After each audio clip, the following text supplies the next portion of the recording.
Welcome to this year's dfree Leadership Retreat. You know, when I started dfree 16 years ago, can you imagine? This is our sweet 16. 16 years ago, I didn't have any of what you're going to see today in mind. I was trying my best to teach the members of my church what the Bible has to say about money and the potential that black people have to go from living paycheck to paycheck to really closing the racial wealth gap. And so I'm excited that you're here. I thank God for these 16 years of expanded ministry. And I'm so grateful for the people, the testimonies of people who didn't sit back and wait for someone to save them, but they took action and changed their own lives. Today, you're going to hear some outstanding presentations. And we have three goals. First of all, today, you're going to get caught up on what dfree is doing. You know, I was walking through a convention of a Baptist denomination a couple of years ago, and some ladies near the aisle that I was walking down didn't know my name. They said, "There goes Reverend Det." and that was just a reminder that people who have heard about dfree but don't really know me, they identify dfree with simply getting out of debt. And of course, we start with debt. There's no question about it. You'll hear that theme over and over.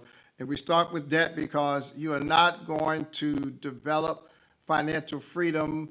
We're not going to own businesses. We're not going to achieve the dreams that we have financially if we're using credit to finance lifestyles that we can't afford. Now, we're not against all debt, and we talk about that in dfree. But the fact is, dfree is about more than debt. dfree is interested in home ownership. dfree is interested in entrepreneurship. dfree wants to help people understand and navigate investing in the stock market. These presentations today will show you a variety of the ways dfree is being implemented and the way dfree is helping people. The second objective, however, after you see what we do, the second goal today is to help you see the people with whom we do it. We've got partnerships with people who have taken the dfree tools, the dfree strategy, the dfree campaigns, and they've tailored them to in their own places, their workplace, their churches, their sororities. And we'd like you to see these people because these people are normal people who have decided that it's a part of their personal mission and their organization's values to help their people achieve financial freedom. Then after you've seen what we do, that's number one, and after you've met the people with whom we do it, that's number two, our hope today is that the third goal will be reached, and that is this, that you will identify some aspect of dfree. You'll see a strategy that somebody else is using. You'll hear some motivating words that people will use and say, if they can do that, I can too. Because our staff, our team, and volunteers are ready to serve you starting tonight. If you'd like to use some of the strategies, take notes, make note of all you heard. And what we'll do is work with you after 4 o'clock today or whenever you're watching this and help you bring a dfree strategy tailored to your needs, to your location, and to your reality. dfree is therefore what we call a turnkey product. You turn the key and adapt it to your own local situation. So thank you. Thank you for joining us. Before I forget, let me thank the staff. Our staff, not only in New Jersey where we're based, but our staff in Illinois, our staff in Texas, our staff in Ghana, West Africa, in Liberia, in Nigeria, and South Africa. Thank you to the entire dfree team, paid and unpaid, staff and volunteers, for making today possible. And last but not least, thanks to our sponsors. RWJBH Health is one of the nation's premier healthcare system, and of course, Prudential and Aquin and Independence Realty Trust have come alongside of us and helped make this great event possible. So take out your pens, get your coffee, call your friends, let them know that it's time for the 2021 dfree leadership retreat. And I promise you, you'll learn something, you'll hear something that will bless you, that will inform you, and inspire you to do more for financial freedom. Thank you. Hi, I'm Deanna Minus Vincent. Help Beyond the Hospital is the first end-to-end, universally applied, culturally tailored, and fully integrated social determinants of health program in the country. How does this program work? Let's discuss Marcus and his daughter Savannah and how the Health Beyond the Hospital program improved their lives. Marcus is almost 50 years old. He's a union bus driver and a single dad. He was always a big kid, and he became an overweight adult. Some tasks were getting increasingly hard for him to do. Savannah was heading down the same path. Luckily, his path took him to RWJBH Health. On the day he walked into the emergency room with chest pains and flu-like symptoms, he didn't get a lecture. He took a screening and realized he needed to talk to a counselor. He was referred to a licensed therapist who took his insurance card so that he could do a telehealth appointment and worked around Marcus's work schedule. He joined a weight loss and support program. He also got the schedule for the RWJBH Health Wellness on Wheels mobile unit that visits his neighborhood to teach him about healthy recipes. He also received the address to the local food hub, which works with urban farmers to sell locally grown produce. Marcus and Savannah have changed their lifestyles. Savannah started participating in cooking classes at one of the food hubs and is scheduled to join the summer camp and learn about careers in food, nutrition, and healthcare. They're both living healthier. RWJBH Health, NowPal, Consejo Sano, Avedon Health, and a wide array of community-based partners are working together to address not just clinical health, but also the social determinants that keep patients from thriving. That's true patient-centered support, and we're proud to provide this level of care.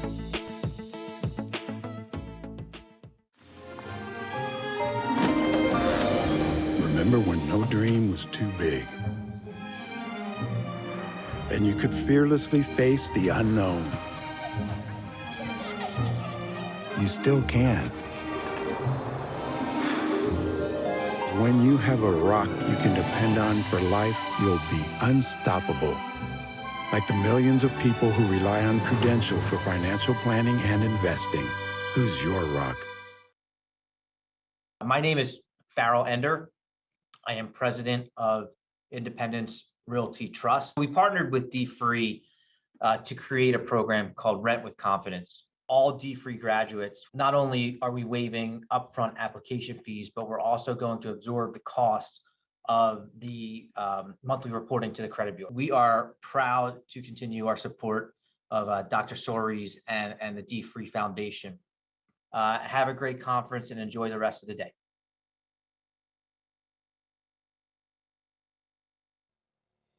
One thing I learned through dfree that I was not aware of before is really the relationship one has with money from childhood and how that absolutely impacts what decisions we make today.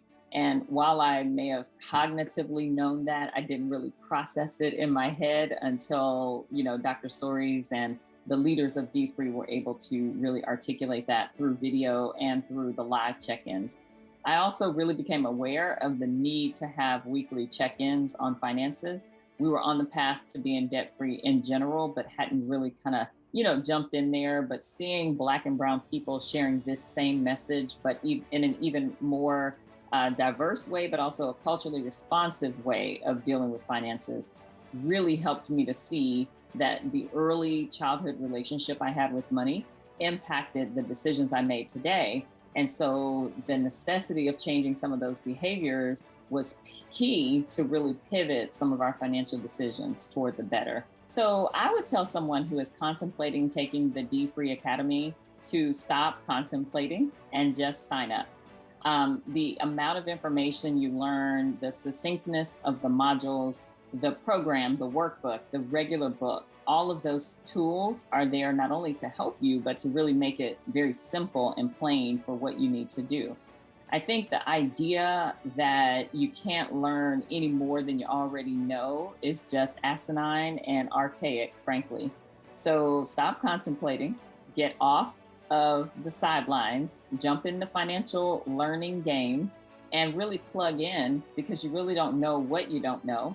And as I always say, if you don't need the meeting needs you. And if you need the meeting, then the meeting will be there for you. So make sure you show up. We are going to move forward with teaching dfree at my church. I really can't wait to expose the church members to this program. We've been believers in Crown Financial Ministries. We've been believers in the Dave Ramsey Financial Peace University. But again, having the cultural relevance and relationship to Dr. Sori's and the ministry in New Jersey and this ministry, dfree, has just been like a complete game changer. And I'm so thankful and so grateful for this program. And I'm also very grateful and thankful for the cultural competence that was expressed throughout the program.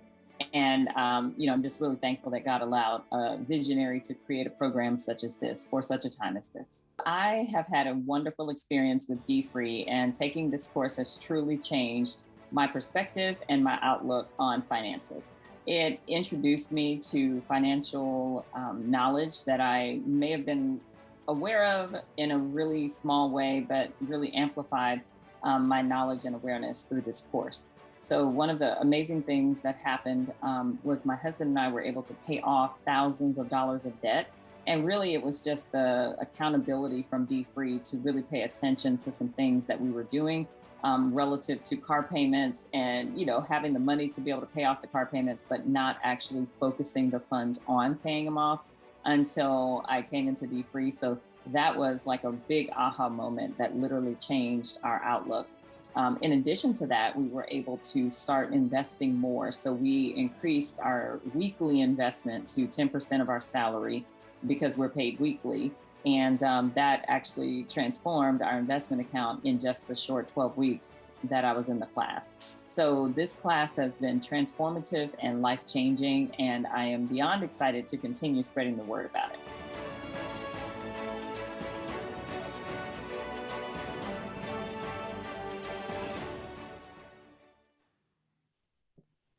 Wonderful, wonderful, wonderful. We are back. We are back live. I'm so glad that you had an opportunity to hear what we presented in the fullness of what we presented. And so we're grateful for that. We're grateful for Dr. First Lady Steele for her testimony. A lot of times we are affecting people and we don't know how we're affecting people. And so we thank you for your testimonies. We welcome your testimonies. We want to use your testimonies. But I have to say something about this chat. The chat is on fire. Thank you to all of you who have been praying. Thank you for just praying us through this situation. We thank you so much for everybody who's in there. We see where you're coming from. Please keep it going. Everybody in the chat understands the assignment. Hello, Birmingham, Alabama. They keep popping up from all over the place. Hello, Pastor Bruce in South Africa.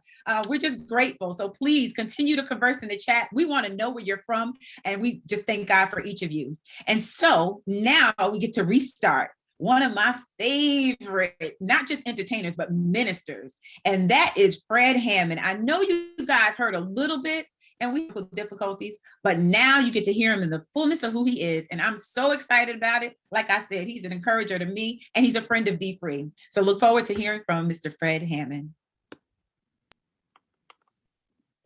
Hey everybody, hope all is well.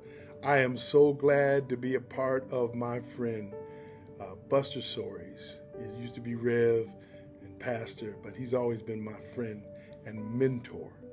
Buster Soaries for the dfree conference and for everything that he's doing for financial literacy of anybody. His plan works, but you need to understand who he is to me, okay? Buster, as I've said so many different times, has been like a big brother to me in the industry. He's the one that gave me, he recognized that I had sense even when we were young and didn't have no sense. And I was in the group commission, and he recognized who had the heart and the mind to listen. And because of him, that's why you see me do what I do today, because he was a strong foundation and still is in my life, a strong support of who I am. And that's just a good friend, somebody you can count on and call and get advice and listen to. And once again, supporter. So, and he's helped me financially. What I mean, did he give me money? No, but he taught me about money. He was key in teaching me on how to think about money. That money is not, like that credit is not an extension of your income. It's actually a detractor. to make sense that if you get a $5,000 credit card and you make $30,000, you do not make $35,000. You know, a lot of young people think that because they spend and they forget that you're gonna have to pay that back. And if you got 4 credit cards that you max out, man, you are in the hole greatly. And then there comes financial stress, and then it can mess with your marriage if you're younger, or it can mess with your marriage if you're older. So I am definitely a fan of Pastor, a great fan of his, and I love it. So I'm going to play this song right here. I'm going to give you a few songs. I'm going to play this one, and I'm going to come back after. All right? It's all good. Blessings, and welcome to dfree.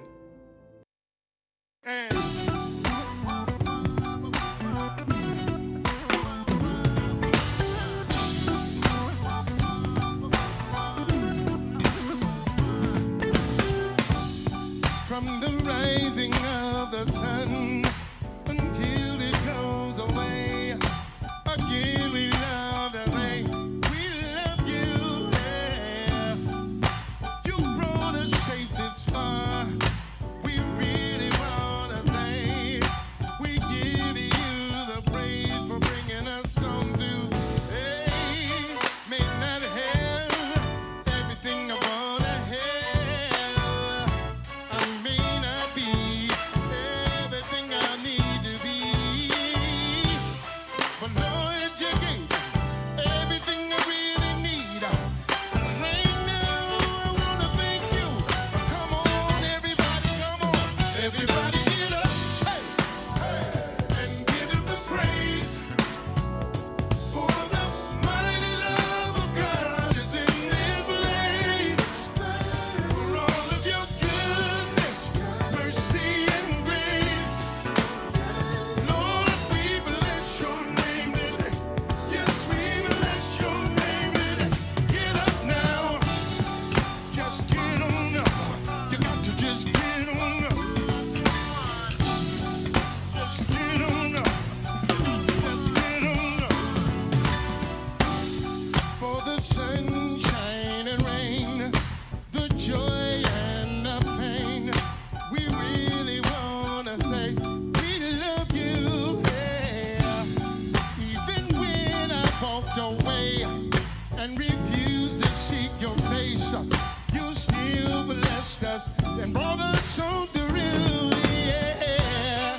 May not have everything I want to have, and I may not be everything I need to be. Lord, you gave me everything I need to be, and right now I thank you. Come on now, people, come on.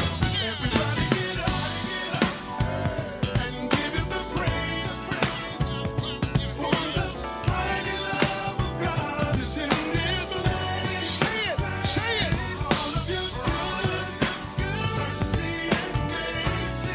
Say, Lord, we bless your name today. Yes, we bless your name today. Everybody get up, if you love it, and give him the praise. For the mighty love of God is in this place. For all of your goodness, mercy, and grace. Lord, we bless your name today. Yes, we bless your name today. Get up now. All of your mercy, for all of your grace, we say it. Come on, somebody say it with me. Thank you. New York, LA, say it. Dallas, Delay, say it. Houston, Detroit, say it. Italy, say it.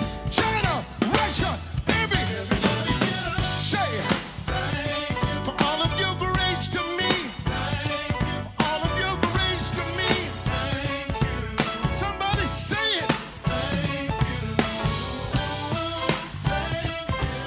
Come on and say it. Oh, you might as well give him glory right now. Say it. Get up, get up, get up. Everybody get up. Get on up. You got everybody get on up. Say get up. What? Get on up. Come on, get on up. Oh,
Oh man, oh man. Y'all missed it. I was over here praise dancing in my seat.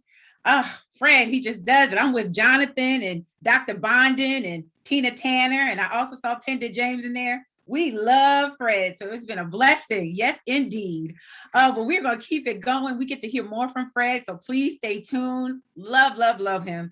Right now, we just want to call out all the national organizations, international organizations. If you are a member of the Divine Nine, if you're a member of the Masons, if you're a member of a fraternity or sorority, if you're a member of the Eastern Stars, if you're a member of the Lynx or Jack and Jill or the NAACP, any national or international organization, this next segment is for you.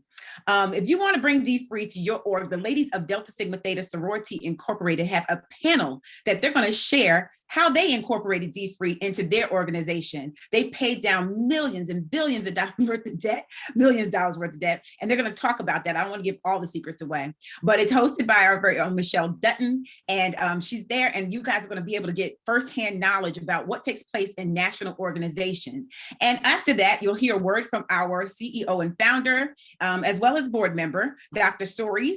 Then you get to ear hustle on another conversation. This is with Prudential, one of our sponsors. And this conversation is about our 10 years with them, this 10-year partnership. And that's hosted by Brittany Smallwood. And she's going to go into a deep dive about our relationship with them and how much they've been a blessing to us and how dfree is able to bless people through them. Stay tuned.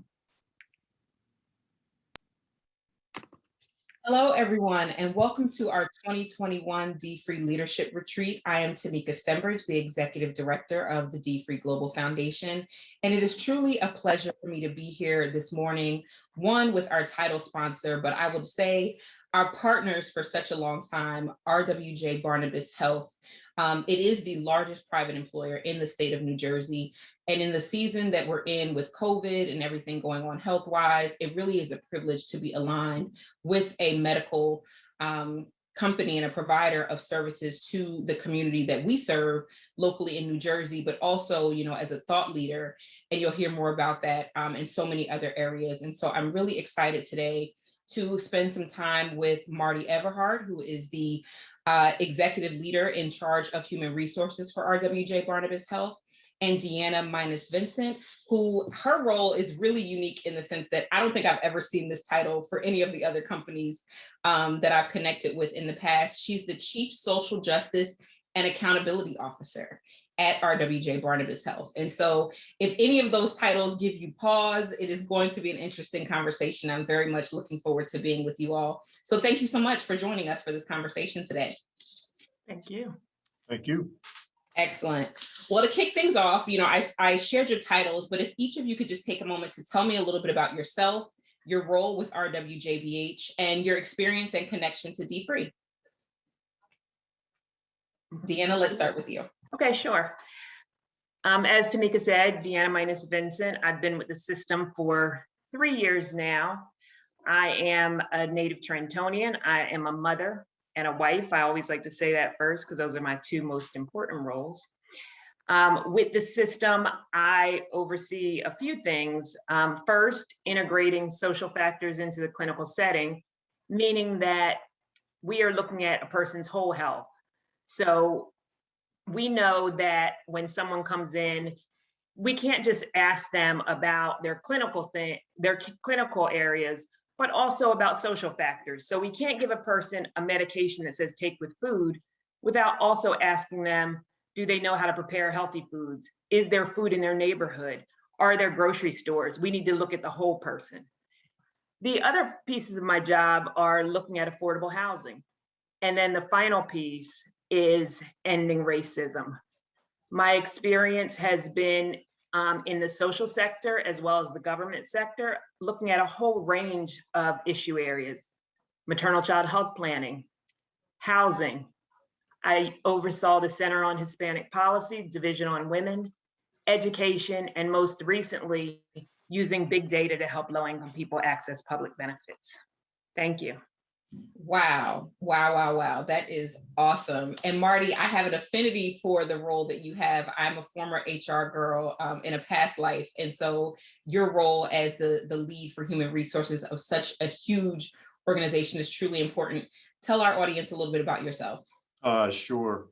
Marty Everhart, and I have the pleasure to serve as the Chief Human Resources Officer for our system, which means I work with a lot of good people since we have over 35,000 employees across the state of New Jersey.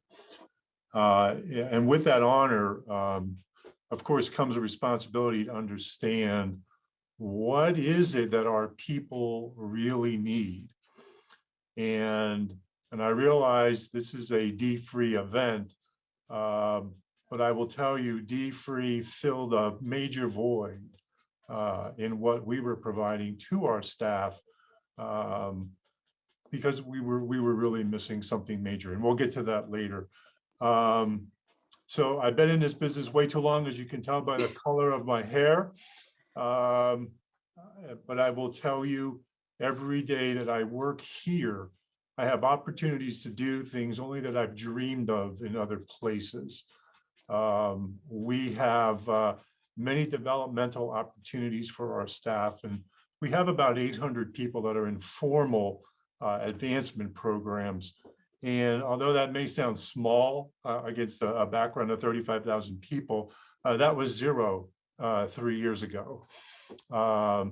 You know, we have examples where we are actually changing people's lives by the education that we have available to them and the new roles that they can accept. But yes, I'm an HR person by trade, has some operations experience along the way, but primarily this has been my work, and I've been in New Jersey since 2008.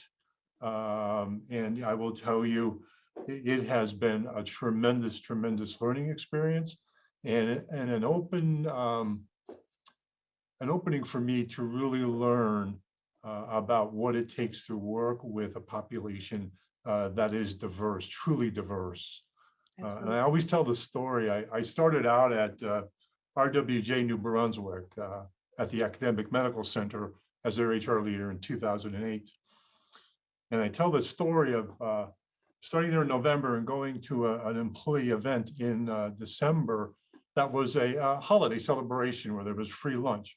And there's a very large space there to serve a lot of people. Like, we can get up to 1,000 employees in this space for lunch at one time. And every employee that came in to that event, there was a big world map, and they put pins, push pins, in the world map where they came from. And I looked at that at the end of the day and said, I don't even know where half of these places are. You know, and now I know that we have people that came from there. So it was like, wow, do I have a lot to learn? And New Jersey's been very good to me from that perspective. Excellent. What I heard from both of you in different ways was both, you know, an honor and the opportunity to lead in the spaces that you're in, but also, you know, a huge responsibility to the people that you're serving, both internal to the system and external. You know, I wouldn't be Miss dfree if I didn't ask the question. You know, the work that we do is around financial empowerment. And Deanna, to your point, around holistic financial empowerment, knowing that money issues aren't always just money issues. And so, based on your respective roles and experience, can you tell me why you think dfree is important to RWJBH as the state's largest private employer, whether it's internal to your employees or external to the community that you all serve? And Marty, we'll start with you. Oh, thank you. So if you would have asked me that question 4 years ago, I would have said, we stay away from anything to deal with that deals with our employees' personal finances. Yes, we encourage them to save for their retirement, but you stay away from the personal issues. What we've learned since the time we've been with dfree, which I believe is about 3.5 years now, and we have a pretty substantial take rate and a completion rate. And if you look at that, you will see that it is people from all walks of life who need this type of assistance. And there was a survey recently done by the Institute for Corporate Productivity, and it said, what are those top 3 things that employees are looking for? And the first one is, look, they need to have a safe environment. Yep. Number two, they need to have a psychologically healthy environment. And third, they need to have an employer that cares about their financial health. And when I saw that last week or 2 weeks ago, I was like, it confirms why that utilization is where it is. And it really confirmed why we're going to not only continue with what we're doing with dfree, but we will definitely continue to expand to encourage our employees to take advantage of the opportunity. Excellent. I am honored to continue partnering with you all. Deanna, how about you and in your work? Sure, and I just have to echo Marty's sentiments. It's really around, we spend so much time in our work environments, and so many of us, I've had the opportunity, and it sounds to me like Marty feels the same. I've had the opportunity in my career that I feel as if I get to passion every day. And I think most people want to feel like that because we spend so much time in our work environments, and people want to feel respected, and they also want to feel like a part of the fabric of an organization. So therefore, we need to provide a full, well-rounded culture. Mm-hmm. And I think dfree allows us to provide them with an added benefit, to really help them build their financial portfolio. And in both my roles, really from a looking at social factors as well as in ending racism, it's really about helping people get up the next rung, and regardless of what level you're at, making sure that you have a level of financial freedom. And those are the types of things that we can provide to our employees that lead to retention. Yeah. We want to make sure that people want to stay with RWJBH. And that's really critical as we continue to grow and strengthen our workforce. Absolutely. I was really excited. I was a part of the initial planning to get your dfree online academy experience set up.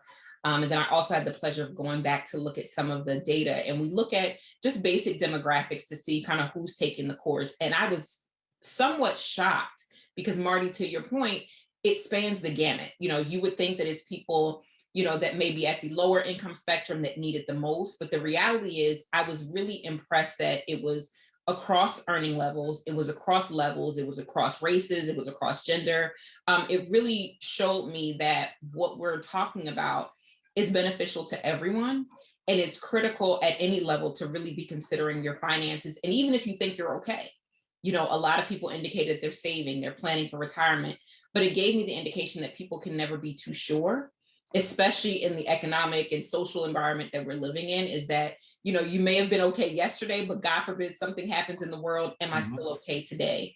And so it was really confirming and affirming for me to see that we do have, you know, a program that really speaks to people at different levels. I want to switch gears a little bit, and this is one of my personally favorite questions. From your perspective, what is the connection between physical health and financial health?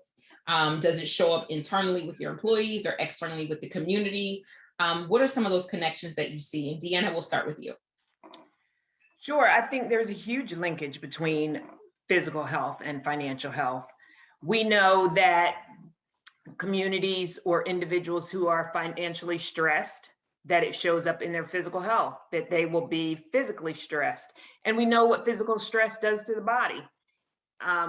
We know that it's wearing, that it's weathering, and when people are weathered, meaning that there's chronic stress. So every day it erodes at them, that it leads to, as I said, chronic health conditions. So, and that leads to premature death.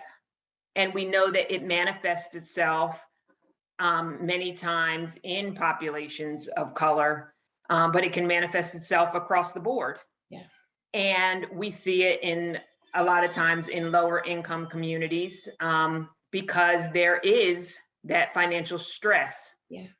And so there is direct correlation, and we see it. You asked about in our employees, and our employees are a part of our communities. They're not exempt. So we see it across the board. There is no difference. They are directly correlated. Excellent. Marty, how about you from an HR perspective? Yeah, absolutely. And I'd like to add there's psychological health as well into that. As an organization, we are a high reliability organization, which means safety is our first priority for our patients, for our staff and our visitors. And if you're distracted, it is hard to practice safety as a way of life when you have all these other distractions that are weighing on you. And they are distractions that we could potentially help you to deal with. And one of those distractions, unfortunately, is financial. I think Deanna said it. It never comes off of your mind. It's always there, and it wears you down physically. And if you're psychologically worn down and physically worn down, what happens to the safety of our patients? What happens to the safety of that employee? That gets in jeopardy very quickly. So I'm tying this right into a business need in order for us to deliver our promise to our communities. And that promise comes from things that we need to do better to make sure our staff are not distracted based on what's going on. And something that if you asked me 5 years ago, I would have put my head in the sand and said, not my issue. That's people's personal issues, right? As I said before, wrong decision, Marty. Better decision is we need to approach what we can do to help the whole person. And I also want you to know that one thing that dfree has done is given us information, and we've actually redesigned our whole approach to get people to save money for retirement. So that information that you have given us has been really effective in enhancing what our employees are doing for the future, because it's helping them with their current situation. And now they can even begin to think about what does the future look like. Future looks like. Oh, you guys warm my heart. I did not pay them to say any of this. We couldn't buy this kind of promotion, but it's real. It's not lost on me that, as a health system, you guys are critical to the overall care of people at a most basic level. You're not a bank, you're not, car salesman. You are really dealing with the care of people, both internally and externally. And so I want to turn our attention a little bit to this concept of social determinants of health. It felt really fancy when I saw it written the first time. It was something I didn't necessarily think about, even though, as a woman of color, I do see it. But RWJBH has really taken a great, strong stance on really understanding and trying to figure out how to implement programming to really take care of the total person. So Deanna, can you talk to us a little bit more about the system's approach to social determinants of health? Definitely.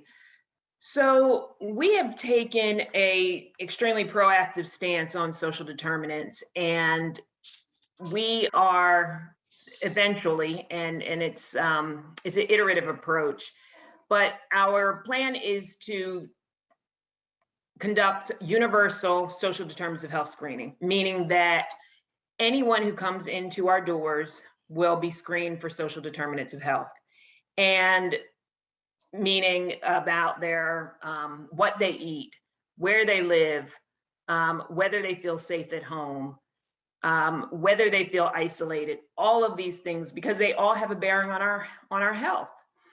And the reason we chose to ask everyone is because we wanted to think about bias and stigma. And we never wanted to put our clinicians in a place where they needed to decide who to ask. And I use myself as an example always. So as I said, I grew up in Trenton, and I used to be, I guess probably 15 or 16 years ago, I was 120 pounds heavier. And I cost my health insurance a lot of money. I am an asthmatic. My dad is a diabetic. His father died of diabetes. My mother has heart disease, and her mother died of heart disease. I am a woman of color. And none of my doctors said, you should probably lose weight. But the very first thing I told you today is that I am a mother and I am a wife. And I promised both of those people, my husband and my daughter, forever. And forever was not then. Yeah. So I needed to do something. And I also knew that if my doctor asked me how I would feel when he did not ask the person next to me. So we decided we were going to ask everyone about their social determinants. And we know that we all have them. 80% of all health outcomes are due to social and behavioral factors, which is the majority of our health outcomes. So we have created a system, and it is still in the rollout phase, where we ask everyone, and they can answer these questions in a multitude of ways on their smartphones, in the waiting room. We have a vendor who will make calls so that we can help people address these issues. We're also educating our patients that we will be asking these questions, because it's uncomfortable for a doctor to say, can you afford food? And we know from experience that people may tend to not answer honestly because they fear what may happen if they tell the doctor, I can't afford food. So we are putting all of these things in place, and eventually it should just be a part of routine care. Height, weight, blood pressure, and ask these questions, because we have to do this in order to create healthier communities. We have no choice. Wow. That is holistic healthcare from top to bottom. Everything that you bring with you into the office has to come with you into the office. Marty, your thoughts on social determinants of health?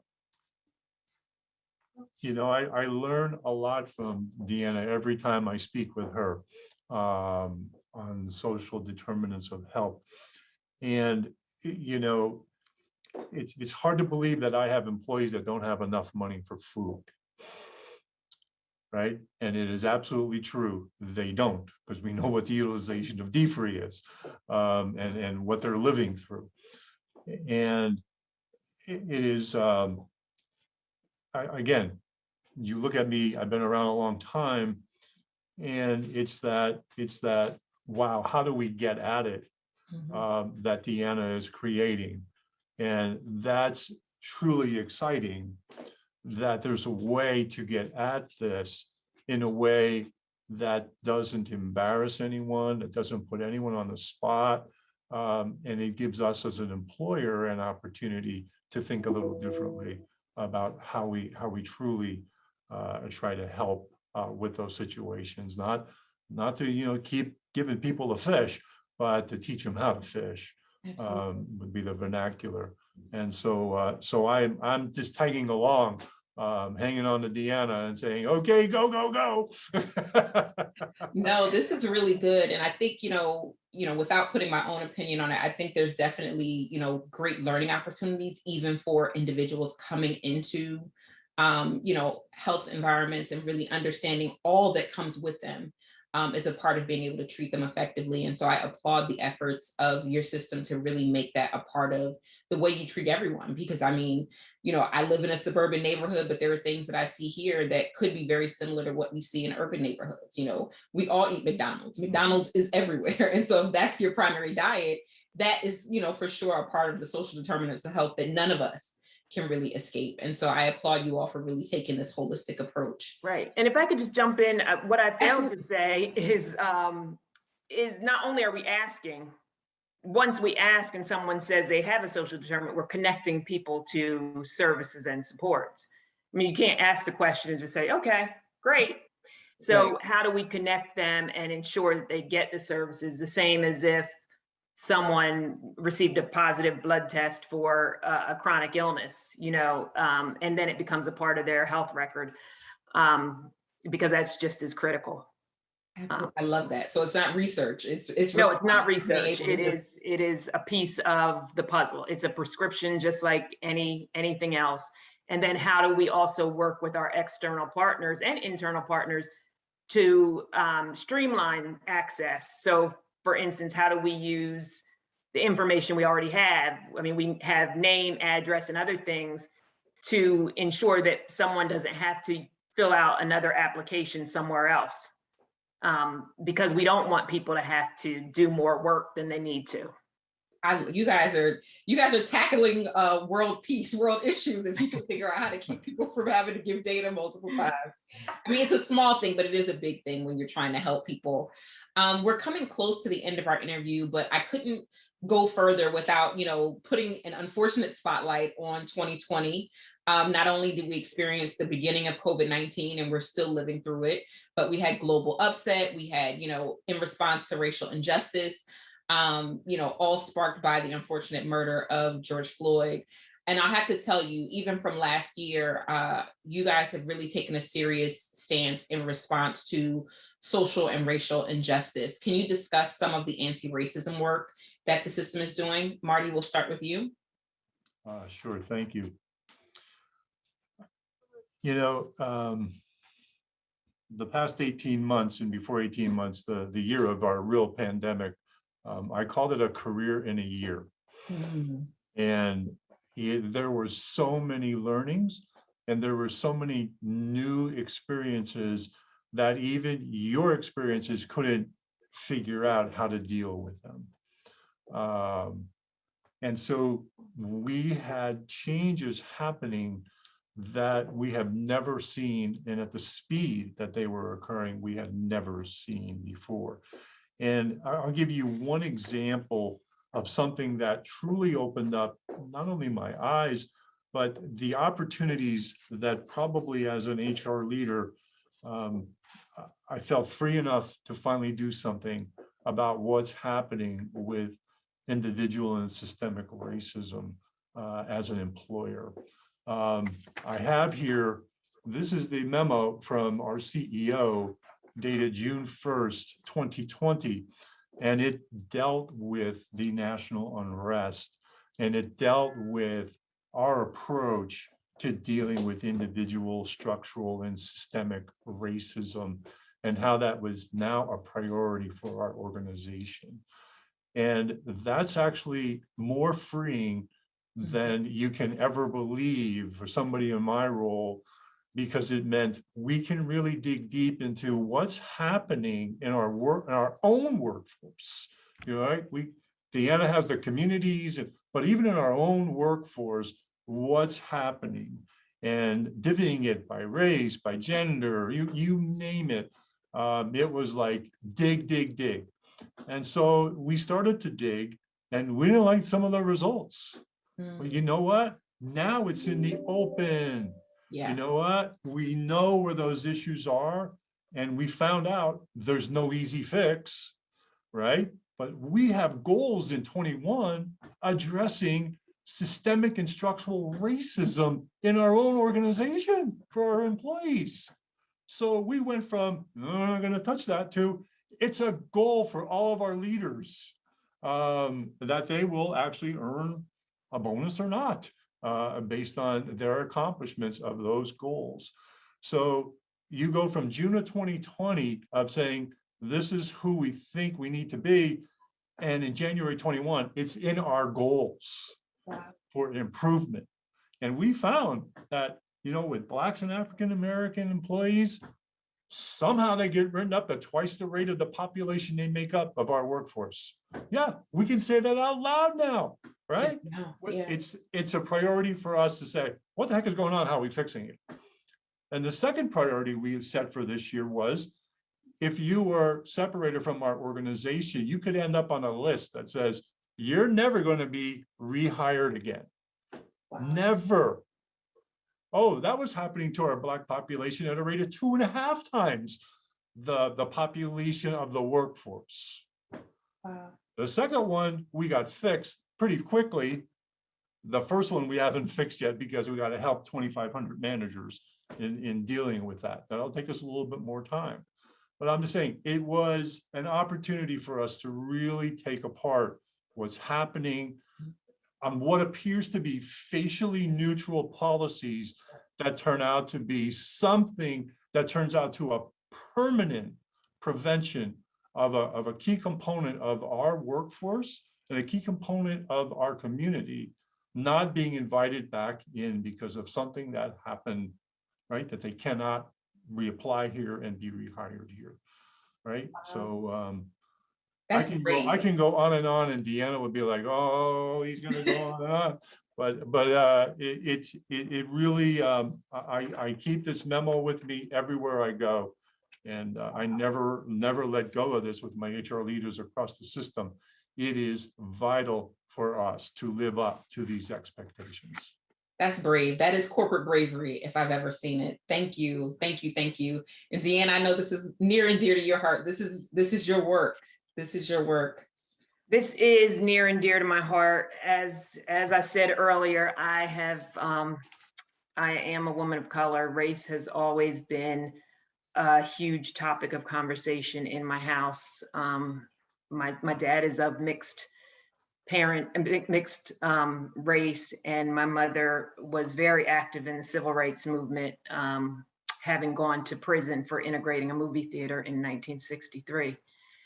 And when I was asked to take this on, I thought about it like, is the system really going to do this for real or not? Or is it lip service? And I was asked this too by several of my colleagues, and the system is doing it for real. And while it's hard, but we've made this commitment, and our president and CEO is committed to this work. We're in the process of, and I know people say strategic plan, but I am a planner by nature and a data nerd. But we are in the process of rolling out our strategic plan right now after months of really digging into the data to see, as Marty said, where does the data for employees, what does that look like for employees, for our community, for our patients? And we have 4 goals. The first being around our patients and our clinical care, to make sure that we have an anti-racist environment for our patients. The second around our workforce, so our employees, our contracted doctors, to make sure that they can thrive in an anti-racist environment. The third is around our community, to really think about those social determinants, to think about how we could be anchor institutions in our community. And then the fourth is around our operations, to think about all those departments that bolster the first 3. So our marketing and communications, to make sure that it is reflective of our communities, not just faces that don't reflect our communities, not just light-skinned Black people, but the entire beautiful hue that's reflective of all of our skin tones. Our legal department, to make sure that our boilerplate language commits our partners to being anti-racist. So all of these areas, and how we're doing this is we are having mandatory training for all of our workforce because we think it's important. So that will happen, as well as we are auditing all of our policies and procedures across the organization, not just those that are about race and racism, because that is not how you cure systemic racism. You cure systemic racism by looking at all of them and making sure that they are promoting equity, because things are either equity promoting or equity thwarting. There's nothing in between. And we have the true commitment from our board and from our executive leadership to move this forward. So we have been having great conversations about race and equity here. And as Marty said, it has been freeing to have these kinds of conversations that historically you don't have at work. And it ties very nicely into being a high reliability organization, because a racist organization isn't a safe organization. You need to make sure that we are treating all patients the same, all employees the same, because if we are not a team, then we can't treat our patients with safety. We are going to have an anti-racist hotline.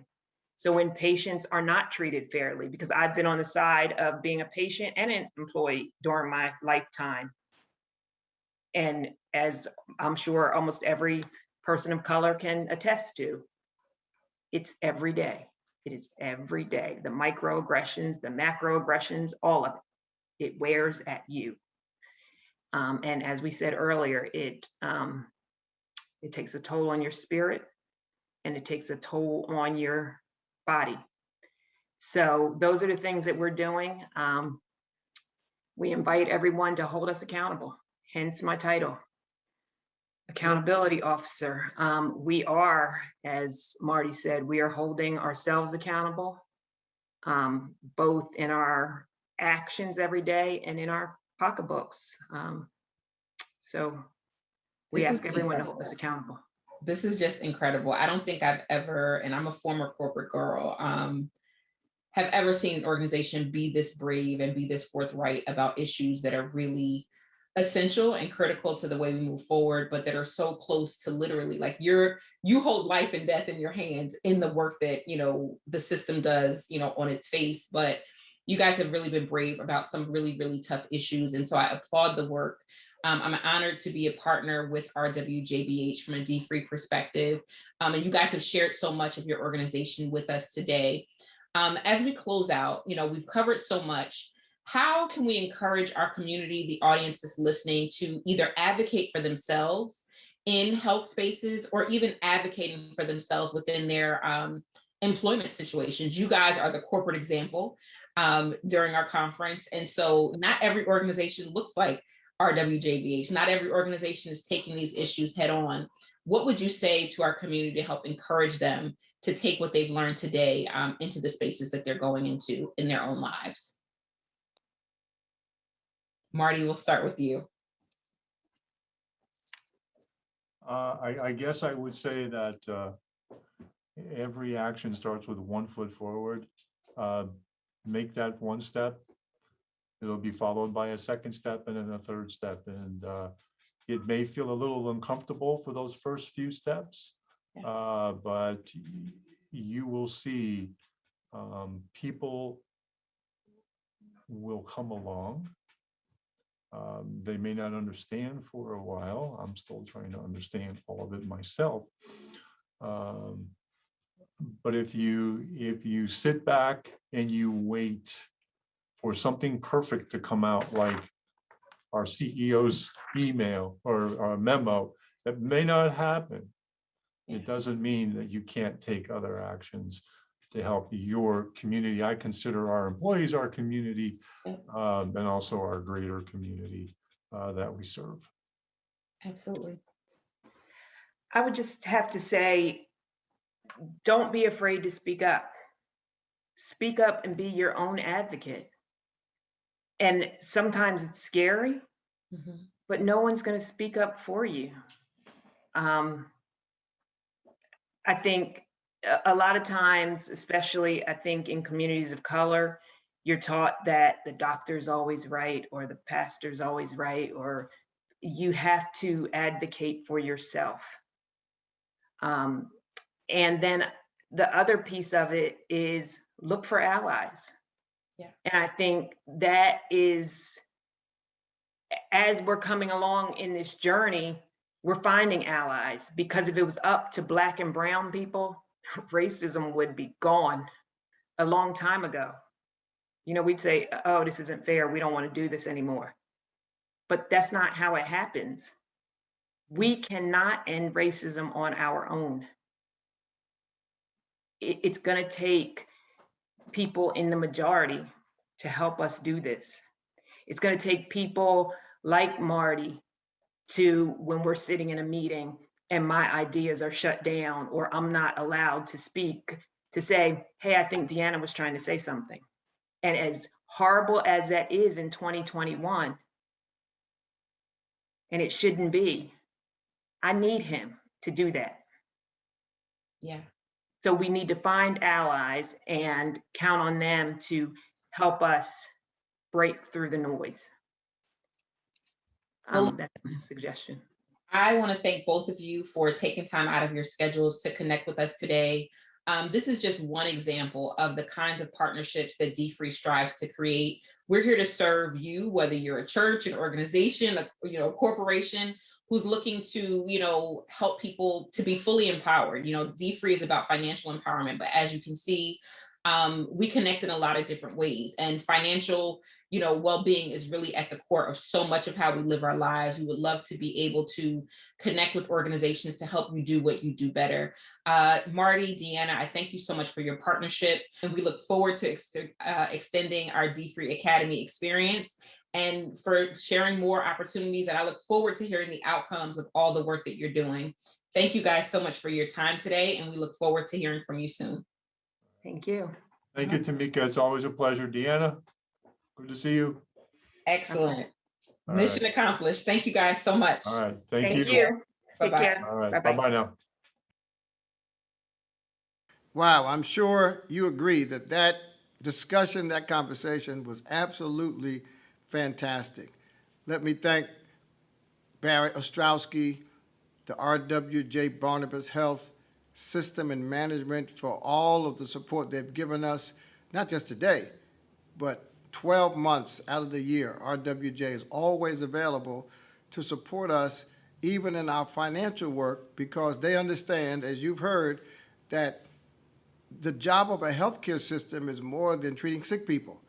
In fact, RWJ Barnabas Health has as its core mission preventing people from getting sick.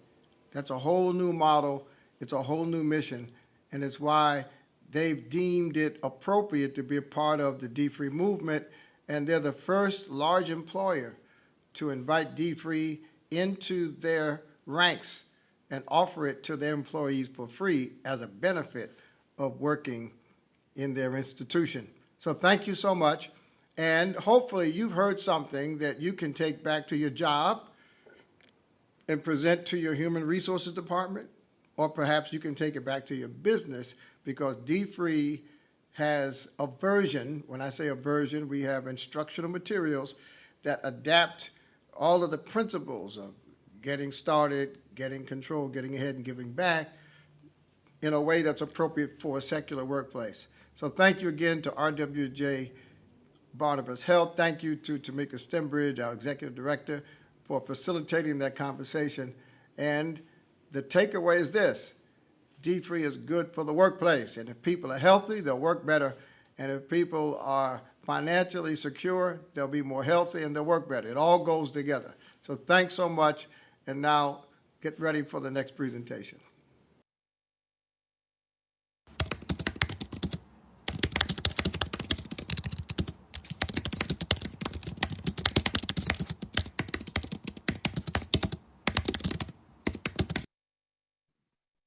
The mission of dfree is to promote strategies that close the racial wealth gap and build generational wealth.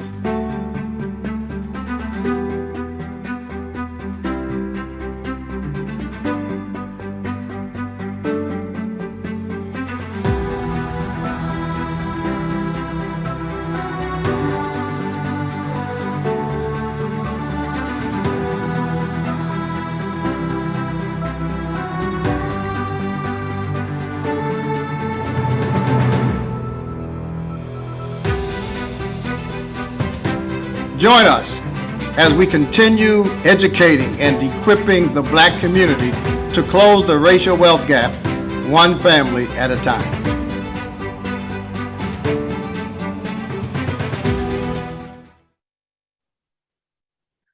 That was certainly worth the wait. What a transformative and informative conversation. I was looking at the chat and I saw so many things. I saw the word powerful. I saw holistic, peak, transparent. What else? the correlation between physical and financial health matters. I saw so many things in the chat. So it means that you guys are paying attention, not just paying attention, but hopefully you were able to take something away that can help you in your own workspace. So thank you to Tamika Stembridge for that interview. And we thank Deanna minus Vincent as well as Mr. Marty Everhart. Great, great, great information. It's so good to see that corporate America is taking that initiative seriously, particularly at RWJ Barnabas Health. So thank you. So I gave you this whole intro for the upcoming segment, and I know you all caught it, but it's still important that you stay tuned. I saw all the deltas shouting out deltas in the chat, but this conversation is not just for Delta Sigma Theta Sorority Incorporated members, but for any org. So that means all the AKAs and all of the Sigmas and all of the Zeta Phi Beta Sorority Incorporated, everybody, even Sigma Gamma Rho and Iota Phi Theta, Omega Psi Phi, Kappa Alpha Psi, all of you, as well as any other national or international organization. I saw someone from the NAACP in there. We want you too. And so this next conversation will show you how you can incorporate dfree into your international or national conversation, or your international or national organization. In addition to that, it's going to be followed by a conversation from Dr. Stories. We love seeing our CEO. And then you'll hear about that Prudential conversation I told you about, celebrating 10 years with Prudential. So stay tuned, pay attention, take notes. We want to hear from you.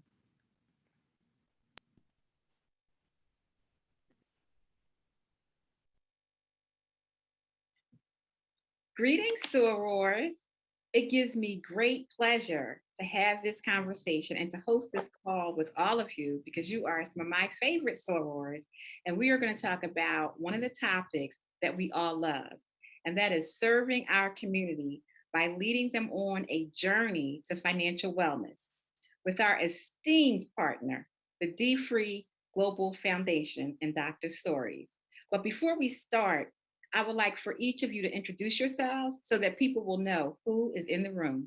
So why don't we start with our National Economic Development Committee Chair, Soror Carmen McClendon.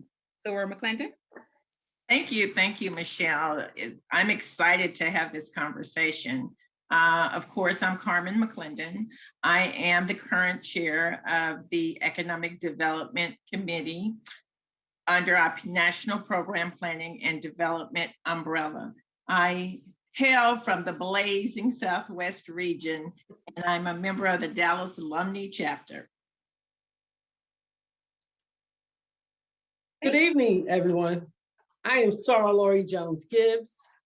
I live in the sensational South Atlantic region, where I'm a member of the Durham Alumni Chapter.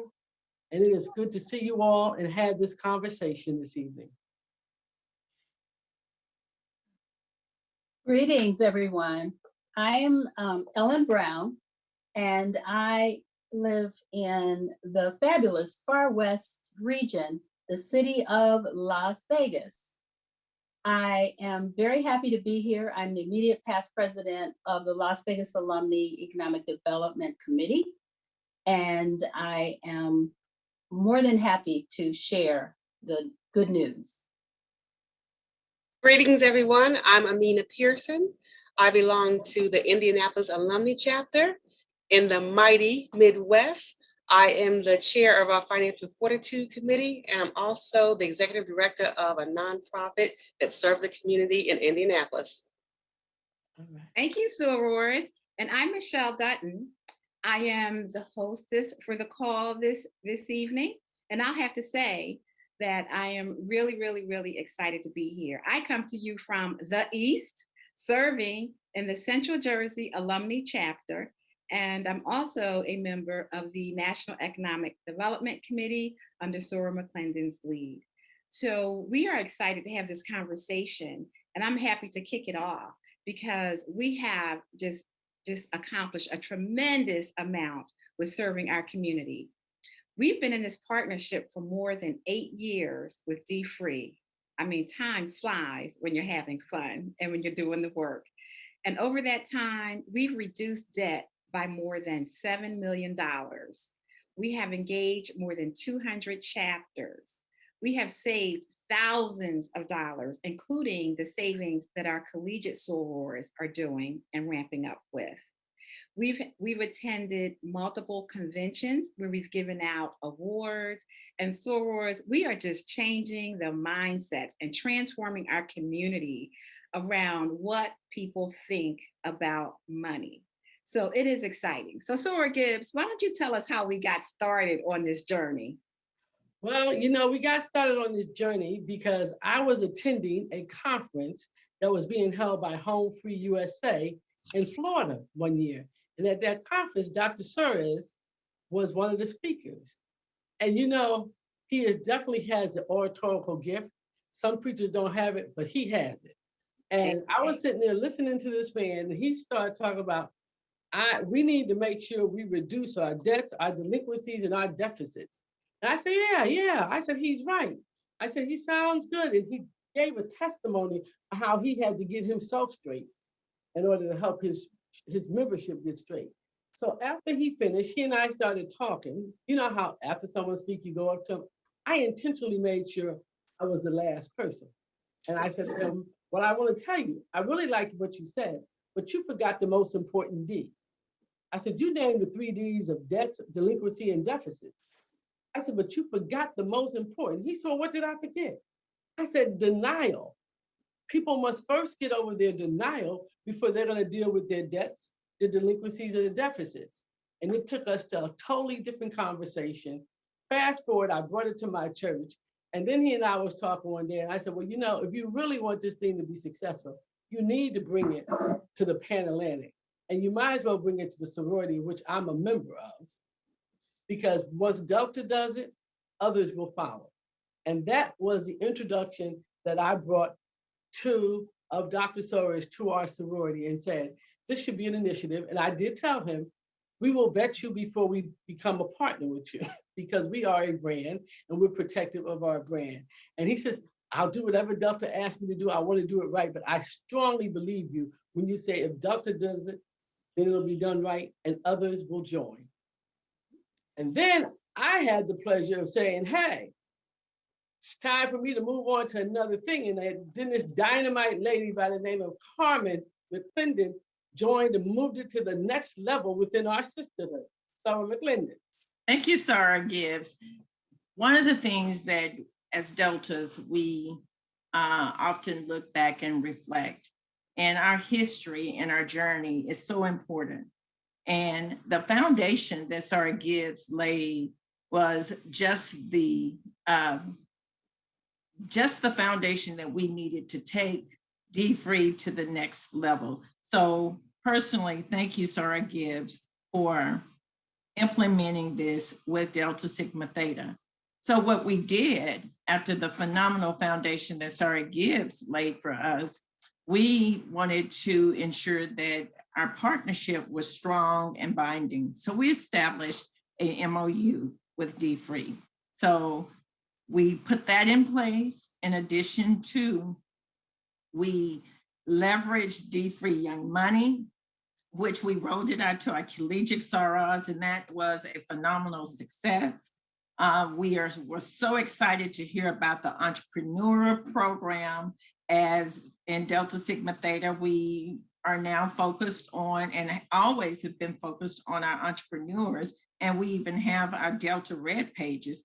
But we were so excited to look at the material, put things in place to further support our sorors in their journey into financial freedom. In addition to that, we were thus then excited to know and hear about, your dfree for seasoned citizens. And, although our administration and tenure is coming to an end, we are so hopeful and we are so confident that we will continue to leverage the model that Sarah Gibbs put in place. We will continue to leverage all of the tools to really make an impact in our communities as well as our sisterhood. So thank you again, Sarah Gibbs. You've laid the foundation. dfree has been a wonderful partner and continues to support us and embrace our ideas about how we can do things with such a much more impact in our communities. Thank you for such a great compliment. I really appreciate it. But no good deed continues without excellent leadership continuing. So I thank you so much. Thank you.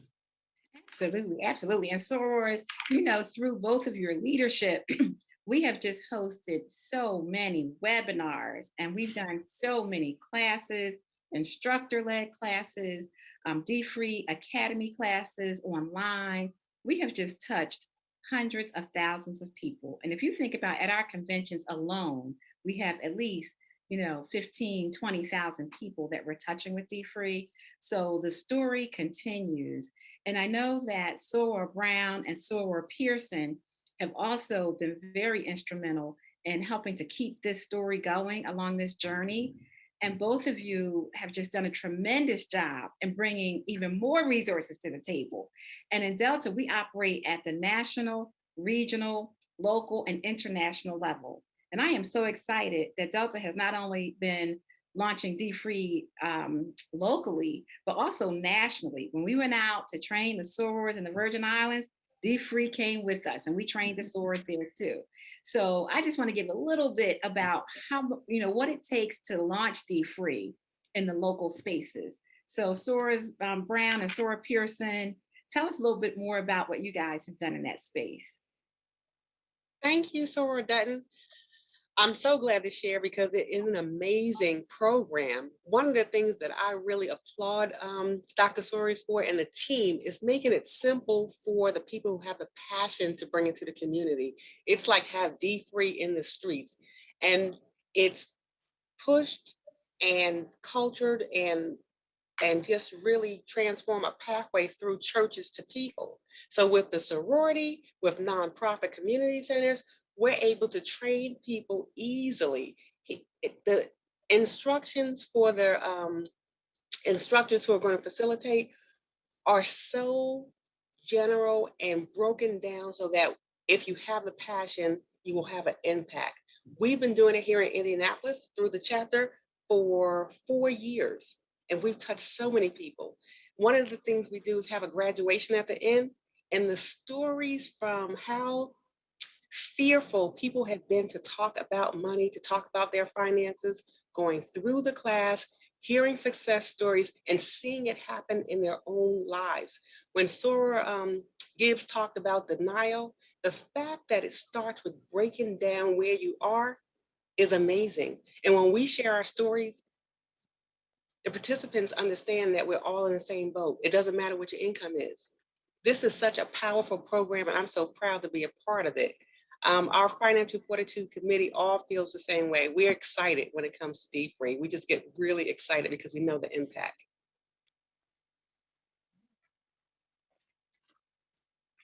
Okay, everything that the other sorors have said has certainly been mirrored here in Las Vegas. When people think of Las Vegas, they think of a place where you spend money, not save money. And of course, for residents in the community, we want you to spend money. but we those of us who live here in our chapter, Las Vegas alumni, when we first heard about dfree, and I don't necessarily want to take credit, but I think I was the one that first heard about it and came to the chapter, and I was actually chair of economic development at the time. And I just knew that that we had to do something, because each one of us can, talk for an hour or more about our behavior and our buying and spending patterns, and for ourselves as well as everybody around us. And we know what the consequences of those are. So I came back with just really excited about bringing this program to Las Vegas, first to the sorors in our chapter, but to the community, because people are hurting. I mean, the majority of the work that we do in Delta Sigma Theta is to help those who need help because they're disadvantaged in many different ways. And financially is the greatest of that. So what we have done is that we took the templates that were already provided, the classes that Dr. Soares and the team had. And we put those together, and we began by offering a in-person class through one of the churches.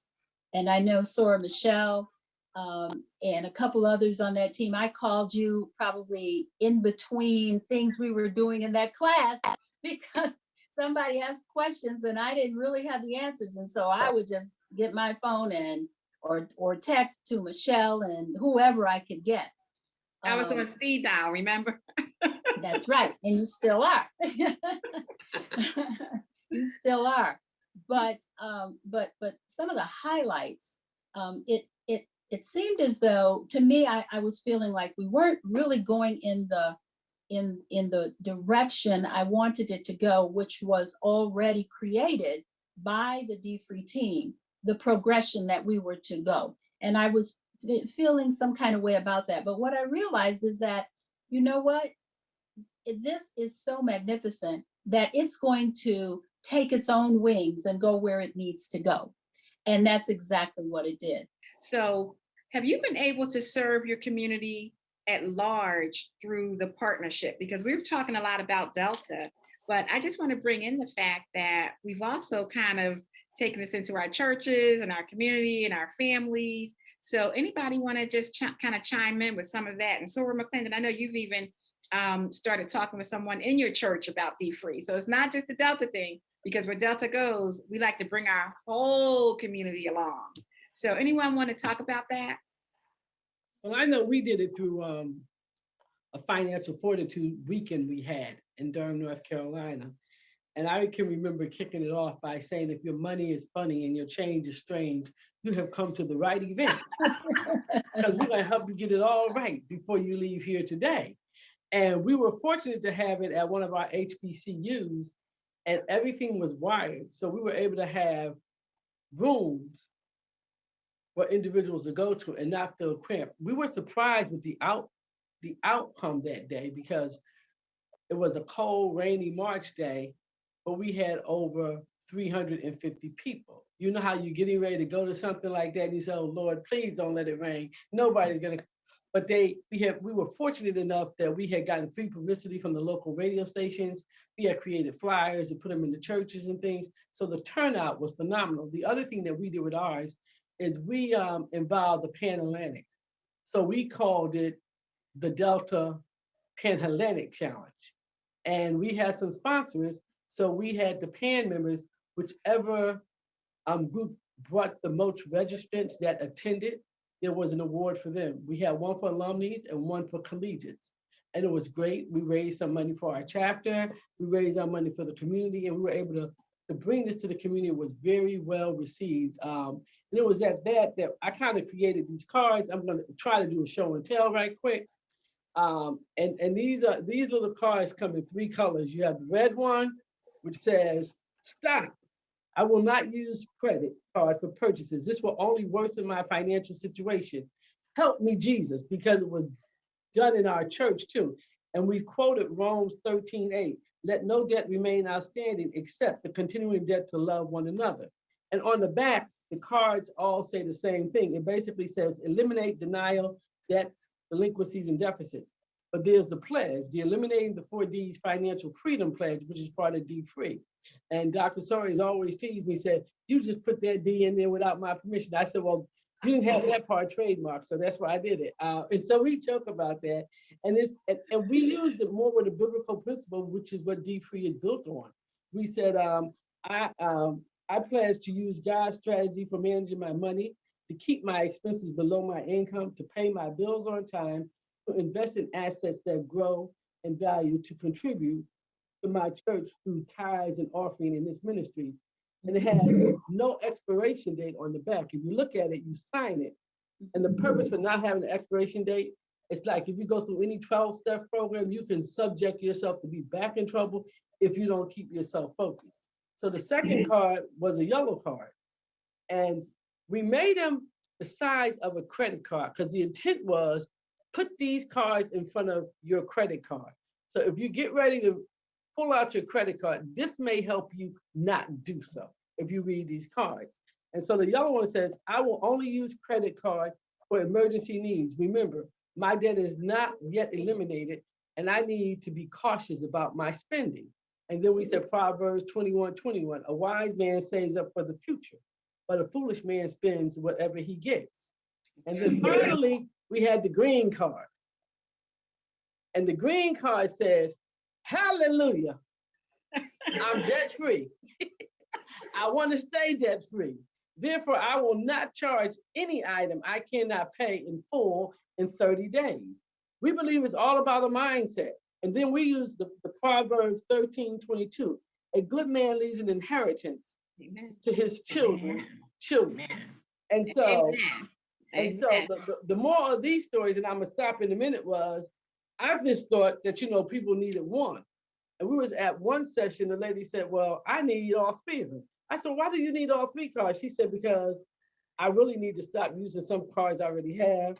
She said, and I don't need to start using some that I haven't started, so that's why I need the yellow one. And she said, I just need to have the green one to have hope that I'm going to get there one day to be free. So I said, okay, you get all three.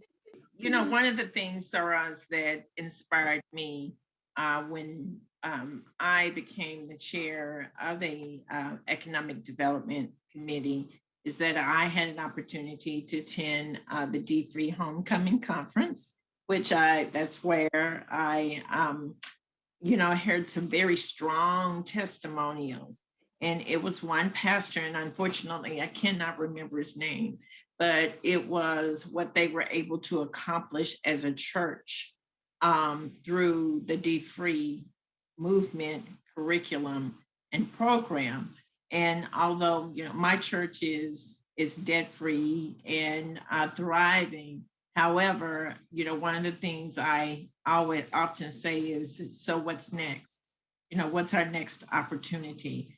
So that's why I have talked to my pastor and talked to others about starting a dfree program movement for our church, because again, I remember when our founding pastor, who's now deceased, when he came up with the vision, we grow people.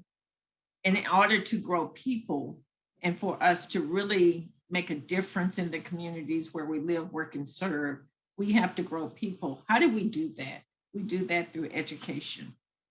And education about your finances, education about other things.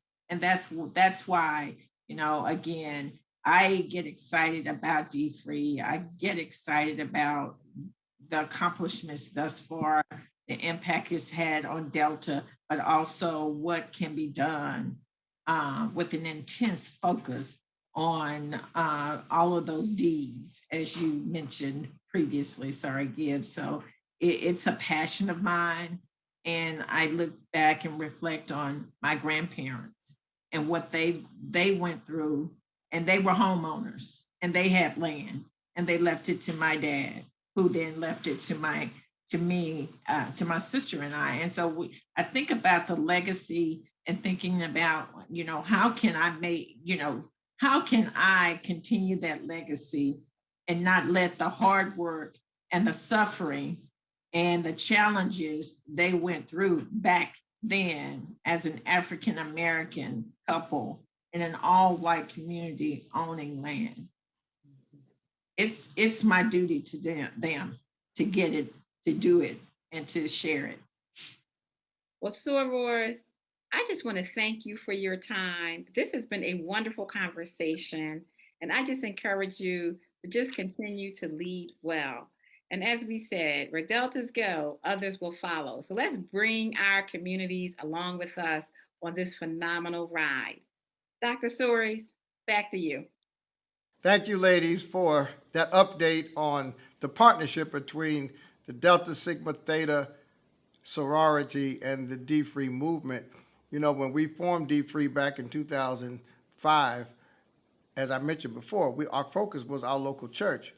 But more and more, we found that people were interested beyond the church, and it was actually members of our church who were also members of the Delta Sigma Theta sorority. Chief among them is Michelle Dutton. You saw her in the video. And they said, listen, we want our members to be financially free, just like you want your church members to be financially free.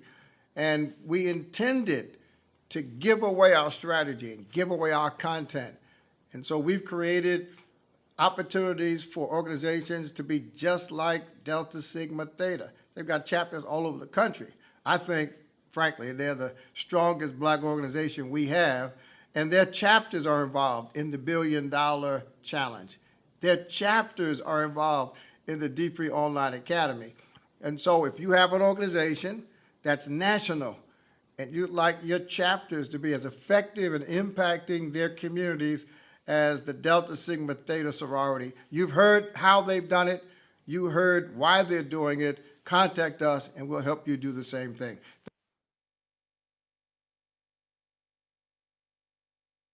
It is truly a pleasure to be with you today. Joining me is Anthony Smith, the Vice President of Project Management at Prudential Individual Life Insurance. Anthony, thank you very much for joining us today. Thank you for having me. It's a pleasure and an honor to be here. Thank you. The dfree and Prudential partnership began 10 years ago. And for those who don't know about it, do you mind describing what it is? Sure. In a nutshell, the partnership is a dfree and Prudential have partnered to deliver financial wellness education to the members of dfree and non-members. It's been a fantastic partnership over these 10 years, and it has grown tremendously, and I'm really excited to be here to talk about that growth. How have you seen this partnership impact the lives of African Americans over the past 10 years? Well, let's start with the fact that Prudential has a wealth of services and tools to offer to the community. And when you see the influence that Dr. Soares in the dfree program has on the Black community, being able to leverage the tools and services that we offer and get folks to take action really speaks to the impact that this partnership has had on the Black community. For instance, if you look at the engagement numbers, and when I think about those engagement numbers compared to other engagement numbers with other programs that I've seen, we're really starting to see people really get some traction in it as far as taking action with their financial security. And when you think about what the goal is for dfree and both the mission for Prudential to ensure that all Americans have the opportunity to achieve financial security, we're really seeing that happen with this partnership. So we're seeing it happen. We're looking at it continuing to move forward and really exciting about not only the past 10 years, but where these next 10 years are going to take us. I love that.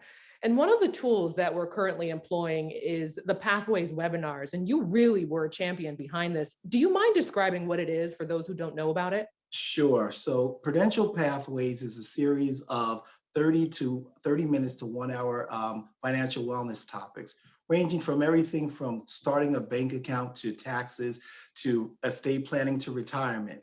And it's delivered by a financial professional and delivered in a non-solicitous manner. So the individuals don't feel like someone's pushing anything on them. However, they do have the opportunity to work with a financial advisor if they want to. So you kind of get the best of both worlds. It's that small, it's those small steps of first gaining that confidence and gaining that trust in a financial advisor and getting the tools that you need. And once you get those tools, you can take them and do what you want with them, or you can continue to work with a financial advisor to begin taking action and planning on your own.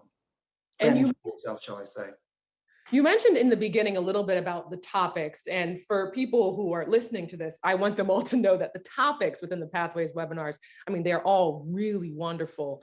How did you decide which topics to include in the webinars? So it's interesting. So we started off with the questions that are most asked by Prudential customers to our financial advisors, right? And we also knew that we had to not only start with those questions, but start at the beginning. And we wanted to make sure that we were meeting people where they are. So we were very intentional as far as making sure we started from the beginnings, the very beginnings, because everyone, while we do this work on a daily basis, everyone does it, right? So we didn't want to make any assumptions. We wanted to start with, everything from banking, as I said, creating a checking account, creating a budget, and then going all the way to estate planning. We know that particularly that there's no, when you think about this work that we do, no one has all the answers, So we wanted to make sure, and there are a number of questions, we wanted to make sure we had seminars that can answer all the questions that are out there. However, what we also recognize is that things change and times change. And what we've all gone through is the COVID this last year and a half. And COVID created another set of barriers and challenges to individuals. So we had to make sure that we were keeping up with the times. So we're continuing to refresh our content so that it's keeping up the time. So we were able to, to deliver information around COVID and how to really, get past some of the challenges that COVID had presented. And as we move forward, we're thinking as far as, as you think about the growth and diversity in our society, making sure that we're able to be more culturally relevant as well. So while we started off with some topics that we believe were important, we continue to keep our ear to the ground and making sure that we understand what those needs are so that we can continue to refresh and build on our content to meet the needs of our customers.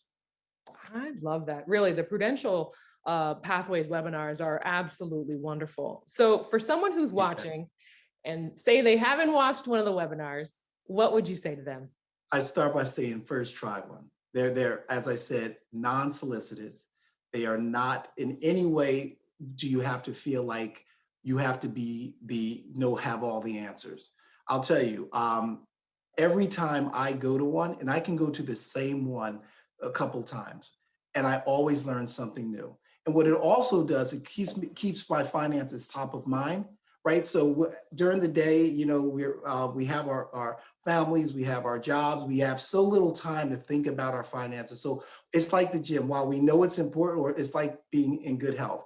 While we know it's important, it sometimes falls off of our radar. So what these seminars do for me and do for so many others is not only educate and answer some of the questions that they have, but it also keeps it top of mind. So oftentimes you'll go and you'll say, hey, I'm going to do something, and then you'll forget.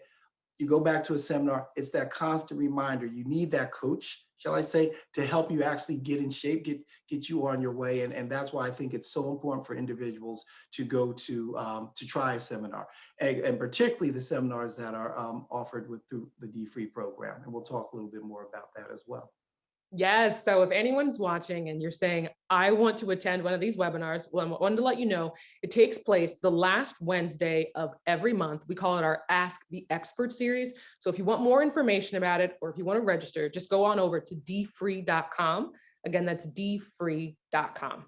Okay, so Anthony, as we've been mentioning, the dfree and Prudential partnership, it's been around for 10 years, and Prudential has engaged in several of events with thousands of dfree members.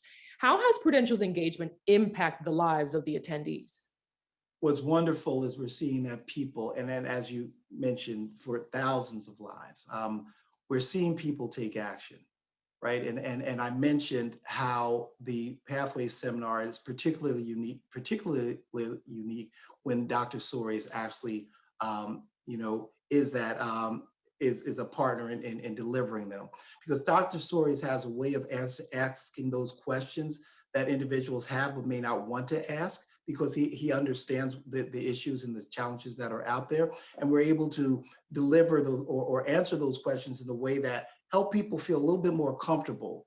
And so when I think about how it's impacted, we're seeing the results in the engagement already. We're seeing, individuals get out of debt, as you know, right? And debt is not only for those, so there's also often that misunderstanding of who's in debt, right? Debt starts with folks that aren't, as wealthy, that don't have as much money, or we can even say college students, all the way to folks that are, pretty established. So being able to get out of debt and start to think about what do I do once I get out of debt is important. And we've seen from the engagement numbers, we're seeing, individuals, as I mentioned earlier, getting out of debt. We're seeing people taking advantage of some of the programs that we're going to talk about later on. We're seeing individuals taking action with our financial advisors and actually buying life insurance so that they can start to create that legacy that's so important. As you mentioned earlier, dfree's goal is to help to close that racial wealth gap. And it starts with us, starting to build those legacies and buying the amount of insurance so that we can pass on enough so that we can start to build those legacies. legacy. So we're seeing people not only change their behaviors as far as how they're thinking about their finances, but actually taking action that's going to really impact their finances. And I think one of the beautiful things about this partnership is that whether you're talking to someone from dfree or whether you're talking to someone from Prudential, they can really speak to individuals right where they are, no matter where they are. And they make the information so relatable that you're able to take it, ingest it, and then see how you can apply it to your life. It's really, really beautiful. And that's the important part of it, right? We're not just here to talk, right? We're here to actually get people to actually take action. It's just like the dfree mission. Prudential has that same mission. And we're really speaking, at this point, really thinking of how we can have a stronger impact in the Black community. And it started with, the partnership we have with dfree. So it's really important for individuals to start to take action, and we're seeing that happen. So we're really excited about this partnership. As I said, 10 years and growing. And so really excited about what's going to happen in the future. Absolutely. And Prudential's financial wellness program also connects individuals with representatives from GreenPath as well as Vault. Do you mind describing a little bit about both of these organizations? Sure. And as you mentioned, we want to meet people where they are, shall I say, I'm sorry. And we recognize that Prudential doesn't have all of the tools. We have a number of tools and services that we can offer, but we don't have everything. But we want to make sure that we're meeting individuals where they need to be met. So we've partnered with some great partners such as GreenPath, which is a debt and credit counseling services organization who does a great job of helping individuals get out of debt, as well as get, manage their credit card debt and get out of that credit card debt.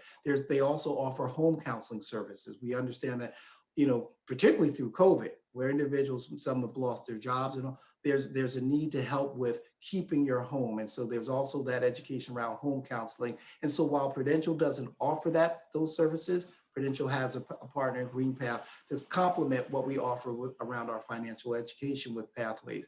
We also have student loan assistance, which is our partnership with Volt. And we know the impact that student loans have on the Black community. In fact, when you think of the numbers, I believe it's like 7,000 with our white counterparts coming out of college, whereas 150,000 are Black students coming out of college when it comes to debt. So being able to partner with a partner like Vault to help individuals get out of their student loan debt, and there are a number of ways that they can do so that will allow them to start to build on their financial security, purchase that life insurance, leaving that legacy, helping them create, helping them with establishing a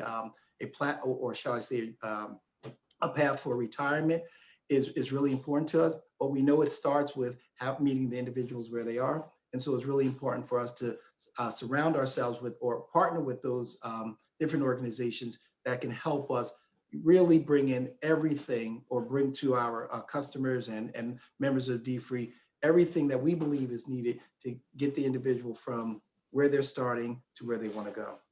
I love that, because Dr. Stories always says individuals, the more they can free up from debt, then they have more money to build towards wealth. So both of those partnerships are really, really meaningful.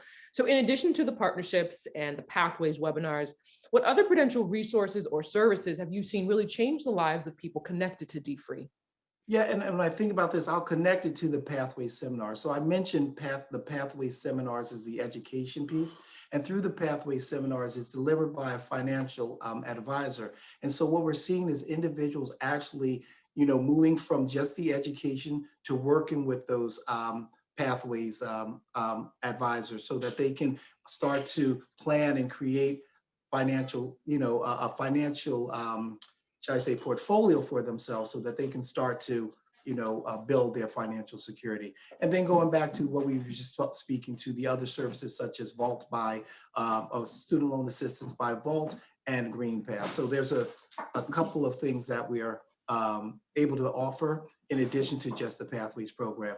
And then sky's the limit. There's more to come, right? So when we think about it, Prudential's growing, and thinking about how we can better serve the communities, particularly the Black community, when we talk about we're our partnership with Dr. Stories, but not just the Black community, but really thinking about how we, as these challenges surface, what are the tools that are needed to help to meet those challenges? So we're seeing, initial traction, we're seeing momentum, and we're seeing growth from our side as far as learnings and understanding of what are those additional needs that we can actually address, and how we would address those needs. So really excited about what we're doing now and what we'll be doing as we continue to work together.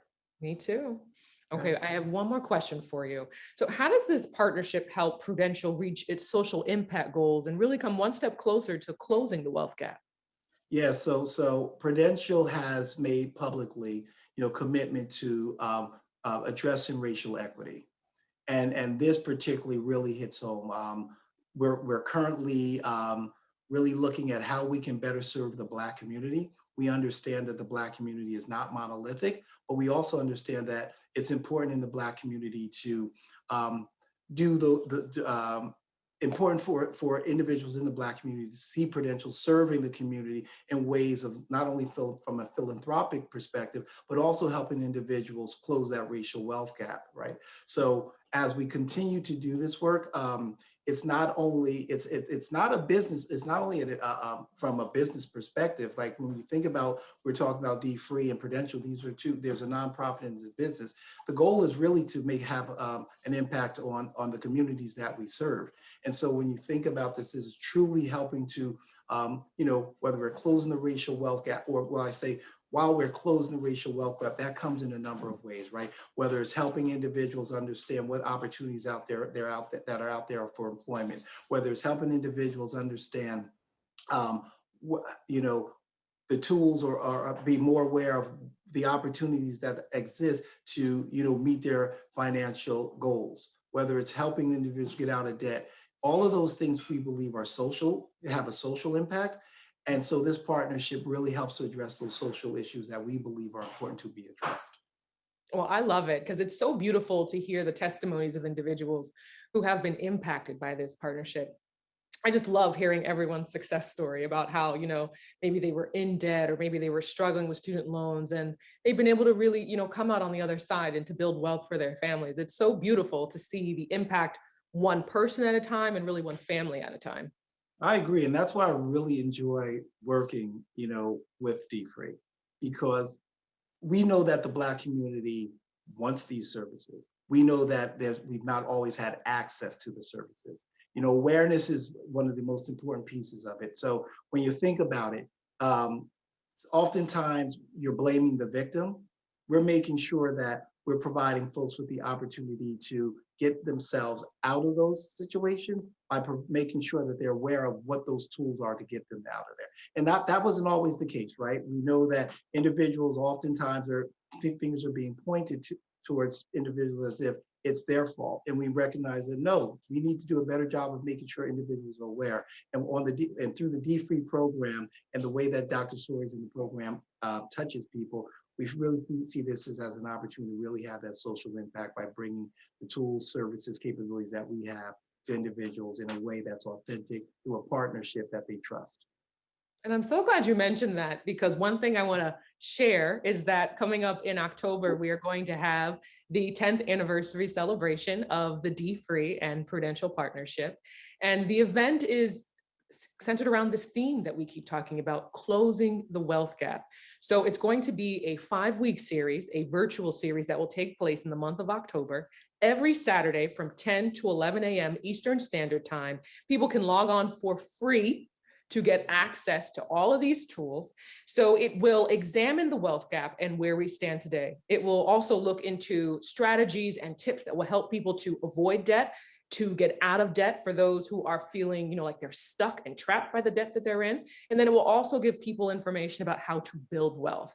And then in addition to all of that, as you mentioned, those wonderful Pathways webinars, those will be available for individuals to have access to, as well as online, so throughout this entire time. And then it will culminate with Finfest, which is coming up in November. So I am really excited about all of the information that will be available for everyone. I'm extremely excited as well. And I hope that individuals take advantage, please take advantage of it. I have my own story, right? And I know how important it is. When I started with Prudential, there was a lot that I didn't know. And in fact, it had a huge impact on where I was earlier and where I've come from that point. And so I really encourage folks to attend. I've joined a number of Dr. Soaries at the dfree events, and each time I learn something new. Doesn't matter where you are in your life, you're always going to learn something new. And then, as I mentioned before, having that person to really push you to take action is so important. So that reminder, we want Prudential and dfree and Dr. Soaries, we want to make sure that our community keeps finances top of mind, right? So you're thinking about it, right? So because every time you're not thinking about it, your dollar is losing, right? So we want to make sure that your dollar continues to grow. As some people say, we want our money to grow while we sleep. And these events will help individuals with the tools, get that education that they need so that they can put their money in places so that it can grow as they sleep. I love that. Thank you, Anthony. Yes, because I think we are all going to be able to share that testimony. This is where I was before the dfree Prudential partnership, and this is where I am years later. Yes, we all have our own testimony, right? And it's going to be so great to hear those testimonies. So again, as I said, so happy to be partners for the last 10 years. So encouraged to continue and so excited to continue this partnership and really looking towards the dfree 10th year. So really excited about it. Thank you very much, Anthony. I so appreciate your time today. Thank you very much. Brittany, thank you. And again, I said, as I mentioned earlier, it has truly been an honor. You really can't imagine how valuable Prudential has been to the dfree movement. We'll be celebrating starting next month our 10th anniversary of partnership with Prudential. And so Anthony is speaking for a portion of what we've done. And between now and the end of October, you'll be hearing much more about the Prudential dfree relationship. We're launching a series together called Disrupting the Wealth Gap. And I just add a little tagline, one family at a time. So again, if you are a big corporation, I invite you to consider a mutually beneficial relationship where it's good for business to have a diverse reach into diverse communities, have diverse opinions that create measurable financial outcomes. Thank you so much, Prudential, and the best is yet to come. I was prodigal and never knew it because I thought to be prodigal was to drink liquor and chase women. And then after all these years of reading the Bible, knowing the Bible, studying the Bible, I decided to pick up the dictionary. And the dictionary answered, prodigal means wasteful extravagance. Wasteful extravagance. If I've got clothes in my closet, clothes in my basement, clothes in my attic, clothes in my garage, and then I rent a storage facility and pay them $29.99 a month to hold clothes I'll never wear again, I'm prodigal. If I'm buying food from restaurants on such a regular basis that I have no savings, I'm prodigal. Wasteful extravagance.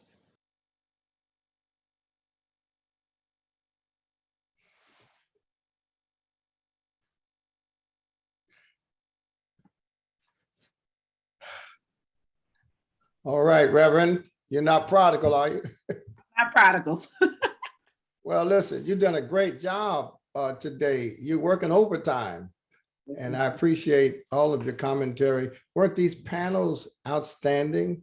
Phenomenal. My goodness, I promise you, this conference has exceeded my expectations. And you know how you know when something great is about to happen? When obstacles get in your way. Talk about it. And when barriers are put in your place, and when the enemy tries to shut you down. So whenever I see technical difficulties, whenever I see logistical challenges, I start praising God because it means that something so great is about to happen that somebody tried to stop it. But this has been phenomenal. I heard you talk about the chat. The chat has been great. You know, my oldest cousin died and I had to preach her eulogy this morning. And so I was able to listen to the beginning of the conference. Well, once it began, I was able to listen to the beginning as I was driving back home. And I promise you that RWJ Barnabas presentation was unbelievable. And as people can see, not only are we linking the relationship between financial health and physical health, which is critical. I mean, when I was running from bill collectors and when I was hoping my checks didn't bounce, I was stressed, I had headaches, I couldn't sleep at night. And it was just a miserable way to exist, and that affects your physical health. But the other is that large employers, the fact that we can take dfree to the workplace is a phenomenal opportunity. And we do it in a way that doesn't violate anyone's freedom of religion. We do it in a way that does not shove our faith down anyone's throat, but the principles of dfree, and not just the practical principles, but also the moral principles. There are moral issues involved with the way people handle money, not only for themselves, but for other people. So I'm excited, and I'm not sure people know, though, after each segment, there's a sheet that they can download to give them some tips on how they can follow up and how we can help them follow up if they've been motivated to take what they've heard and use it somewhere other than this presentation. So good job, Shonda. Are you working until the end? You're working all day today? I'm working all day today, and then I'm turning it over to you. Well, you can take off tomorrow, okay? I get Sunday off. Thank you, Pastor. But you can't turn it all the way over to me because I don't know what comes next. And so you have to keep doing the, I don't have a run-up show. So you have to keep doing a part of it. I'm going to toss it to you toward the end. But okay. Coming up next, I think we have another performance by Mr. Fred Hammond. And I know Great. I'm glad Fred told people that I didn't give him money. I don't need anybody calling me saying, do for me what you did for Fred. I talked to him about money, but I didn't give him a dime.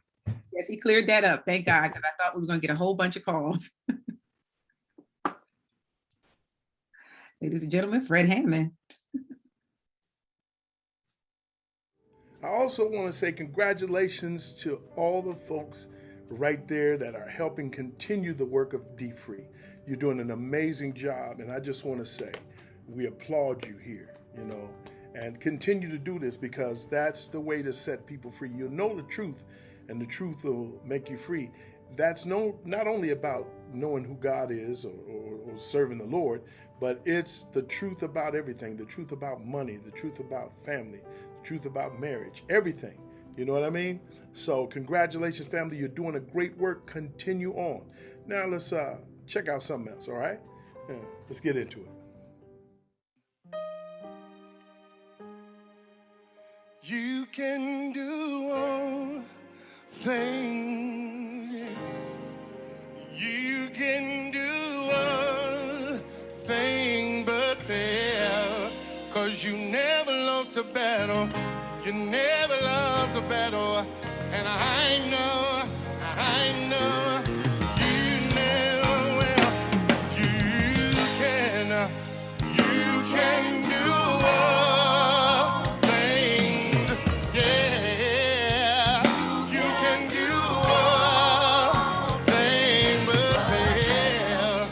You never lost a battle. You never lost a battle. And I know you never will. You can do all things. Say it. You can do all things. You can do all things. But you never lost a battle. Never lost a battle. Never lost a battle. I know. You never will. You can do all things, yeah. You can do all things.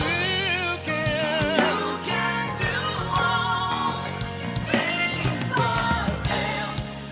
Never lost a battle. Never lost a battle. I know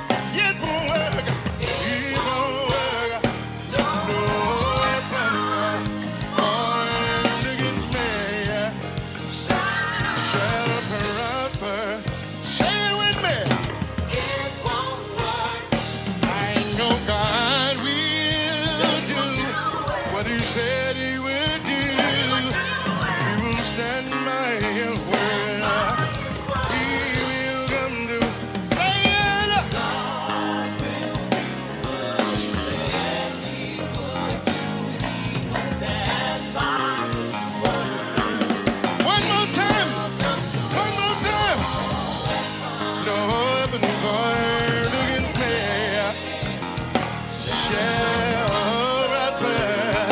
Evil, everywhere, no weapon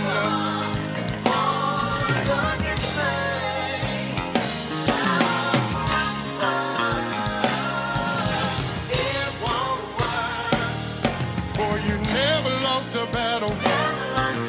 You never lost a battle. Say you never lost a battle. And you never will. You never lost a battle. You never lost a battle.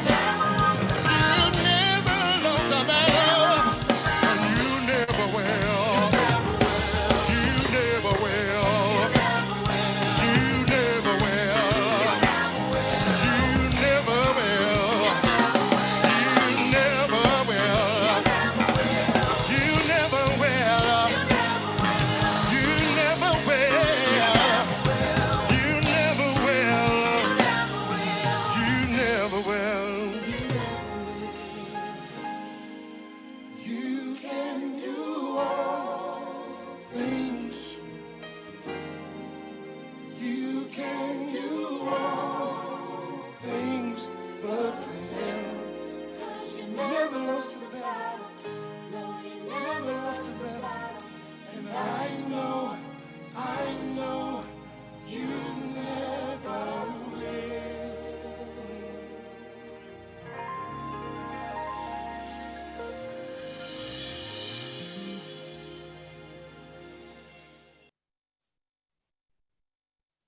All right, all right. I don't know about you, but I'm full. I'm full. No weapon. Gosh, thank you so much, Mr. Hammond, for that. We have come to a part of our time today that is one of my favorite parts. If anybody knows Dr. Stories, you know that he has a passion for people, but he has a particular burden for young people. And so today I have the pleasure of giving you a sneak peek of some of the things that go on behind the scenes at dfree. And so I have with me today 2 of the members of the OGE squad. Okay, write that down, OGE squad. So why don't you 2 introduce yourselves and tell us a little bit about your role? I'll start with, I guess, Brett. Oh, Juliana, you're unmuted.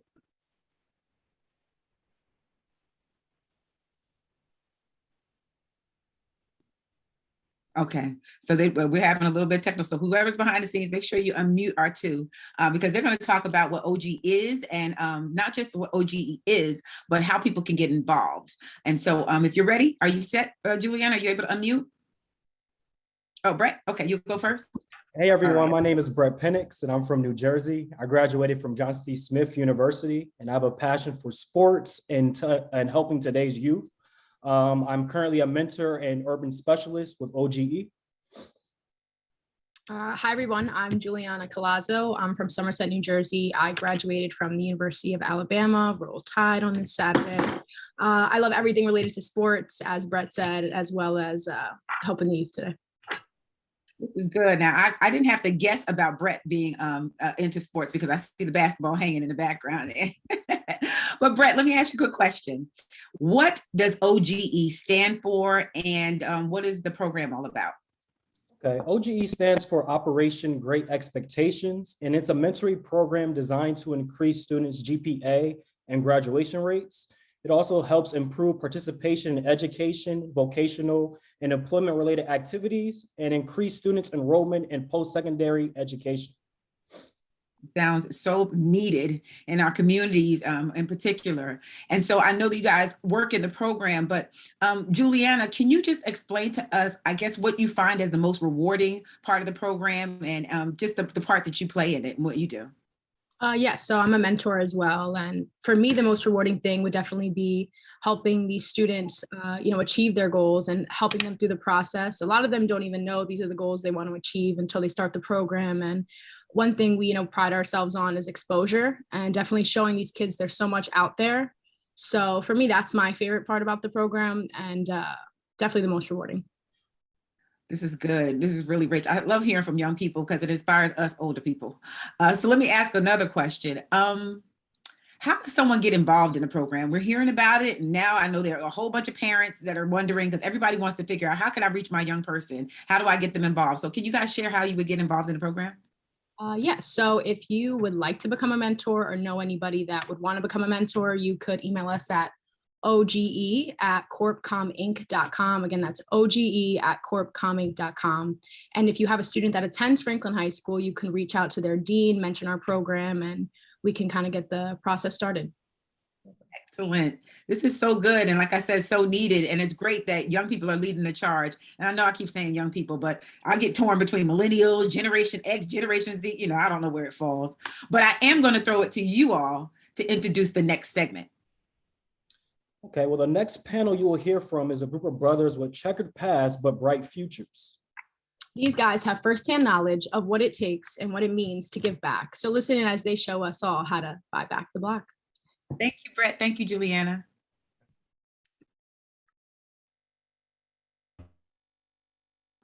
So hi, everyone, and thank you once again for joining us for the dfree 2021 Leadership Retreat.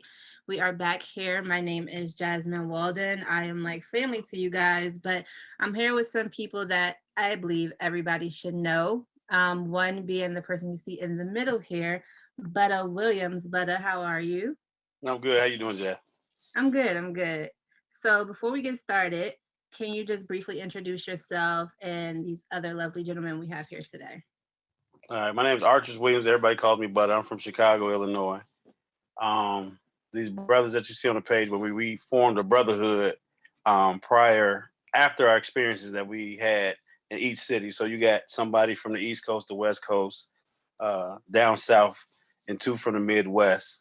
All of us were part of street organizations or doing street things. And at some point we decided we wanted to be the change. And we started doing stuff in our own neighborhood. So you got Black in them in Boston, you got Blue in LA, you got Dre in Houston, and me and Bobby, actually Bobby was one of my original mentors that he was in a different street organization than I was, but he took a liking to me. So he was one of the people that helped me start learning how to be more productive with the community. As time went on, I learned about a term from a professor from Chicago State. It was a term called Jegna, which is a person that has been through some massive things in their life, but still stay integral. And they decided to use the rest of their life to either raise and protect the elder and the youth and their culture, right? And so that term is Jegna. And that's what we all are. Like, no matter what our street families were or whatever organization, whatever we did in the street, when you become a Jegna, you made a conscious decision to change your life and to protect and preserve the youth and the adults, right? So during my since 07, I want to say, when I got into what they call activism, my street family was real big in Chicago, and that's how I moved around. And I linked with other street organizations in Chicago. We made a lot of stuff happen. I ended up working for Al Sharpton for a number of years doing his groundwork. And they never figured out how I got into every community the way I did, but I would call other street organizations, let them know I'm on my way. And they would open me with embrace me with open arms. So over the years, we just bonded a brotherhood. We built a brotherhood, and we've been doing different projects. I.e., why we're on the phone with you guys now, is because we're partnering with dfree, and we're excited to talk about that later on. But I'm Archers Williams, 42, father of 6. I'm an Aries. I like long walks on the beach.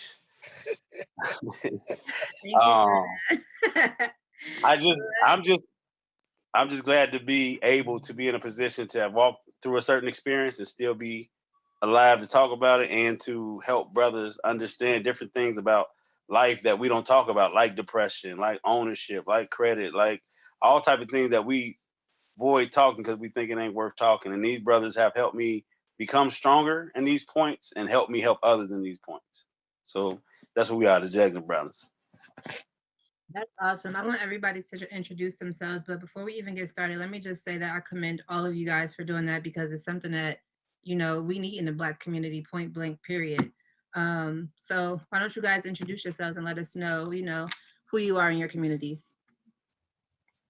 Okay. I go first, I guess. How you doing? I'm DeAndre Flanagan, but everybody know me as Dre. I'm a local artist in Houston, Texas. I go by Dre Stone. I haven't done too many official, activism type events, but I kind of I reach my community through my music. But I really noticed the change I can definitely make.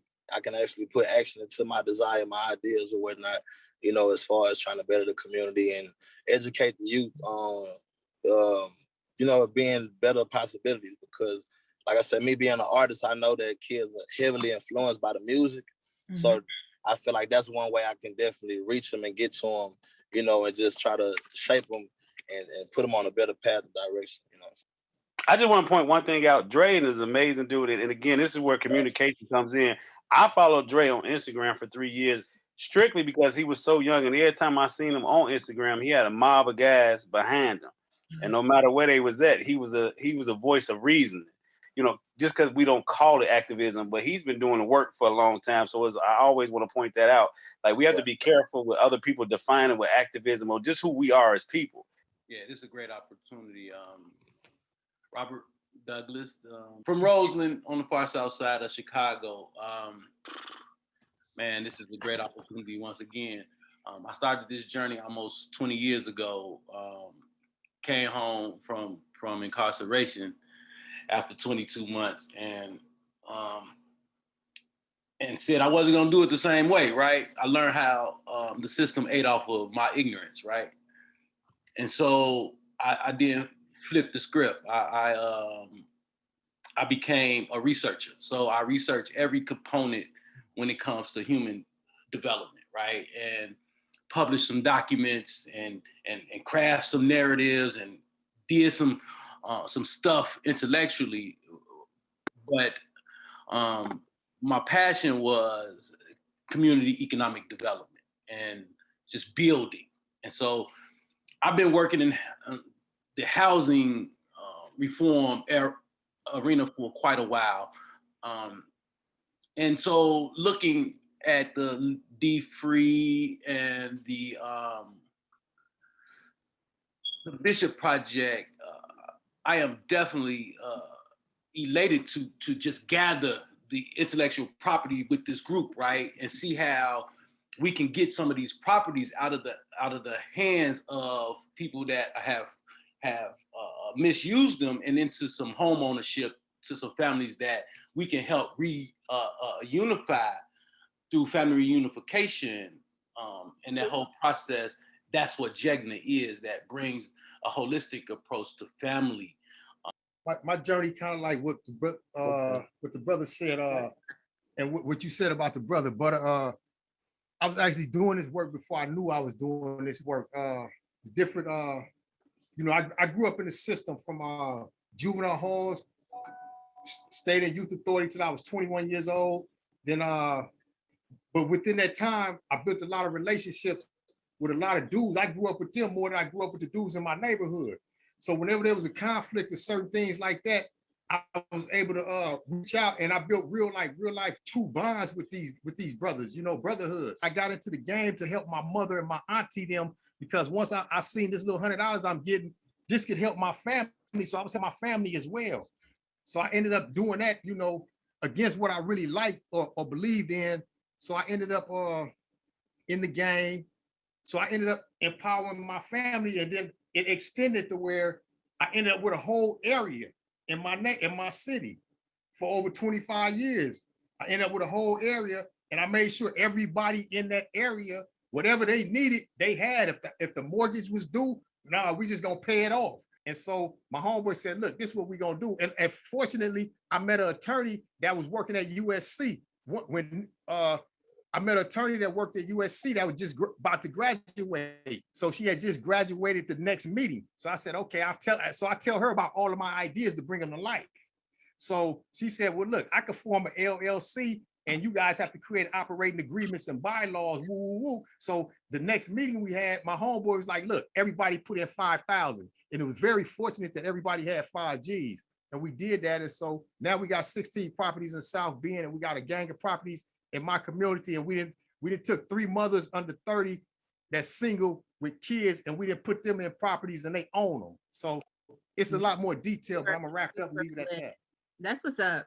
Let me just say before we keep going, I just appreciate all the dialect because I know you're from Cali, Drea's from Texas, and we got Chicago and Boston. And I'm just over here like, whoop, whoop, whoop. Yes, I love it. But you said something, and I know it was illegal at the time, but you mentioned something that reminded me of group economics.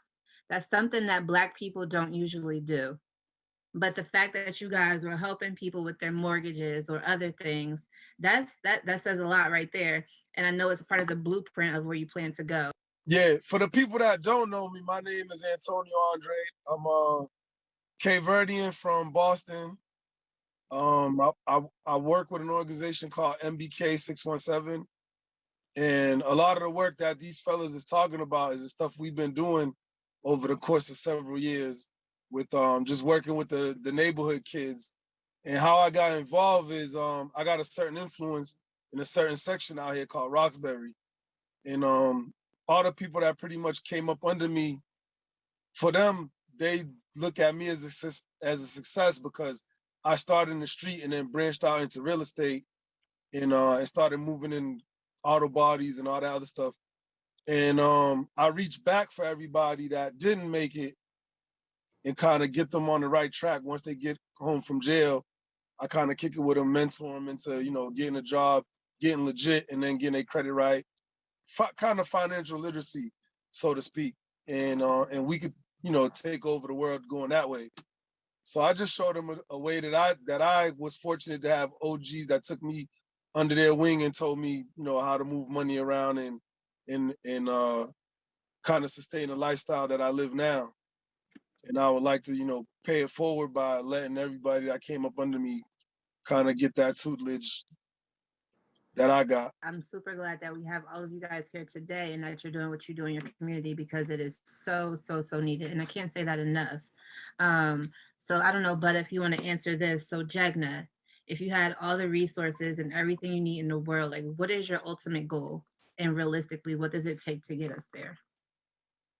I'll let Bobby Anna answer that. I'll just say, for me, like whenever I see a brother like my age or a little younger or older, they always be like, man, bro, can I get $1? And in my head, I'm like, man, I wish I could give you more than $1. I want to give you what I got, right?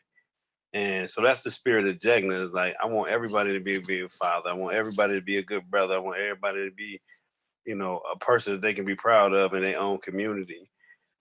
To break down how you do that, as much as people don't want to hear it, a lot of the street organizations, or some people call them gangs, they had a lot of good parts about them that brought camaraderie together, structure together. And if you take the good parts and put it back together, as we keep talking about the famous Boston trip when we all met, it was so much,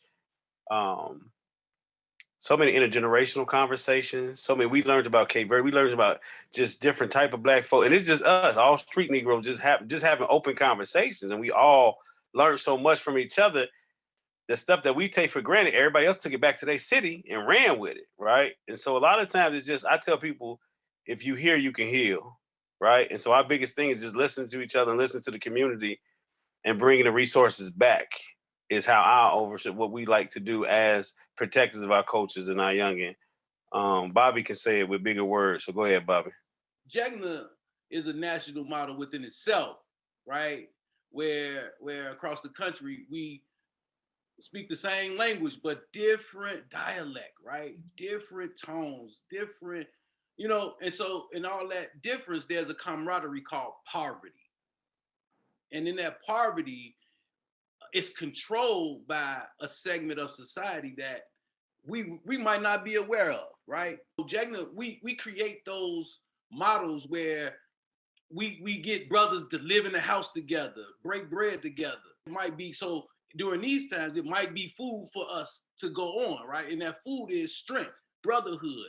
That food is camaraderie, love, patience with one another, so that we can grow. And that's what Jegna does. And how do you do that? It's in an environment where there's an intergenerational connectivity. There's a peer connectivity. And there's a reach back how the children in the village connectivity, right?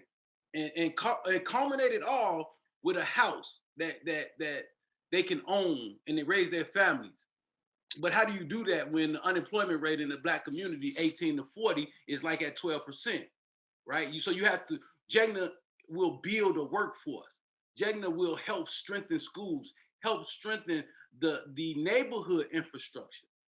And so most African proverbs, I really don't resonate to, but the one that resonates to me is, how are the children in the village? And that tells you how the community is. It tells you how the economics is. It tells you how the healthcare is. Just go and look at the children. And in my community, the children are being shot every day, babies. And so how do you fix that? And you fix that being engulfed in it. And so just teaching, we call it in the social service world called train the trainer model, right? Mm-hmm. But this is a leadership development component, right? Where we teaching people how to be legislative lobbyists, right? Community lobbyists, right? And so just putting that pedigree together now is what Jegna does with the help of the elders. Bobby, you preaching. I think you're in the wrong profession, but I feel like dfree is a financial freedom organization, right? But a lot of our principles align. We are deeply rooted in faith in the Black culture and community. So I think we have a lot of similarities. And I heard you guys say something, but so what if somebody, ex-gangsters from Jersey or Cleveland or Atlanta want to be a part of Jegna? Like, how do they do that? What does the process look like? So we have a membership process, right? Where it's a whole rites of passage. So we working with organizations like the Mankind Project to do retreats. It's life skills training. It is the whole holistic, critical wraparound services, right? To see what a family might need. So to be a member, it's just buying into our financial literacy program, right? So, one of the things that Jegna will do is create a pipeline of information that is disseminated equitably through communities, right? Not just through communities in individual cities, but a unified voice across the nation. And don't forget, Jazz, we have brotherhood in Newark. We got brothers in New Brunswick, New York. We definitely got brothers in Atlanta. We strong a lot of where. Our biggest thing is we had to stay a secret for a long time. Mm-hmm. And it was because everybody looked at us a certain way. You understand what I'm saying? Just being honest with it. Like we had to stay underground. Even we did so it's so many times you've seen our work, brothers that we work with, and y'all didn't know it was us, whether it be Nipsey, whether it be a loon, whether it be that's us, right? But we just couldn't speak about it because we didn't want to get attacked, and we didn't want to make the fight about us, right? We want to keep the fight on what it's supposed to be about, which is healing the broader band. And so that's why the relationship with people like Buster, as Robert called him, Mr. Buster, and Dwight McKee were so key because they taught me how to stop hiding, right? And how to become in front, how to take responsibility for everything I did and challenge people, say, that's what I did, what'd you do? But here's what I'm doing now, right? And that's why we're more open to be free to be on these Zoom calls, because we all like, man, we know what we did and we ain't embarrassed of it no more. We done did our time, right? But we are the fathers, we are the uncles. So ain't no more playing the back row. But Bobby, Blue, Black, Dre, anybody, tell us about our partnership with dfree, because it might be somebody watching who has a similar idea or who wants to get involved. Like, what does this partnership with dfree look like, and what are we going to do in the near future? So we're doing the buy back the block movement, right? Which it goes in phases where we're going to, one, take a piece of property at each city that we're in, redevelop the property, make the property a safe haven and an educational space, right? Yeah. Teaching people how to get dfree, teaching STEM and STEAM projects, teaching different things that matter right now. We're also going to be developing community coaches, right? Similar to life coaches, but people that's been through the community that act as liaisons to get you where they are, right? That still live there. And then also with the Buy Back the Block movement, we are going to be helping families and people buy houses in the communities in which they're from so they can have more ownership. And again, like I said, this is nothing new. I call him Pops. Pops been doing this with me for years, right? And it's been his toolage and a couple other people's toolage. Like Bobby says all the time, man, you don't get brothers like that giving back wholeheartedly the way he does, right? So like you said earlier, the spirit of dfree does run similar to Jegna because the brother that created dfree helped to create Jegna in his own right. I love it. This is so fire. I can't wait for it to be like big and a thing and everybody can see what we're doing, because to be honest with you, we need like more and more of people like you in different communities so that we can really push this thing forward and make it like a global movement, because Black people need it now more than ever. You know, there are very few things that are more impressive than for a young man or young woman who made some mistakes in life and who decided that they were going to change. And then after they changed, they decided to reach out to help other young people avoid the mistakes they made, or to go back to the neighborhoods that they made mistakes in and make contributions back to those same neighborhoods. That's what you just saw. And the fact that these young men were transparent, they were authentic, and they're passionate about making a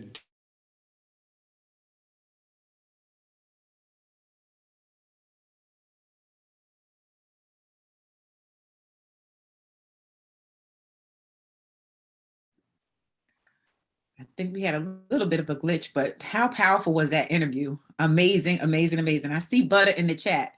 No, everybody cannot call Dr. Story's Pops. I'm just letting you know that was just him and Butter. In any event, Dr. Story, welcome back. Well, I never gave him permission to call me Pops. I don't know where that Pops came from, but I love Butter, and he doesn't call me Pops to my face. He waits till he get on Zoom or on FaceTime or on cell phone. But these young men are part of a national network. I call them our strategic weapon, because they, first of all, they'll go places many people won't go.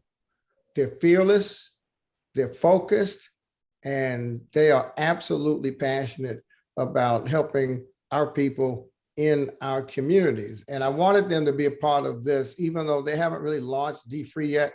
We're kind of working out the logistics and the details, but they have as much potential to reach a certain population as the Delta Sigma Theta sorority has to reach another population. See, what I learned a while ago, Sean, is when you say the word Black today, that's not fully descriptive of anything. The fact is our ancestors all came from Africa, but today the Black community is diverse. And Black Los Angeles is different than Black New York. In fact, Black downtown New York is different than Black uptown New York. And so we have to be a little more precise if we're really focused on helping Black people, because we are as diverse as the country is. And I believe these men are in a position to help us help many communities that are left out when people talk Black and civil rights. So I love them. I talk to at least one of them every week. And now that I don't have pastoral responsibilities on me at First Baptist, I have even more time to give and nurture and love on these guys. We cannot wait to see what they're going to do in the community and what the partnership is going to do. And as we get ready, we see one part of the community through Butter and his group. Hey, Butter. But we also have another part of the community that we're going to examine, and that's Catherine's interview with Increasing Hope and with Dr. Selena Carter's group out of New Jersey. And so we've got those group coming up. So everybody stay tuned, because we want you to be a part of that as well.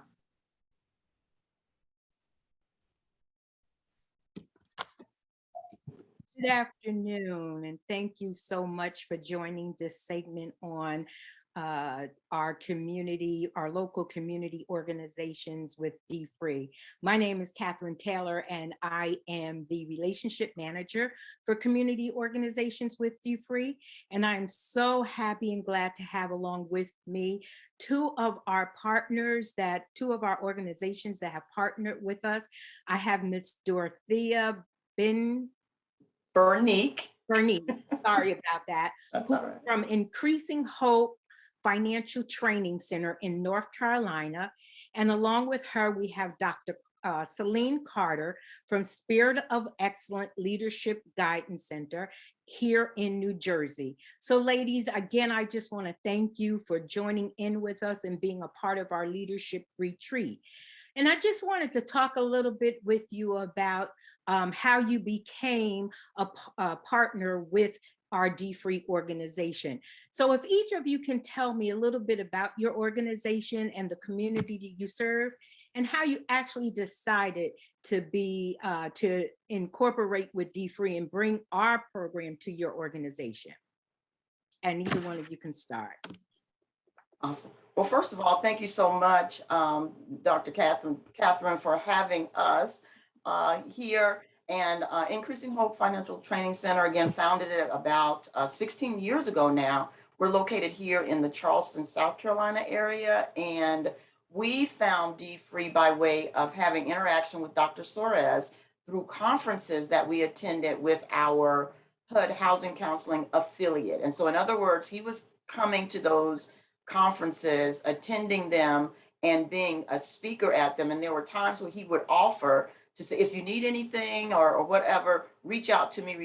And so at one point he had a phone call with us, and he said it one more time, and I took him up on the offer. And so I stepped out there in faith, and I think my team thought, oh, they're not going to call her back. They're not going to have anything to do with her. But I made that phone call, and I did receive a phone call back. And that has been that was the beginning of a wonderful relationship with dfree. Thank you. Dr. Carter, how did Yes, and thank you, Catherine, for having me here today.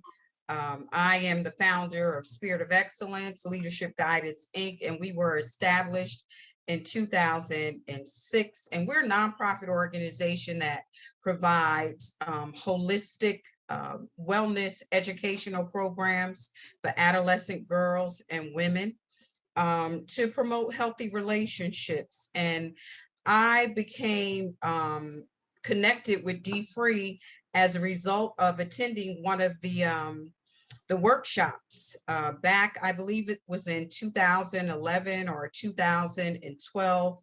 And I later took the dfree training to become an ambassador for dfree in 2013. And that's how I established my relationship with the dfree program. Thank you. That is great. We're so glad that you both found us and that we're all working together. As a relationship manager, I have enjoyed working with both of you likewise. So when after you becoming knowledgeable of dfree, what made you decide, or how easy was it for you to incorporate the dfree curriculum in both of your organizations? Yeah. For me, Ms. Catherine, it was very, very easily, because one of the things that attracted me to dfree was the fact that it began with that attitude and the behavior, the mindset. And about 8 years prior, I had written a course where the first thing that we start teaching when we teach budgeting is a money mindset course, which would help us identify those behaviors and attitudes that were actually hindering our success. And so when I saw and found a program that was such aligned with what we already believed in from the standpoint of being the foundation for teaching financial freedom and financial education and helping individuals move forward in this area, for me, it was like a no-brainer. Everybody was like, well, Dorothea, why don't you write your own course? And you can do this and you can do that. Well, when it's about serving the community and not about me, it was more beneficial for me to partner with someone who was already, number one, having the success, had already put the program together, and all I needed to do was to plug into it and bring it to my community. And so dfree was very instrumental in supporting my effort and my desire to bring it to South Carolina. They came here and did facilitator trainings. They came to events to introduce it, and they have just been, all of you, a wonderful support system for bringing this material into our community. Great, great. Dr. Yes, yes, and yes, that's okay. The dfree program, it was so simplistic, and the practices that are laid out in the program, after attending for myself, it was something that I wanted to share with my family and friends, and also incorporate into the SOE organization. And what I like about the program is it's very easy to follow. It doesn't take a lot of financial knowledge in order to implement the program. And I like the simplicity about it, and that it was for the African-American community. Definitely, definitely. Yes, and that is so true, because we want to support our Black and Brown families. Yes, And, yes. help them to financial freedom. So we're so Right. glad that you found us. With deciding to use the dfree curriculum also, what were some of your best practices in sharing it with your organization? Sure. So some of the best practices for sharing it, again, is the simplicity of the program. And also one of the takeaways was, it was not looking at my personal finances or the personal finances of the individuals attending. And what I like, some of the takeaways are the snowball effect, and also understanding budgeting, and again, that it also was easy to train the trainer, which was big for me, that it didn't take a lot of work to train my team on how to be a part of this program, because that's offered by the dfree program. Definitely, definitely. For us as community service providers and a growing organization, we were also looking at a way to duplicate ourselves. And again, because of the training available to facilitators and there not being a extensive need for a lot of financial knowledge, it fit in with what we were trying to do, and it would allow us to serve more of the community as well. One of the best practices that I like, or one of the things that we've been able to implement and had the freedom to do, was to customize the program from the standpoint of the way that it is offered.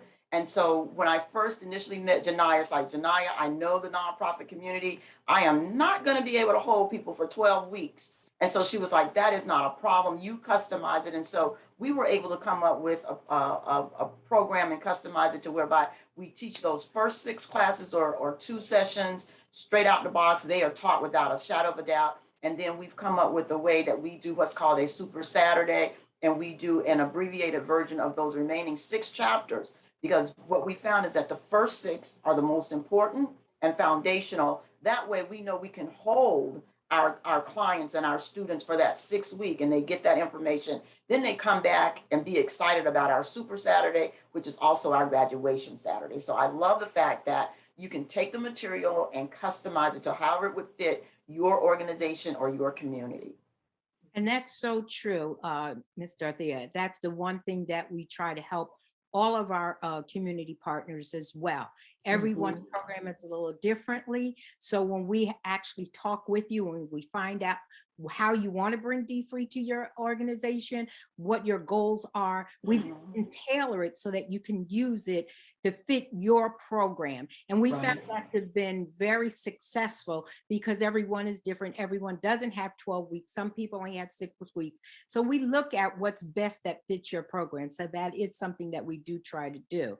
And as you already said, we also try to help you with even your own team. My next question would answer was, how did you even bring your own team members into it, and how did you help them get up and running as well? So for me, my team members, they attended the 12-week program before doing the leadership program, and they were so excited and enthused about the material and how it helped them.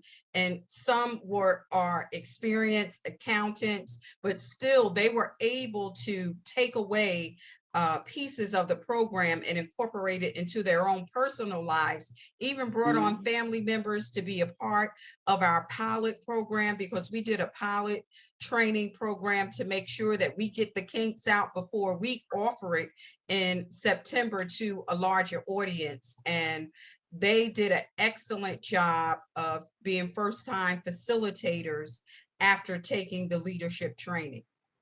Definitely. And same here. We definitely had our staff take the course.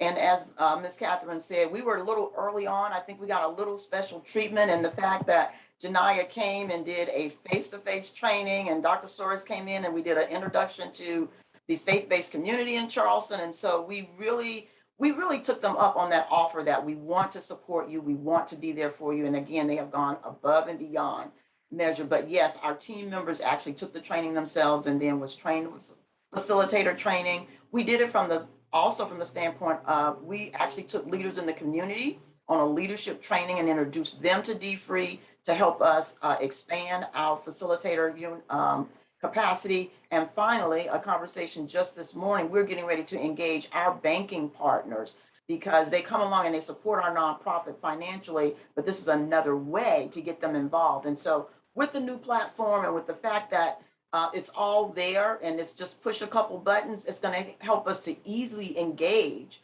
our banking community in the area to be facilitators on our behalf as well. That's so great. And as you just mentioned that little tidbit, the new platform, that was my next area I was going to. As both of you know, and for those that don't know, we now have a new platform of learning. We've launched the dfree Academy platform, which is an online tool that you actually can learn through the Academy, where individuals, organizations, groups can sign in, register, and actually take our 12-step training class right in the Academy. And with that being said, we also, one of the biggest things that we wanted to be able to do was develop a tool for our organizations and our community partners to be able to use this platform to train their own classes. And I know, Dorothea, with you, like you said, you've been with us a while. You started back old school with the workbook and that big manual. How did you find transitioning to the Academy for your organization? And what is your thoughts on our new Academy?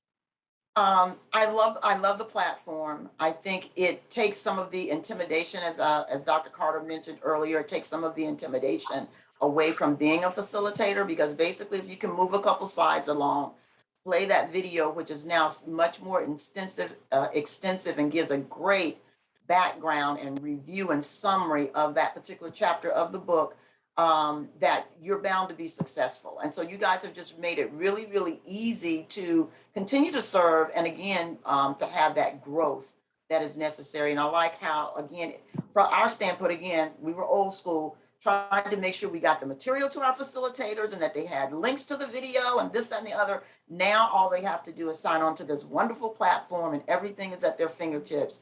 And so we are loving the new platform and grateful to have been one of the few testers of it as it's being rolled out. That's great. Excellent. And Dr. Carter, what has been your experience been with the Academy? I love the new platform. It is just point and click. It's very user friendly. Yes. You can, you don't have to worry about switching pages from the book.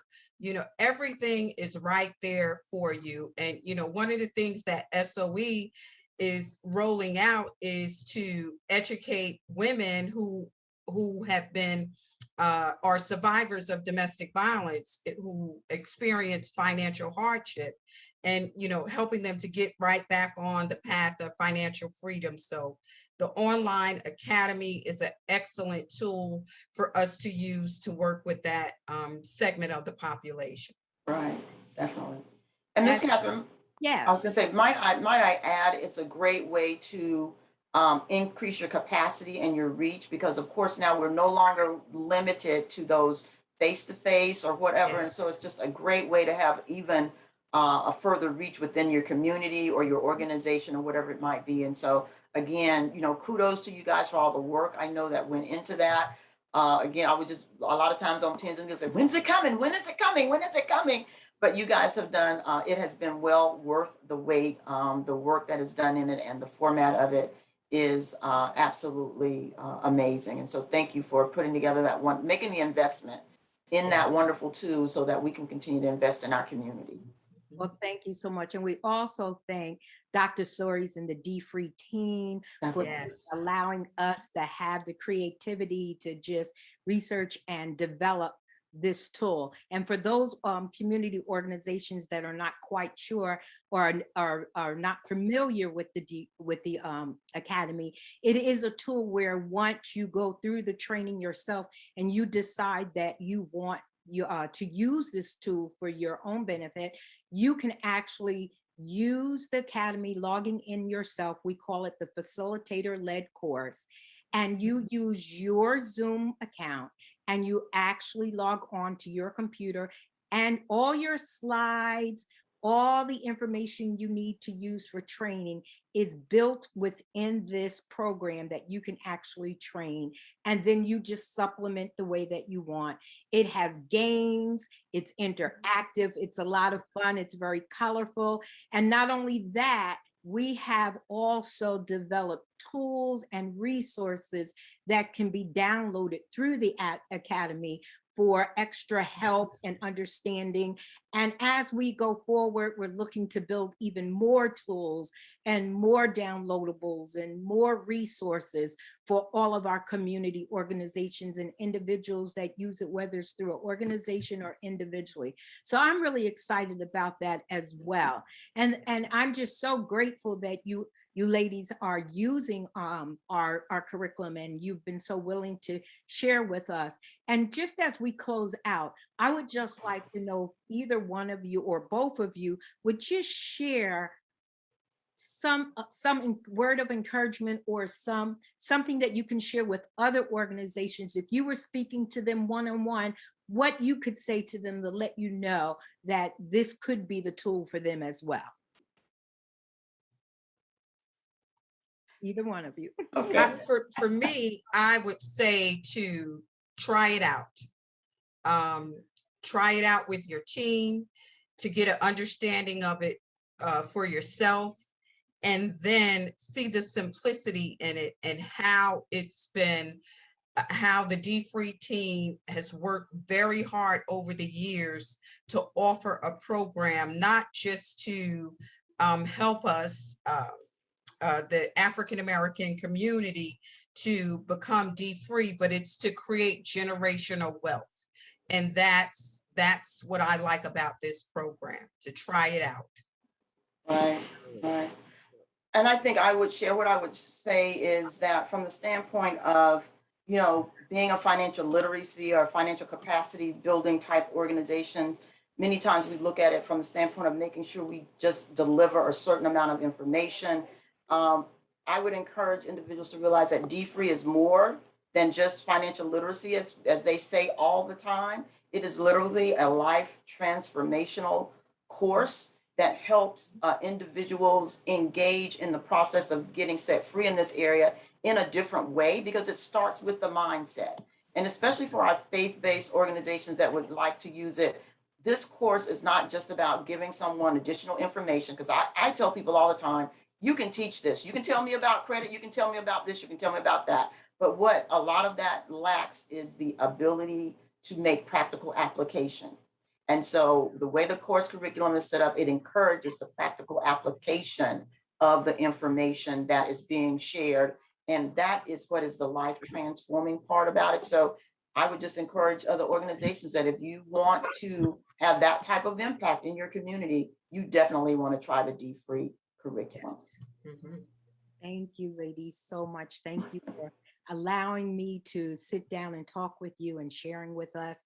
And to our audience, anyone that is there that is a leader of an organization, have a community organization, if you are interested in bringing dfree to your organization, please reach out to us. You can reach us at info@mydfree.org and let us know, and we would be happy to get back to you so that we can continue to bring this information to all of our communities, so that we can all be financially free and have freedom in our finance. Thank you so much. I've enjoyed talking with you, and I'll be talking to both of you again because we're partners and that's what we do. Awesome.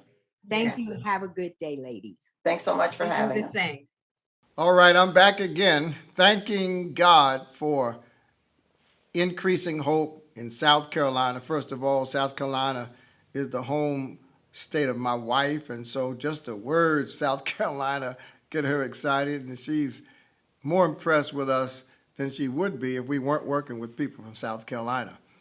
But more importantly, I've worked in nonprofit organizations all of my life. My first job was in a nonprofit organization. My last job was in a nonprofit organization. And there's tremendous pressure on nonprofit organizations to do all of the things that they have to do.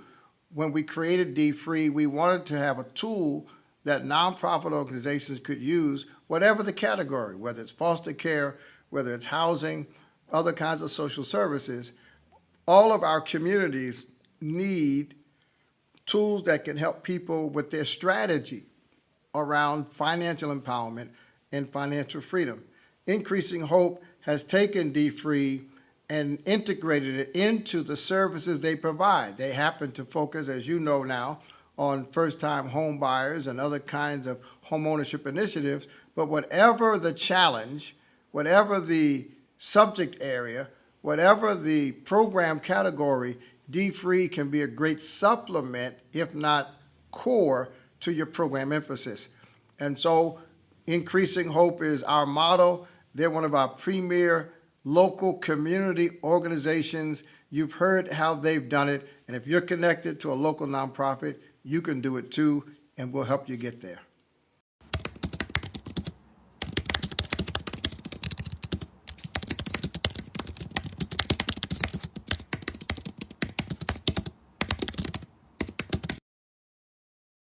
The mission of dfree is to promote strategies that close the racial wealth gap and build generational wealth.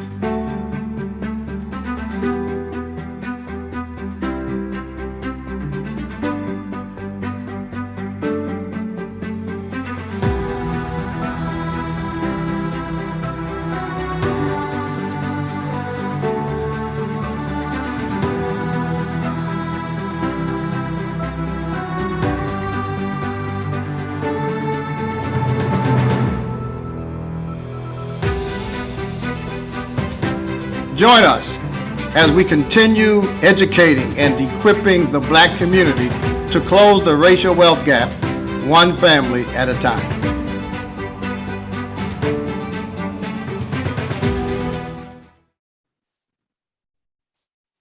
Well, I tell you, this getting gooder and gooder, if I can use that term.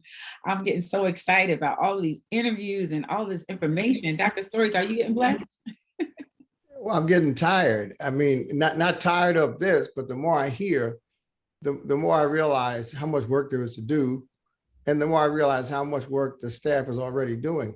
You know, we probably need to focus on doubling our budget. I mean, people need help, and people need support. And of course, our model is helping organizations that help people. Our online platform has put us in touch more with the people themselves, but we don't want to replace any organization. We just want to equip and empower organizations. And I'm so inspired. You know, I sat down in 2010 and I took the month of August off and I wrote the book, which was called Breaking Free from Financial Slavery.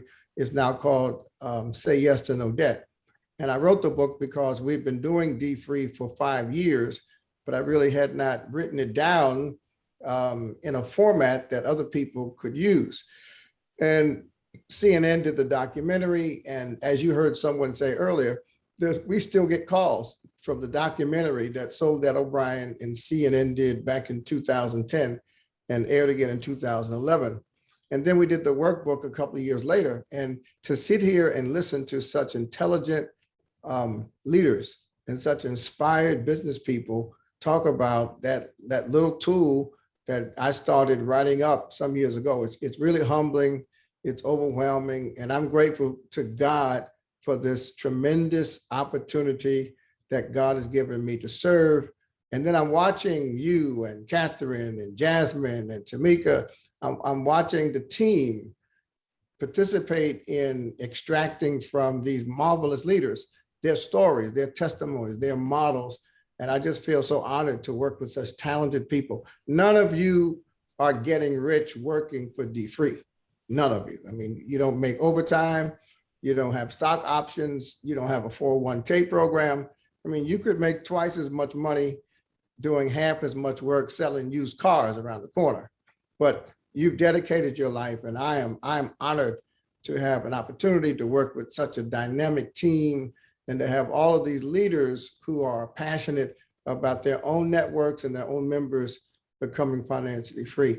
I'm sitting here rededicating my life to doing some new things to make sure we have the resources we need to really feed the flock the way they need to be fed. So yeah, it's inspiring. Dr. Soares, we are grateful for your leadership. We're grateful for your vision, and so many people are being blessed by it. And you know, we always get rewards when we hear back from other people and their testimonies. And so we're grateful to be in a position to serve not just the kingdom, but to serve others like this. And so thank you very much, even for allowing us and trusting us to carry the vision. So I want to add that. I got to tell you, you mentioned the team, and our dfree team is so diverse. It's diverse with men and women, it's diverse with young and old. And so this diversity is evident in this next group of presenters that are coming on. I see one of them already here. I'm waiting for the others to come along. I think we have Max, Josh, and Brian. Oh, from Ghana. Wonderful. Yes. Maxine, I see you there. Yay. Okay, Max and Josh are together. That's excellent. And there is Brian. Wonderful, wonderful, wonderful. Brian's not from Africa. I said diversity. We got both. I thought this was about Africa. Well, it's about a couple of things. And so first we want to make sure that we let them introduce themselves and tell the role in which they play, because they all serve in different capacities as it pertains to dfree and your other organizations in business. Okay, I'll get out the way. We always like to talk to young people, and we also like to introduce you to our team. And so at this time, can each of you just introduce yourselves and tell where you're from and what you do? I'm going to start with Brian. Hello. My name is Brian Smallwood. I am from Somerset, New Jersey, and I currently work as the operations coordinator for CCCI. Excellent. Next up, Josh. Hi everyone, I'm George Bansa, the dfree Online Academy Success Liaison, and I'm in Ghana, West Africa, and I'm just happy to be here. And last but certainly not least, Max. Hi everyone, my name's Max, and I'm also here in Ghana with Josh, and I'm part of the dfree engagement team. Yes, indeed. Now, everybody on this screen, just so you guys know, is being very, very modest. They've been, quiet with their roles, but Max edits all of our videos, and she's amazing. Josh is the voice that you hear when you call and you talk about dfree and you have questions, and he's the one that's so responsive in email. And Brian is all things social media, all things right hand to Dr. Soares, all things CCCI. So they're taking the low road today, and that's good because then I get to brag about them. But I thank you for your introductions, but can you guys just expand about how dfree has impacted your life? I mean, I wish that at your age, I would have gotten this financial education, and I may not have made some of the mistakes that I made as a grown-up, but I'm asking you, what was that like? What is it like, and how has dfree impacted your life? We'll start with Max first. All right, so my mom has worked with dfree for a while, so I've been aware of the program for a while. But when I was younger, it was always just like, oh, dfree, whatever. And then I turned 18 and I got a credit card.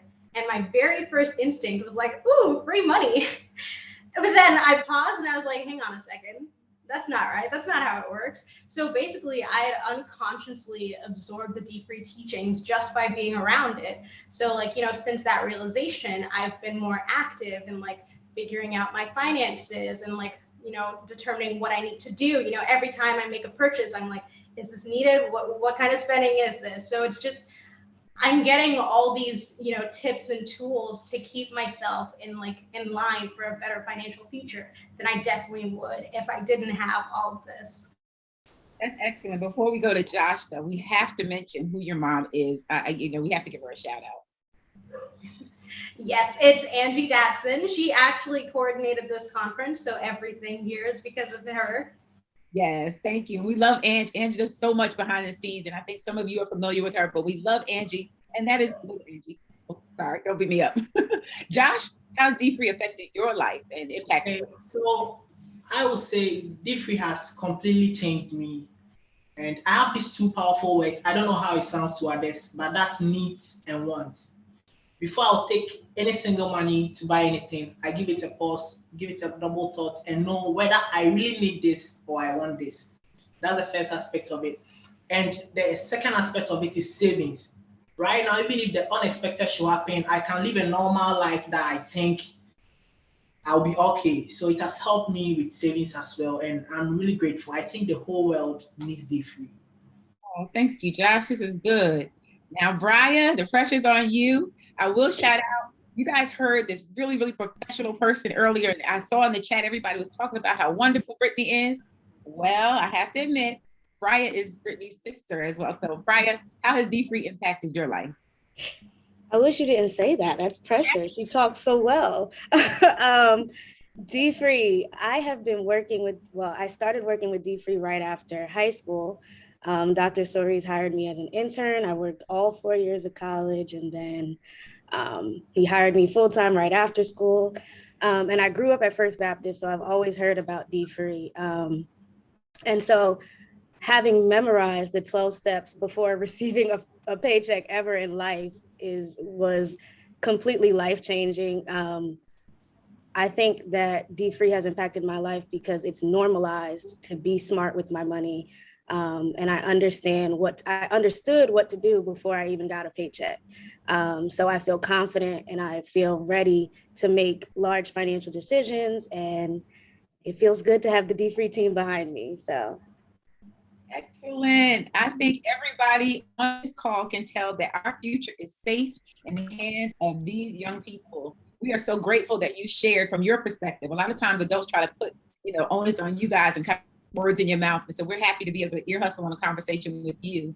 And so at this time, I'm going to turn everything over to Maxine, who is going to introduce our very next segment. All right, everybody, please enjoy our next segment as we journey to our beautiful continent and learn about dfree in Mother Africa.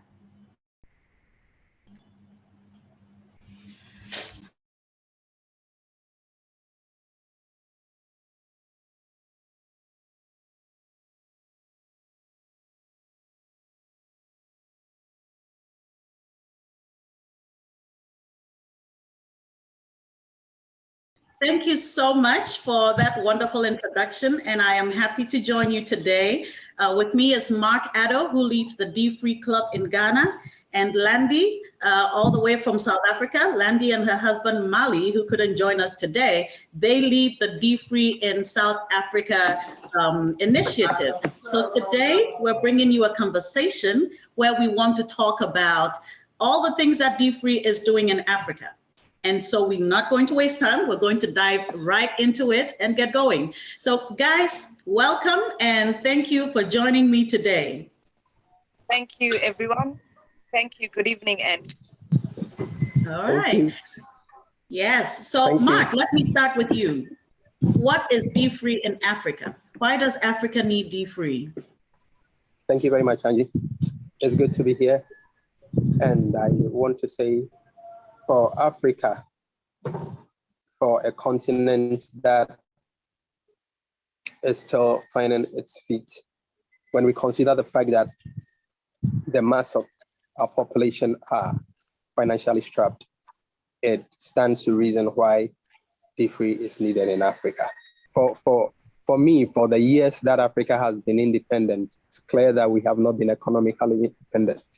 And dfree in Africa is so crucial because until and unless the people in Africa is made or are made to be free economically, we will keep being slaves.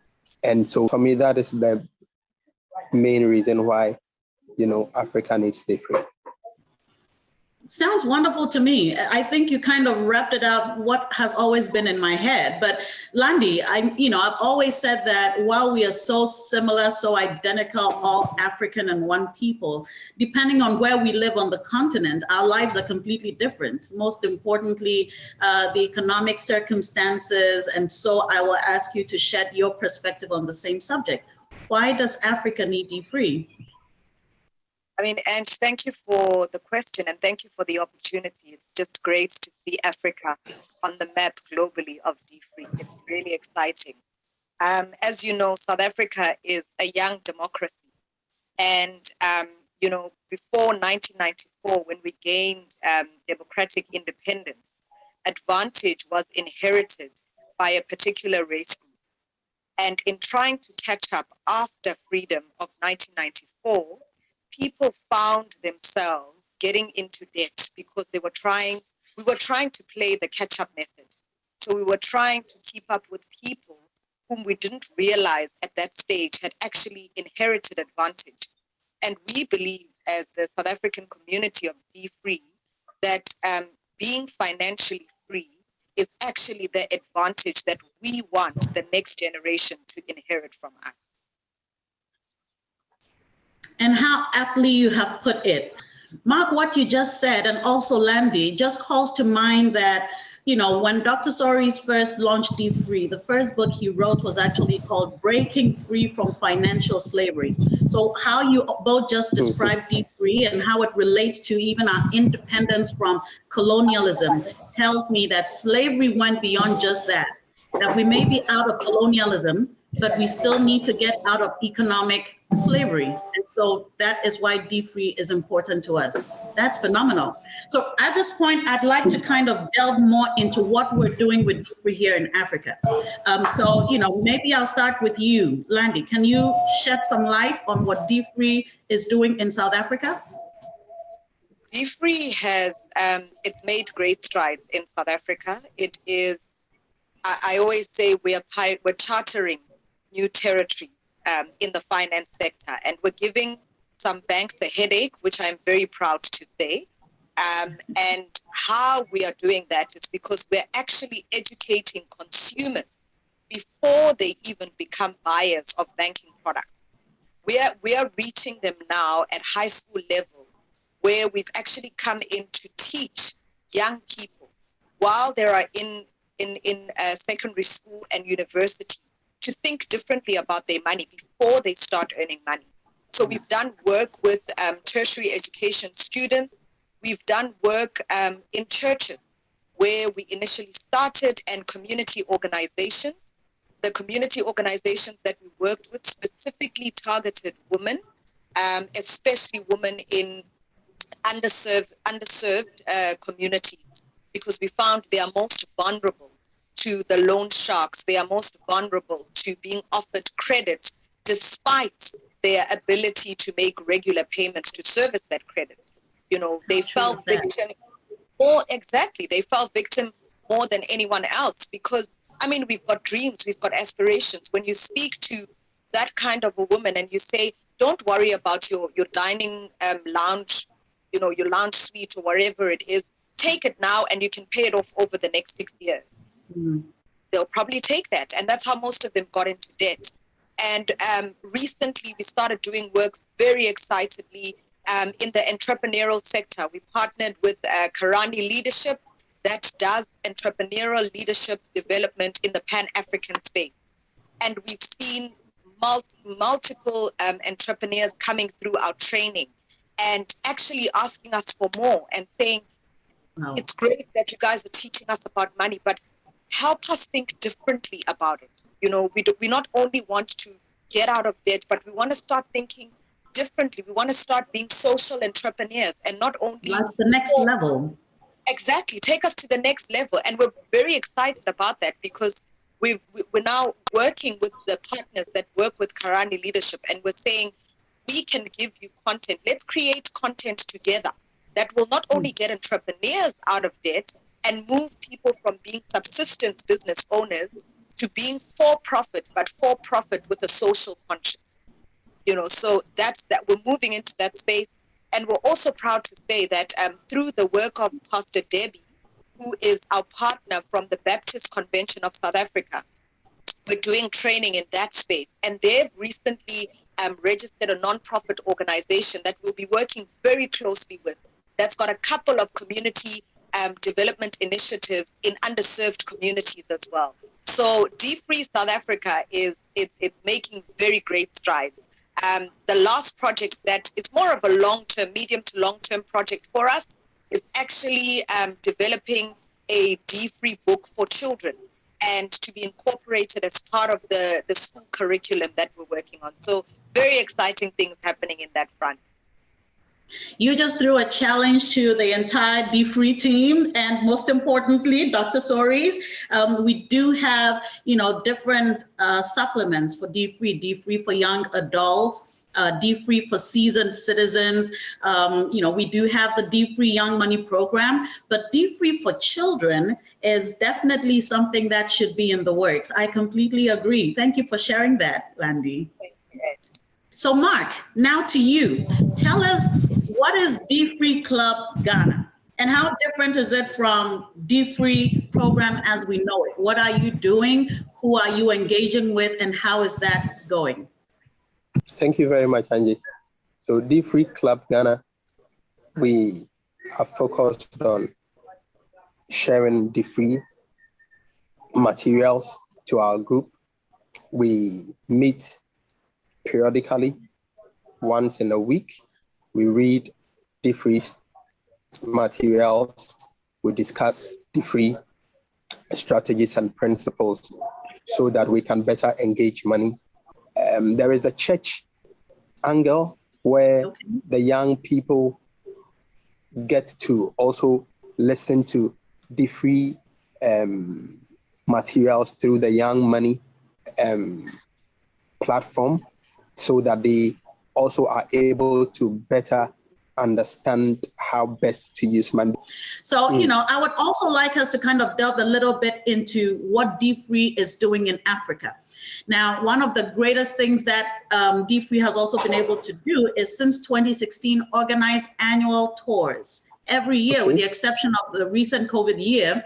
But most importantly, every single one of these groups that go to Africa through the dfree initiative also leaves a mark, especially in underserved communities where we do what you would call community development programs or projects.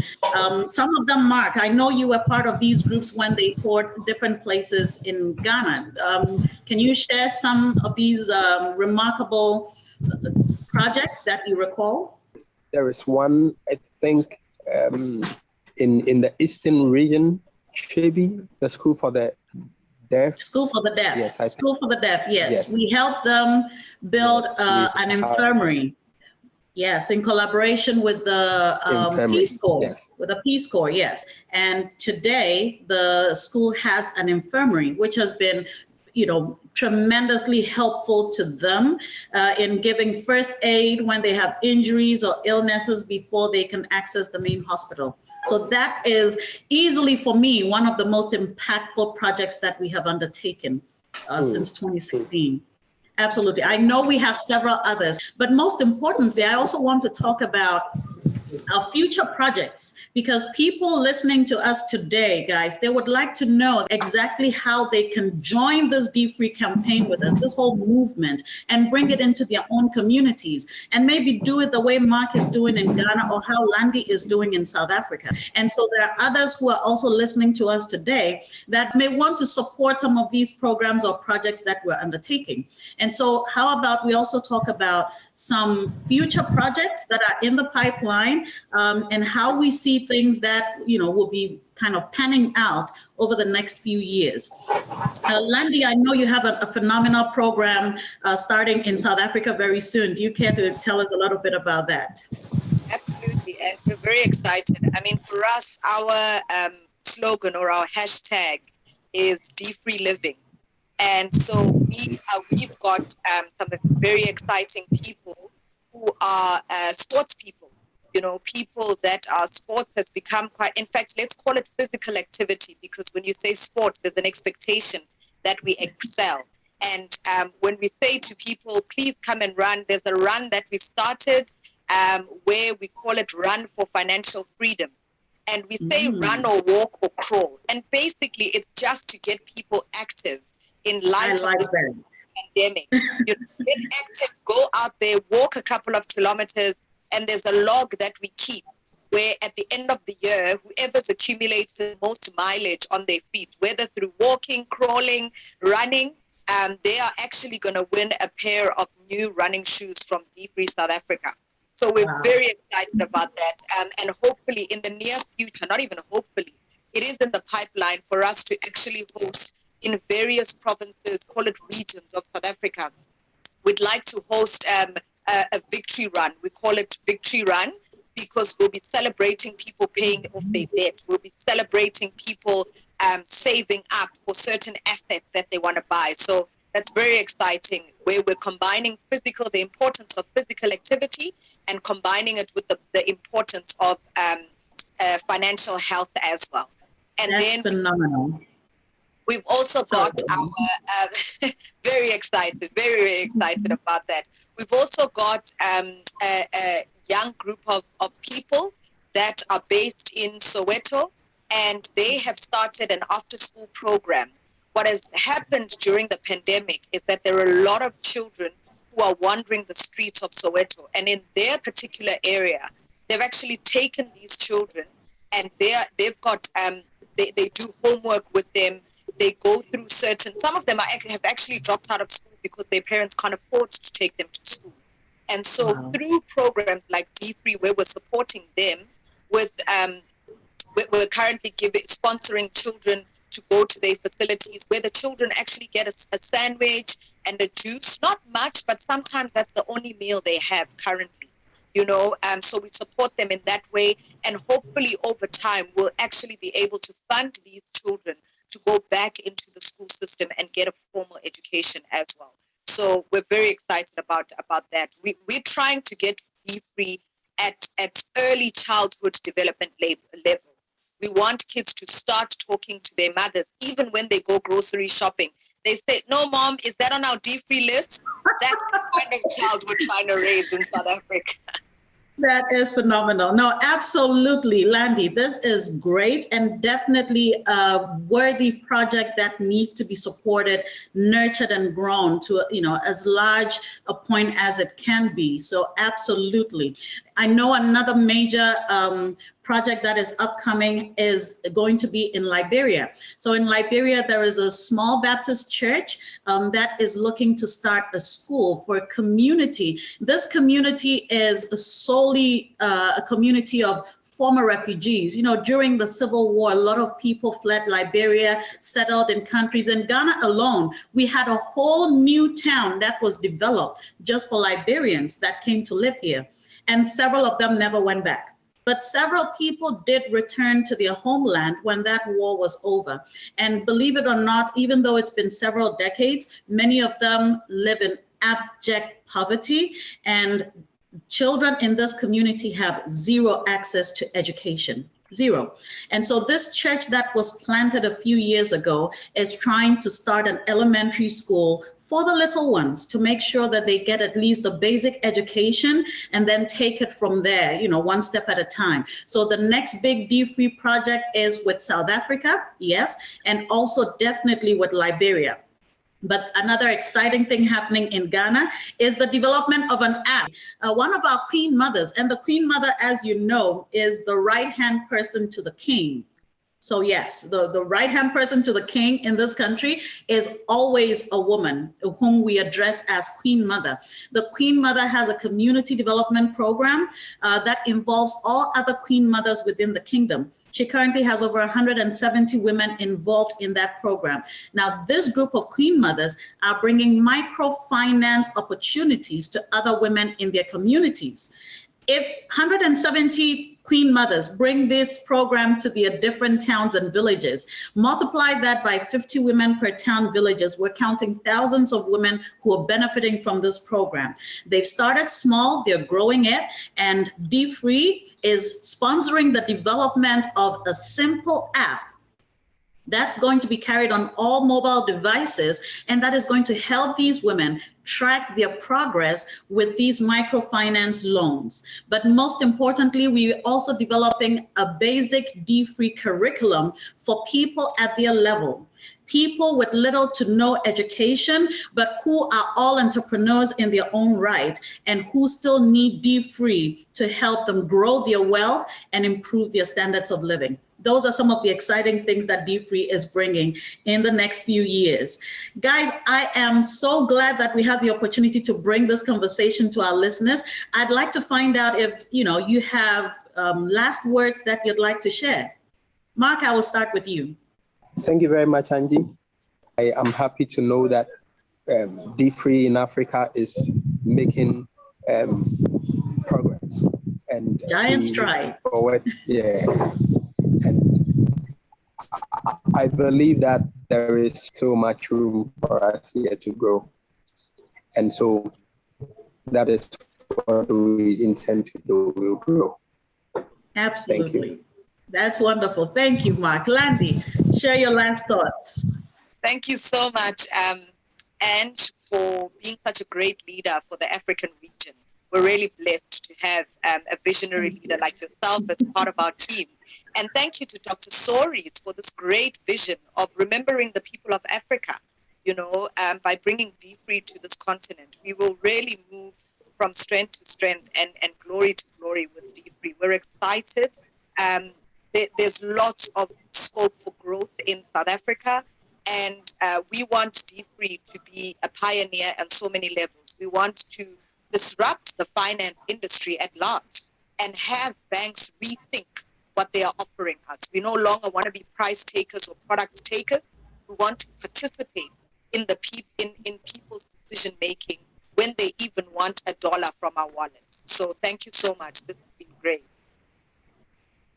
Phenomenal. You have heard Mark, you have heard Landy. We are disrupting Africa with financial change. And what we're doing is using the dfree movement in all levels. And it is such a pleasure that we were able to bring you this today. And so I'm going to hand over back to the host for today's event. Reverend Sutton, Dr. Soris, please take it over. Thank you.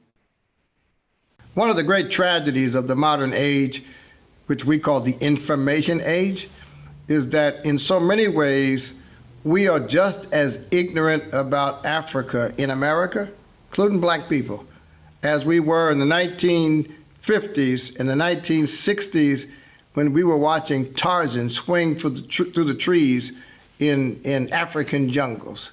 Thank God for opening my eyes personally, and thank God for connecting us with a team of young people led out of Ghana, but inclusive of South Africa, an emerging group in Liberia, and we've got seeds sown in other parts of the continent. Thank God for connecting us with real people who, in the first instance, can teach us the truth about Africa, and more importantly, position us to serve the richest continent on the planet. I look forward to many of you traveling with us back to Ghana. The dfree Foundation sponsors 2 trips to Ghana in 2022. I look forward to your support for the Queen Mothers Project, where we're providing microloans to women around the eastern region of that country for entrepreneurship. And thank God for all of the prayers and all of the support that we receive for our work in Africa and throughout the African diaspora. This is very exciting, and no child that's connected to dfree will ever grow up ignorant about the beauty and the depth of African history, African heritage, and African hope.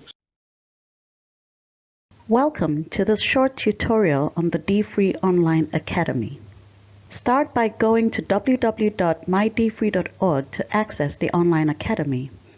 On our homepage, the following tabs at the top provide information on getting started, about dfree as an organization, how to get support, and a link to the brand new dfree Foundation website. The Registration and Courses tab reveals some of the courses we have in store. If this is your first time, click Register to create a password-protected account, or simply sign in if you're a returning user. Inside the Academy on the home page, All Courses shows you a catalog of the courses available to you. My Courses shows what you have enrolled in, and My Profile is where you update your personal information, such as add a picture or change your password. In My Resources, you will find all the free tools you need for learning and videos to help you navigate the Academy. You can search our frequently asked questions bank or simply ask the Academy expert a new question. As you progress, you will earn points and badges that will display here. You can also learn more about dfree, the $1 billion paydown, and contact us using the tabs at the bottom of the page. To enroll in any course, click on the image to open the course page and then click Enroll. You're ready to start learning, and this course should now appear in My Courses. The dfree Online Academy has some exciting new features. The classroom is customizable with your organization or group name and logo, with scheduled classes, downloadable resources, and is accessible only to members of your group.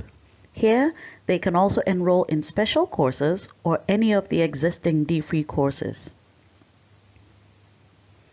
The dashboard is a more dynamic full platform feature which can house your organization or group banner, different media and resources, and provide access to multiple courses. This is very similar to the dfree Online Academy homepage. Contact us at info@dfreeacademy.org for more information on getting a free classroom or dashboard for your group or organization today.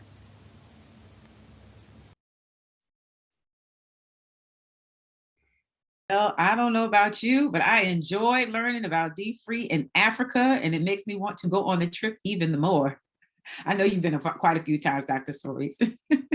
I have been there a few times, and I plan to go back for both trips next year. You know, what's so exciting about Africa is that if you're my age, you grew up hearing that Africans don't like African Americans, and you get there and it's just the opposite. They love us. In fact, they love us so much that they actually copy, in some instances, some of our ratchetness. And learning the history of Africa, you know, the part of Africa that we work in is the eastern region where the Achem Abuakwa Kingdom is located, and the Ochihini is the presiding king. And when we go to the palace, and those who come with us next year will see this, when we go to the palace and they welcome us with a durbar, which is a festive welcoming ceremony, that ceremony has unbroken linkages back to the 1300s. So when you sit there, you are literally traveling back to Africa, to the days prior to slavery and Europeans invading and capture people for enslavement. So it's just fascinating. You know, 1/3 of the 1.2 billion Africans on the African continent are middle income people. They work every day, they have incomes, they have bank accounts, they have cell phones. And so not all of Africa is poor. And the 1/3 that's trying to get out of poverty is using tools like the Queen Mother's project that we're supporting. And I'm so honored, because early in my life, I embraced Africa emotionally and intellectually, but now we can embrace Africa on a practical level. And I'm just so honored to have so many of our dfree team members like Josh, like Ange, like Max, like Landy and Molly actually work with us on a day-to-day basis. I told someone the other day that I talk to Africa every day, and they almost fainted. They thought I was lying. but I talk to Africa every single day, and I couldn't be happier than I am having that connection and having a place to go every time I can get away from this country and land on African soil. It's beautiful because I see the chat in the chat. There are quite a few people that are interested in going on the 2022 trip to Ghana. And so if you look in the chat, there are quite a few links. So I just suggest that everybody kind of scroll through the links because we've been dropping links throughout the entire day. Our team has been very, very active behind the scenes, but the link to attend the Ghana trip is also in there. There are 2 trips this year. So please make sure that you grab that link and that you reach out so that you can be on the trip and you can be a part of this movement. I'm so glad you mentioned the Queen Mothers project because I heard Ange say that beside every king, there was a Queen Mother, a woman that's supporting. And so I know the Queen Mother in your house is First Lady Donna Soares. And so we want to shout out our First Lady Donna Soares and also share some of the amazing things that she's doing. See, dfree is a family affair for the Soares family. And so one of the things that Lady Donna has been doing is having this Mothers Determined to Pray call. It's 10 years now, about 10 years. And hundreds of women get on the call every Saturday morning, crack of dawn. We're on 8 o'clock in the morning, praying for our children, our grandchildren, and every child that that we reach and touch, whether it's in your community, anybody who's laid on your heart. And it's just an amazing movement. But that movement has transcended to actually bring dfree into the movement. And so in October, they're going to be launching not only dfree Academy classes for Mothers Determined to Pray, but also a BDC group. And so not only are we praying for our children and we're leaving generational legacies and all that, we're going to be blessed financially. And so anybody who's interested in doing that, please visit their website, Mothers Determined to Pray. We want to encourage you. And we want to thank First Lady for her vision and even for just the way that she's carried this torch all these years. She could have been completely disconnected from the work, but she's invested in the work and we're grateful for you. And so thank you for that. And so if you're interested, make sure you go visit Mothers Determined to Pray. And I believe that Ange has already dropped that link in the chat. Again, that chat is on fire. I see you all talking, but grab those links. Make sure you grab those links and use them. Also, Dr. Soares, you mentioned the downloadables. And so we want to make sure that everyone remembers to visit our website, which is www.dfreefoundation.org. That's where all the downloadables. So after every segment, there's a one sheet that you can drop and that you can take and keep for yourself to be able to show you how to implement or who to contact to implement dfree, whether it's the organizational space in Africa, whether it's this next segment that we're getting ready to talk about. Any of the spaces, if you want to find out about Jegna, any of these things, you can find those links in our website. So make sure you go there. But this next segment, I think it features you and I actually, 2 separate ways. dfree is active in so many spaces, but particularly churches. And so, yeah. So this next segment is dealing with the churches. And I'll be talking about talking to Christ Church, which is in Richardson, Texas. I'll be speaking to Reverend Neil and Reverend Autry, who you saw last night, and Pastor Autry was on, and they're launching dfree actually today. And so shout out to Christ Community in Richardson, Texas. We congratulate you, and they really nailed it. They did dfree the right way. And then you want to tell us a little bit about the segment that you're doing? Because it's a little bigger than mine. I think I'm talking to 2 national denominational faith leaders. And interestingly enough, they both have the same name. One is Bishop Talbert, the other is Dr. Talbert. They didn't know each other except through dfree. One leads the National Baptist Convention of America. The other is the second in charge and the heir apparent to the presidency of the Pentecostal Assemblies of the World. And they're going to talk about the benefits that dfree bring to them as denominational leaders among African-American churches. Can't wait for this conversation. So if you're interested in bringing dfree to your church or even churches in your community, this is a segment for you. Right. Hello, everyone. Hello, everyone. I am Reverend Shonda Sutton, and I am so excited to have these 2 wonderful guests with me today. I have with me Reverend Lisa Miller Autry, and she is of Christ Community. And I have to tell you, Reverend Autry is the Director of Finance, she's the Director of Engagement, and she's the Director of Leadership and Development. So that's Reverend Autry. And sitting next to her is Reverend Tanya Neal. And Reverend Tanya Neal is Director of Operations. I said all those titles to say that these 2 phenomenal women are leading dfree at Christ Community in Richardson, Texas. And we want to talk a little bit about how they implemented dfree there. But first, we want to find out, hello, first of all, and why dfree? Well, first of all, on our side, we're honored to be here. Thank you so much, Reverend Sutton, and honor to Dr. Soaries. We're so grateful to be part of dfree. Dfree fits our culture and then takes our church to a different level, another level. So Christ Community, and I should say on behalf of my husband, who's the pastor, Dr. Terrence Autry, so he sends his greetings as well.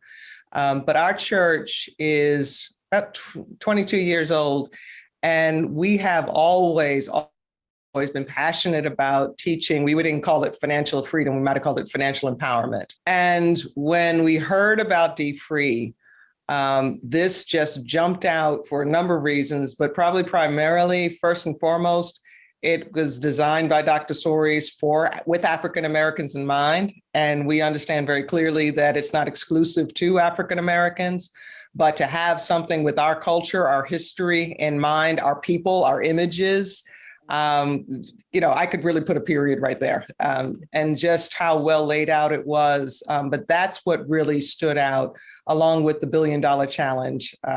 Those things just jumped out to us. Excellent. Well, we're excited to have you as part of the dfree family.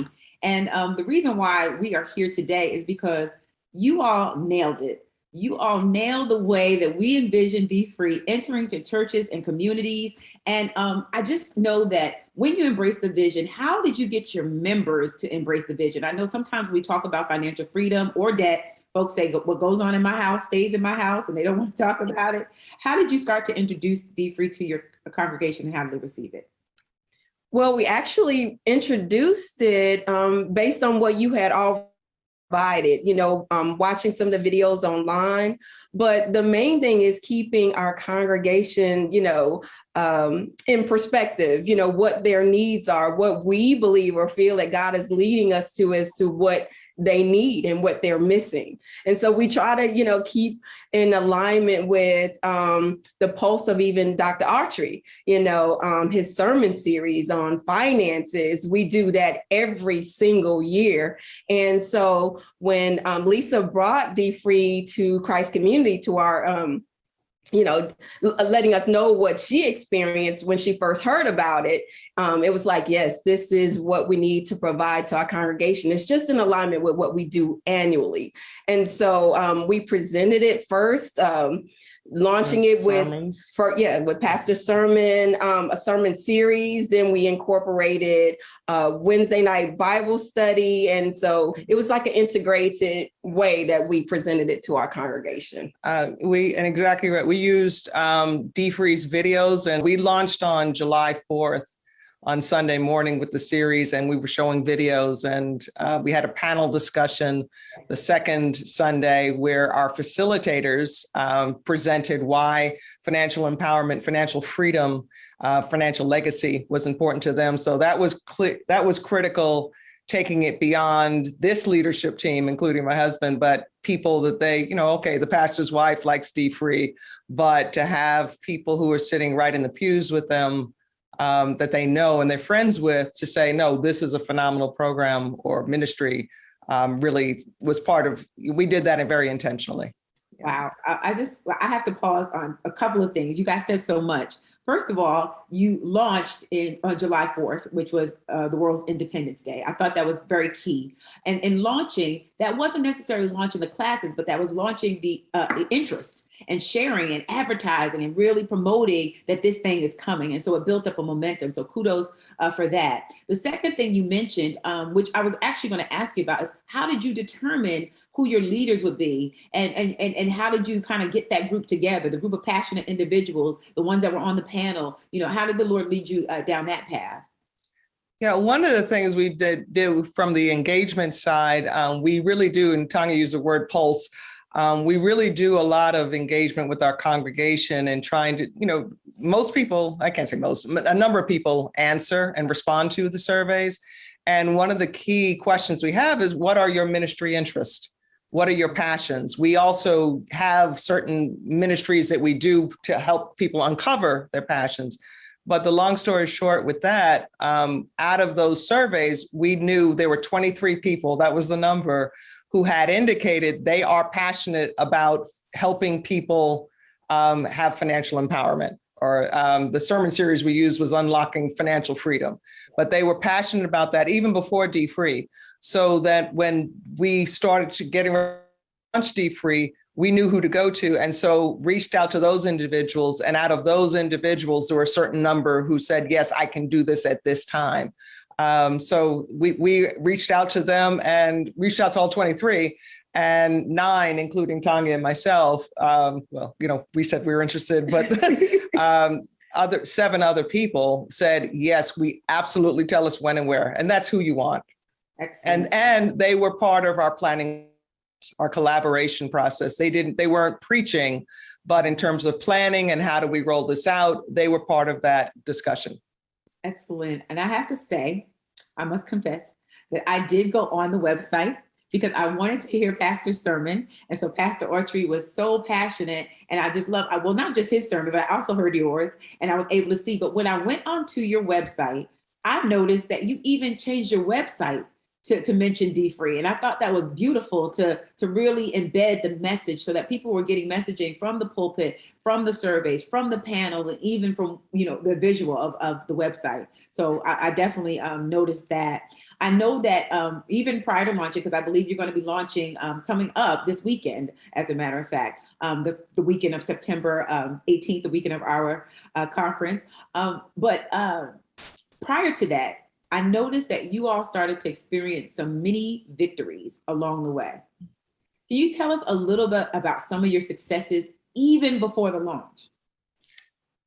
Well, good. Well, Lisa created a poll, and actually that came out of our think tank with the individuals that have the passion for finance.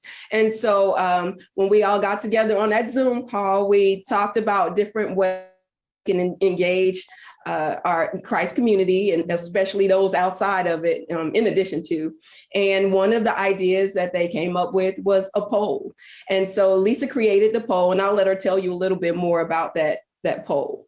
Yeah, and it was 10 questions, and you wanted to be very short, but it really was, and it's we did it through Google Sheets, and it's had a clip of the video. So you always want to, I come out of a sales background, so you always want to resell or re-communicate something when people are passionate and responding. So we use the dfree video, but the questions started with their personal information last, but it really was geared toward their preferences. And that's critical because before COVID, people were busy balancing lives. And our view is our entire life ought to be a ministry. So we try not to say, oh, if you're doing ministry inside Christ community, or we don't guilt trip people, those kind of things. So we really did start asking them if taking dfree, what days can you take it? Is it a weekend or a weekday was a big one. At that time of the survey, this is before the Delta variant really went in the wrong direction. We were asking, do you want to come in person or do you want to prefer to be online? At this time, everyone is going to be online, but that was one of the questions. And then we looked at different types of groups. Preferences in terms of group. And the key was preferences. We weren't saying that you will definitely get to have this, but we really want to get a feel for example, groups divided by gender, groups divided by marital status. Single women have a different challenge than I would say happily married couples do in terms of managing and having financial empowerment. And so that was a question. So those were part of it. And then really toward the end, your name, your contact information. And then we had a question, because we have opened it up, we're not limiting it to members of Christ community. And so the question was, are you a member of Christ community? And then there was a checkbox that said, by the way, if you're not a member, would you be interested in joining or learning about membership? So you talked about victories. We've had a number of people say, yes, we would like to be contacted about becoming a member. And really, even those who are members of other churches or they're not ready to move forward with us at this time, they are still joining dfree. And so we have people from across the country. And again, we're based in the Dallas-Fort Worth Metroplex, but people from across the country. And then I should say the last question or I guess fill in was, do you have open comments? Do you have any comments? And there were so many people who said, and I can't give it enough emphasis, but thank you for offering this. We can't believe, thank you for not limiting this to members. This is a godsend. This is right where I mean, over and over again, we had people giving us feedback in the survey. So that was phenomenal. And a huge win is really meeting people where they are. We're not forcing anything upon them. We're saying, we're presenting this tool for you. It's yours if you want it. And so that's a big victory when, 132 people say, yes, we want this. We want this. That's awesome. I love this. Now, let me ask you, you mentioned 132 people. I think it's important to let everyone know the size of your church. I think sometimes when people hear those numbers, they think, oh, it's got to be a mega church. Can you tell us a little bit about the number of congregants you have? We have about 700, maybe 750, and that's including children. That's what we can count on. Sometimes we can make it bigger, but who's on the roll? Got over, they got thousands. But no, our church is about 750, including children. Since COVID and we went online a year ago, we do reach more people.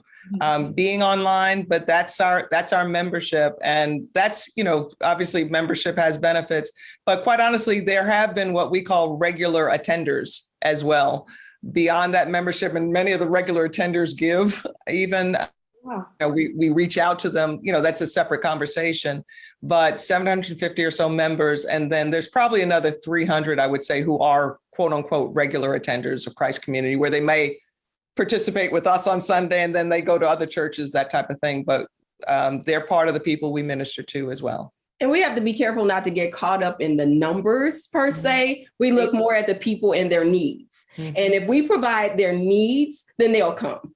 Yes. And I love that you ended on that note, because I was going to say to you that I see that your church ministers to the total person.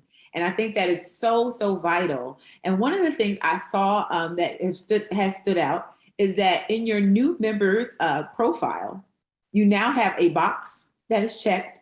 And you can tell us a little bit more about that. And also with your premarital counseling. Can you tell us how you've embedded dfree in those spaces? New members through our orientation or our new members classes will be introduced to dfree immediately. I mean, it's part of our culture. This is not something that is a theme for 2021 or 2022, and then we're moving it. This is going to be ongoing. This gets back to your first question, why dfree? This is huge. Financial freedom is huge. And so the dfree partnership, the dfree ministry that you have is, we look at it as a godsend. Yeah. So that's what we'll be using that for. And we're excited about that. Well, we are excited definitely to have you. We're excited about how you've embraced dfree, how you've ingrained it with your new members and your couples and all of the wonderful things that you're doing, and how you're ministering to the total person. What I love about it is that you all have experienced some victories, but you've also learned some things. Can you share some of the things that you've learned for those who are seeking to launch dfree, just in the process? Yeah, I'll say this one because this one was on the survey. You can, and this is a learning from my side, in terms of there's a benefit to finding out people's preferences. Yeah. There can be a downside, which I discovered, from giving too many options. And so by the time we looked at how people responded, we had, there basically, it was too scattered. There weren't enough people in some of the groups. Many people actually, thankfully, were flexible. And so we ended up having, if you do the math, it comes up to be about 132 people. And they're likely, we know some people may not follow through. That is not our goal. If they signed up, they're interested.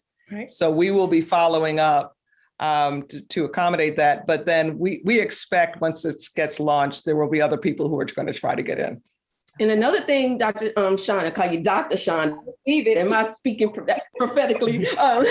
Reverend Shonda, another thing that we are going to be incorporating into this, and we'll be able to say that's a win later, are incentives. Just as your program offers incentives, we're going to offer incentives. And on the launch, we're providing the books, Dr. Sori's books, to everyone that signed up.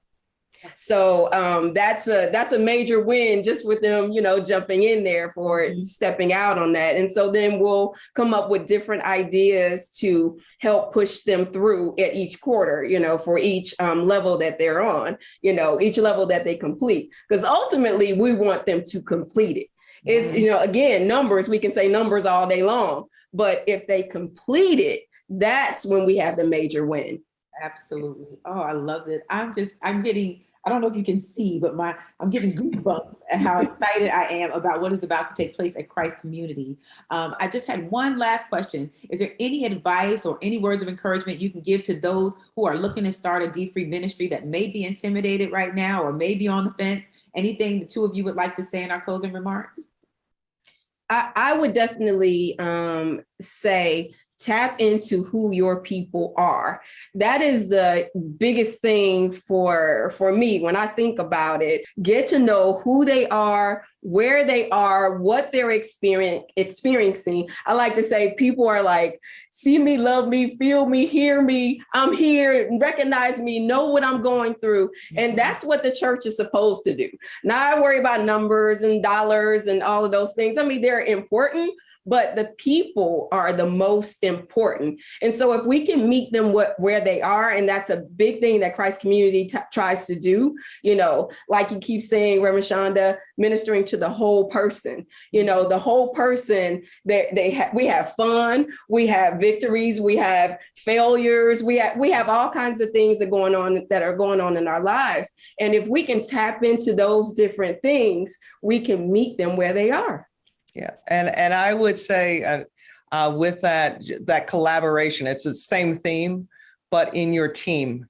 It's a team effort. Hearing and part of finding out where the people are, part of our facilitator team, they have a perspective that we don't have. And so for them to be able to be part of that, and then they're going to bring different strengths, different passions. I love to do Excel spreadsheets. That's boring to most people. Tanya is uber creative in terms of, but those are the people who are going to be out there. So don't put, and to be realistic, you can't bite off more than you can chew. So, I'll say this, we're going to do Young Money, but we want to do this piece first, and we will launch that in 2022. So the main thing is to get started. Mm-hmm. Instead of trying to think, I have to have it all together. The huge thing is get started where you are and count that as a victory that you got started. And yes, whoever finishes is a blessing. That's a blessing. And utilize the tools that dfree has. All of the videos that you all have on your website, they can meet different people. They minister to different people in different walks of life. So if people utilize the tools that you have put out there already, until they get to that place where they can make their own videos and graphics and things like that. These are excellent tools that you already provide. Your videos, we were very specific in the videos that we chose. And so for our congregation, we really focused on the young lady who was a single mother. Yes. We focused on the man who owned his own barbershop. We looked at that's so, and for if we had a different audience, we might have focused on some other people, so we were very specific on choosing those portions of the videos. How do these people, not just that they're Black, but will they relate to our congregation so they can see themselves? So that was huge. By way of wrap up, I just want to say thank you so much to Reverend Lisa Autry and Reverend Tanya Neal, not just for being our guests today and for blessing us on webinar, but for totally embracing the dfree vision, bringing it to the congregation in a way that the congregation could receive it and running with it. We're really excited to see what is going to take place at Christ Community. Please give our love to Pastor Autry, and we thank you so much for being with us at this year's 2021 dfree Leadership Retreat. God bless you all. Thank you, Reverend Shonda. Thank you. That conversation about dfree and the local church really brought back memories, because I'll tell you this, it's a secret, but we're family, so I can tell you, when we started dfree in 2005 at First Baptist, much of the motivation had to do with the fact that the church was drowning in debt. And the church had some financial challenges that grew out of our construction project. You can read about that in my book. And the dfree strategy was my response to the church's financial needs, and we prioritized the members' financial needs. My position then was, and my position now is, that the church takes care of the people will take care of the church. And so you've seen this example, and we work with local churches. In fact, we work with more what you might call small churches than we do what you might call mega churches, because the mega churches don't seem to need as much help. But the average black church in this country has about 120, 150 members, and we will serve you like your royalty. And these churches give you an example. If you're a local faith-based organization or church, give us a call, send us an email, take advantage of our resources. You're not out there by yourself. And our resources are being led by somebody whose first church had enough members to fill a chartered bus to go out on Sunday afternoon for a service. So I understand the small church, which I was in much longer than I was in a big church. And I promise you, our staff will treat you with dignity and respect, and what's ours can be yours for the asking.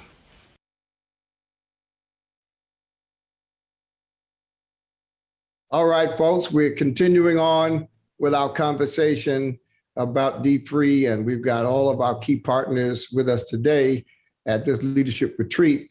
What's so exciting is that we are blessed to have two Talberts on our team. Bishop Mark Talbert from the Pentecostal movement, and now, of course, Dr. Sam Talbert, the president of the National Baptist Convention of America. And I just thank God for you, Dr. Talbot. You have been my partner and my friend since the moment we met, and I thank God for you. Thank you very much. And Mark Talbot is the real Talbot.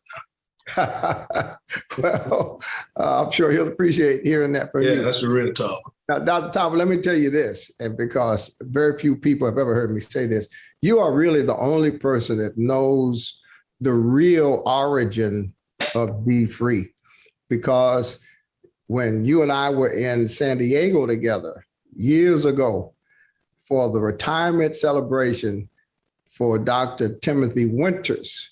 Yes.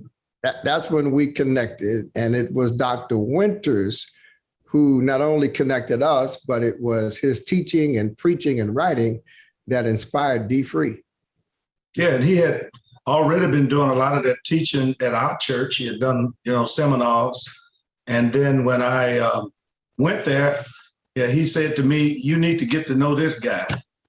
And then some kind of way, he told you the same thing separately, and we never, got back together until after his death, because I was reluctant to tell you that he told me that after he was dead. That's the truth. What happened to me is I was in Los Angeles to speak at a retreat for entertainers, and I got there kind of midway through the event, and Winters was on stage speaking. And I was walking through the room in the back trying to be quiet and unnoticed. And I heard him talking about buying a car without a car loan. And I literally had my bags in my hand and stopped walking, put my bags down. I said, whoever this man is, he's either crazy or and he hooked me, and he and I became friends. I spoke at his retirement service and banquet. And when he retired, the plan was for him to really travel the country. I was still pastoring, and he would have been the national spokesman for dfree because we were launching together. Then, of course, the Lord called him home, yes, and then sent you as his substitute to be my partner. So thank you for your friendship. Thank you.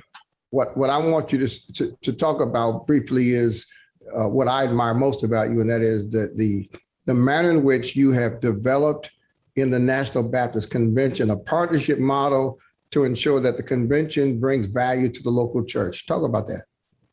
Well, we did strategic planning back September 2014. It was initiated. We adopted it a year later. And we basically tried to stick with the plan of the input from the delegates and leadership of the convention as to what they wanted us to do for them, because our model was real denominations serve churches, not churches serving the denomination. And some of the things they asked for were pretty ambitious, like they wanted their own college, they wanted their own seminary, they wanted some physical building and land mass somewhere. And Dr. Soares, along with that strategic plan and the partnership with dfree, and of course, God's help, we learned how to do those things. So we now have purchased a 57-acre horse farm that's being transformed into a retreat center with 3 ponds on it, 4 buildings, debt-free. Need to say that it's debt-free. And we're in the midst of trying to construct a headquarters on the campus of Simmons College. In Louisville, Kentucky. That's correct, in Louisville, Kentucky. And we're about 300,000 from $1 million that we already have in the bank. We need another 300. I'm really trying to do it dfree. We have a college now, Simmons College of Kentucky. It amazes me. I'm the chairman of the board. We have 8 members on the 25-member board. This year and last year has been the best year financially for Simmons College in its over 100-year history. This year, when we did the budget, we didn't have to guesstimate. We had the funds to really fund what we were saying we were going to do. The seminary, the Baptist Seminary of Kentucky, we went on with them about a year and a half ago, got 2 members on the board, and they had at that time, because they were a predominantly white seminary, 14% African-American students a year and a half ago. Yesterday, I talked to the president. We now have 60% of the student body is African-American, since they partnered not only with NBCA, but also with Simmons College. So part of this has to do with this partnership with dfree, which was probably my first partnership, because I don't know if you remember, you could not make my installation 3 months after my election, and you sent a video, and you were the first partner to speak and say, I'm going to be here with you for the long run. And over 7 years later, you're still here. Well, you certainly have demonstrated a commitment to having denominations add value to local churches. There are many people who are really negative towards denominations. And I think it's because denominations have always sought to get money from the churches as opposed to bringing resources to the churches. dfree has been one of your strategic initiatives, and you've gone about it in a slightly different way, meaning this. In the book, even, I write about the need for the pastors to take the lead. But what you did strategically was you invited your women's organization in NBCA to really be the operatives. How'd you come to that conclusion? Well, I figured in many cases that the wives, the women, in this case, the Minister's Wives Auxiliary, that community is making a lot of decisions about spending of money. And if they get convinced of dfree, if my wife is convinced, she's probably going to convince her husband. And I think it would spread more and be a family affair, which I think dfree is striving to make, this dfree concept a family affair. It really, based on the teachings that I've read that you've placed in your books and your literature, if it's not a family affair, it's going to really be a struggle. Well, that's exactly right. The number one reason for divorce in this country is conflict over money. And so if we can communicate and coordinate around finances, husbands and wives and children, we'll do much better. How can the dfree team, how can my staff and how can I personally serve you in the future based on your vision, based on your retreat center and the kinds of things you plan to do nationally? How can we be even a more effective resource to you than we've been?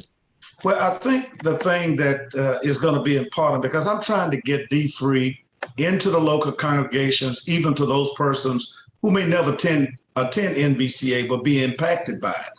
I believe the focus now needs to be on pastors. I think if we can get pastors to go through the dfree training, especially with the virtual options now, we could contribute to those 4,000 people you're trying to get through by December if we can get pastors to go through dfree training. And I know you and your staff could help develop the strategy to do that, whether they can do it online at their own speed or it's some weekly 12-week, because you did several weeks of financial advising during the pandemic for NBCA and several other groups that I think was very helpful to our churches and our members during that. Well, we're still in the pandemic, but Well, we did pilot a pastor series with clergy in Portland, Oregon. Okay. We did one with pastors in Memphis, Tennessee. And I think beyond the typical dfree initiative and curriculum, when we do pastors, we have a tendency to talk about church finances and the unique challenges of pastors, most of whom have two jobs. Most people don't realize that most of us have to tend the flock, but then we have to make a living. And despite what people see on television, most pastors are bivocational. So I think your suggestion is something that I believe is prophetic, because we are prepared to offer a pastor's only initiative, space on the website, time with me. And now that I'm retired myself, I have much more time to be a mentor and friend to pastors that are in the field. And so I take that as a challenge. My team accepts it as an assignment. Yes. And I thank God for you, because every time you give me an idea, it turns into fruit for the kingdom. And so thank you so much. Thanks for your years of friendship, for your leadership. And that one suggestion is going to cause dfree to expand in ways that we otherwise would not have. So, and what I want to do also, Dr. Soares, because, pastors going to say they're busy. I'm chairman of the board at Simmons College, president of National Baptist, pastor of a local church, and the other things that go with that. But I want to commit, when we do these 12 weeks, to go through it with you and those pastors. So I know they all busy just like me, but I want to make the commitment to carve that time out to demonstrate how important it is to me as their denominational leader. Well, that's great. And maybe through the college and the seminary, we can even give some continuing. That's correct. We definitely can work that out. Yes, sir. All right. Well, folks, you saw how the Spirit just moved. Yes. And the seeds have just been sown. And it won't take long before you'll see the outcome. So there's one other thing. I asked for scholarships at the seminary because too many pastors are getting in debt going to seminary. Yeah. And I'm proud to announce that our seminary now offers 10 100% paid scholarships per year to American descendants of slavery. And it's named after Dr. Kevin and his wife, Bonetta Cosby. So my state president right now is matriculating in the seminary with no debt and no expense.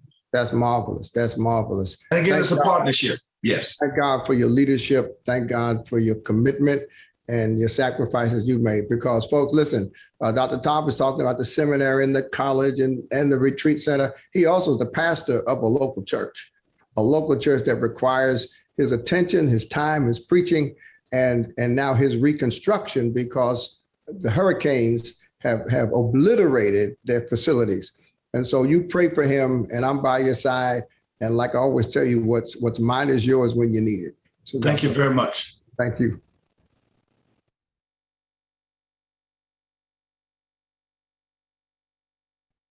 All right, listen, everybody.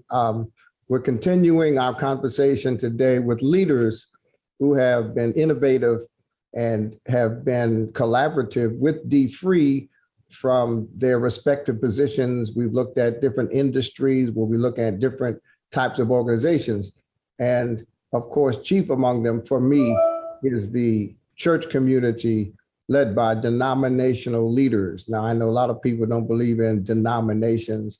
I happen to be one who does. And my next guest is someone that has really encouraged me in that regard. So I want to introduce to some and present to those who know him from Kansas City, Missouri, and the Pentecostal Assemblies of the World, Bishop Mark Talbert. Bishop, thank you for joining me today, and thanks for your years of friendship. Oh, Dr. Soares, thank you. It's my pleasure to be here. And what I love about you is what is how you describe yourself. You're a businessman that God forced to preach. I love that. I love your entrepreneurial spirit. I love your sense of management and leadership. And I love the fact that you have embedded yourself in what I consider to be the main institution that God gave Black people for the purpose of holistic liberation, and that is the Black church.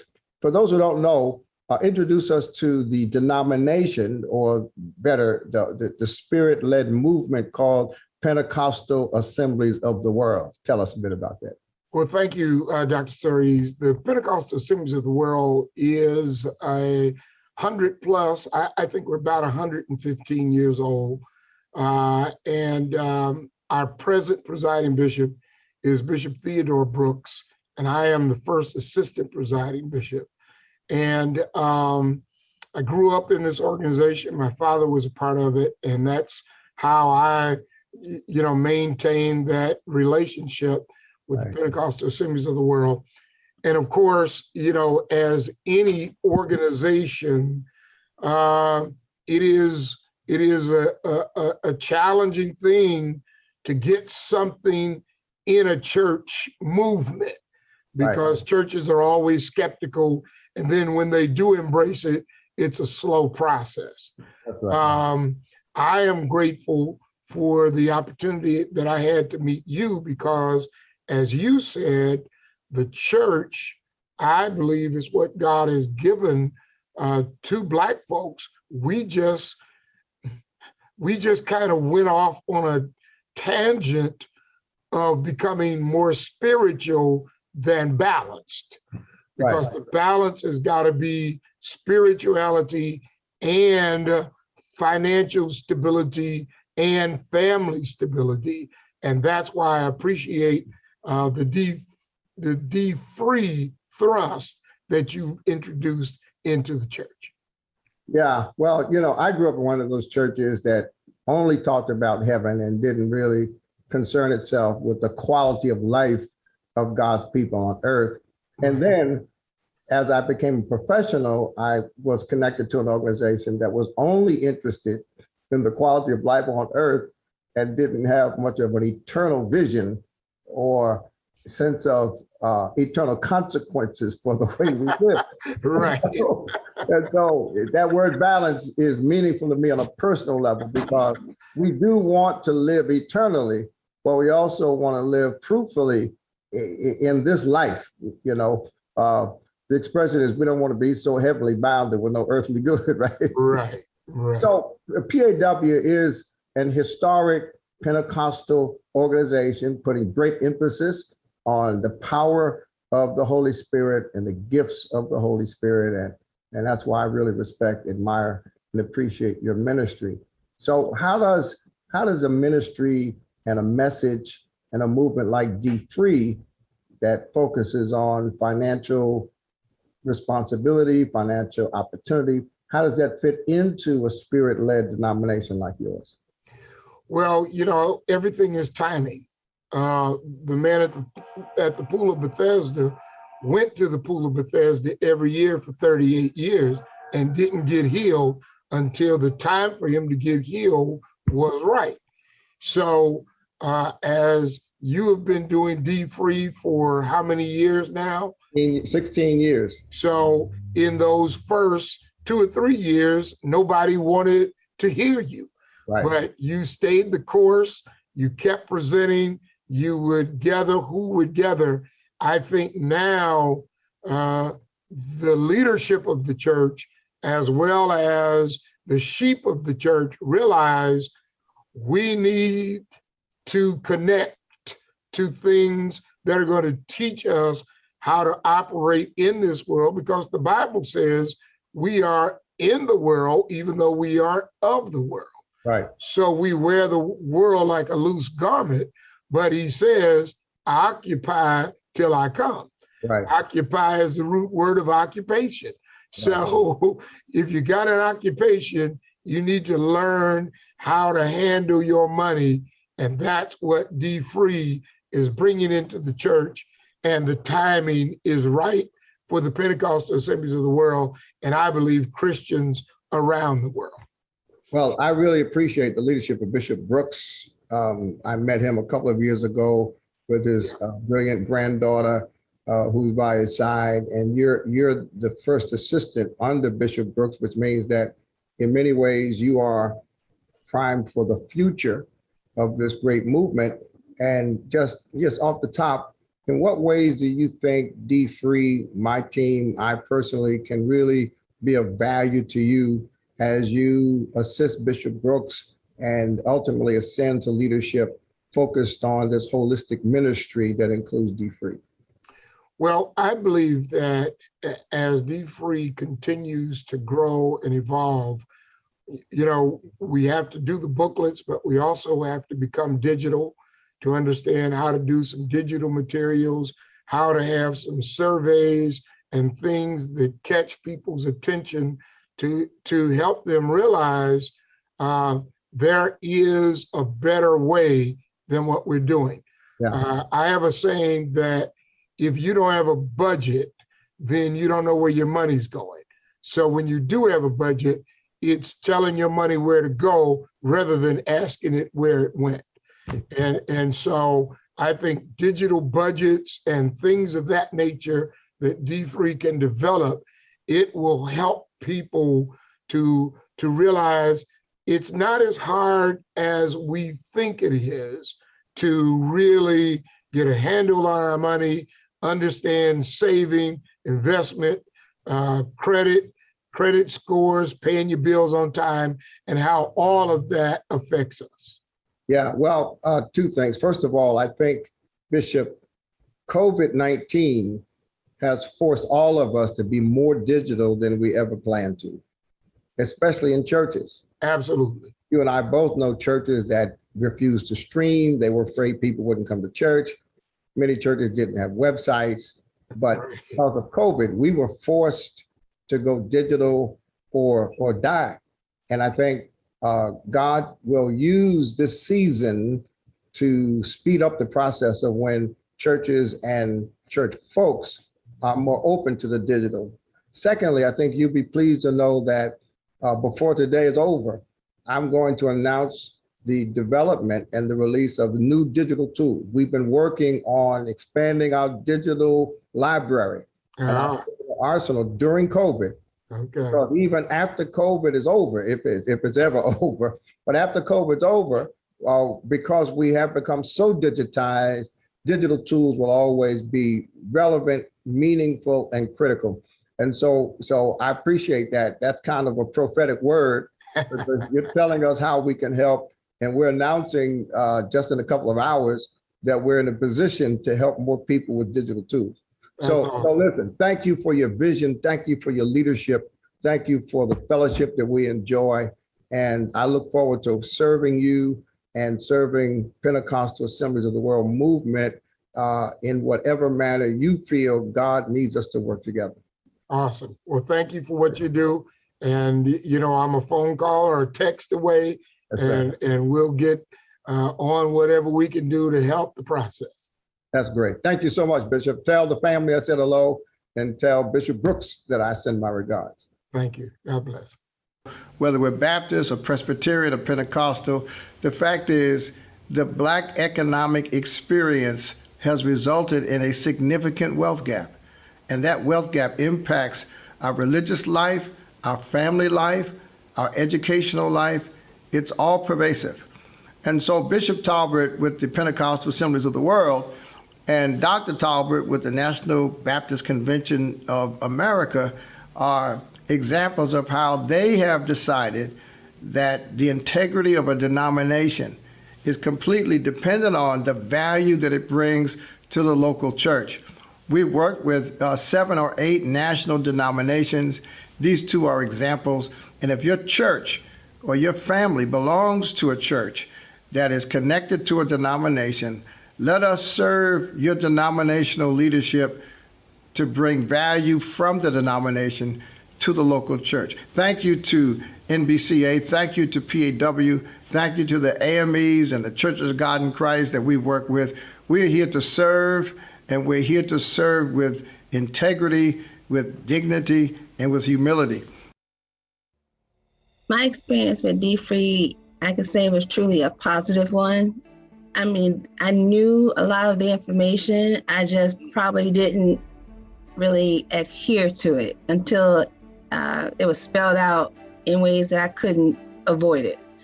It gave me the steps and the tools to say, okay, enough's enough. And with all the references to our Christian faith, it really made it, this is worthwhile to say, what kind of person am I? Why am I doing what I'm doing? Why don't I have more than what I already have? I even made my husband sit down and go through the same thing so that we could say, where are we? Where do we want to go? Where do we want to be in the future? And I still had 2 of our kids that we were trying to save to also put through school. So looking at everything in detail, it really honed in what we had to work on, and it helped out because there was no avoiding it. I've always put down to a budget. I think what it wasn't really a budget. It was, this is what the expenses are, but I never really tied in expenses and income. I knew what was going out. I just didn't marry it with what was coming in. And I went through the steps the first time, and then I went through it again just to make sure I was covering my bases. And every time I read the book or look at the notes, I see something else that I missed the first time that has been helpful. I was able to pay off at least 3 credit cards. I got 1 more that's in the balance, almost there. I have both my daughters who are in college, and I had to pay off some of this, so we had enough to do that, and purchase them both their own vehicles so that they have transportation to get to and from places. I'll tell anybody that would be on the fence about taking dfree, go for it. If anything, you won't lose anything. You'll gain so much more than you'll actually lose. It'll be the best thing you ever did.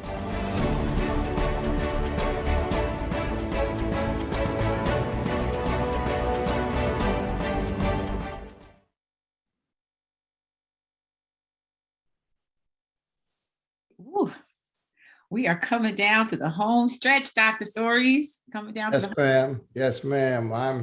I'm inspired. I'm inspired. You know, some of this I'm seeing today for the first time.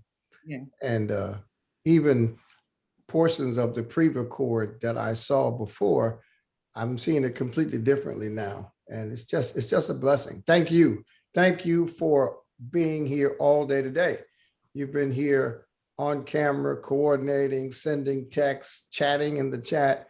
So my hat's off to you, Reverend Sutton, for the role that you play. You keep us motivated, stimulated, and focused. So thank you.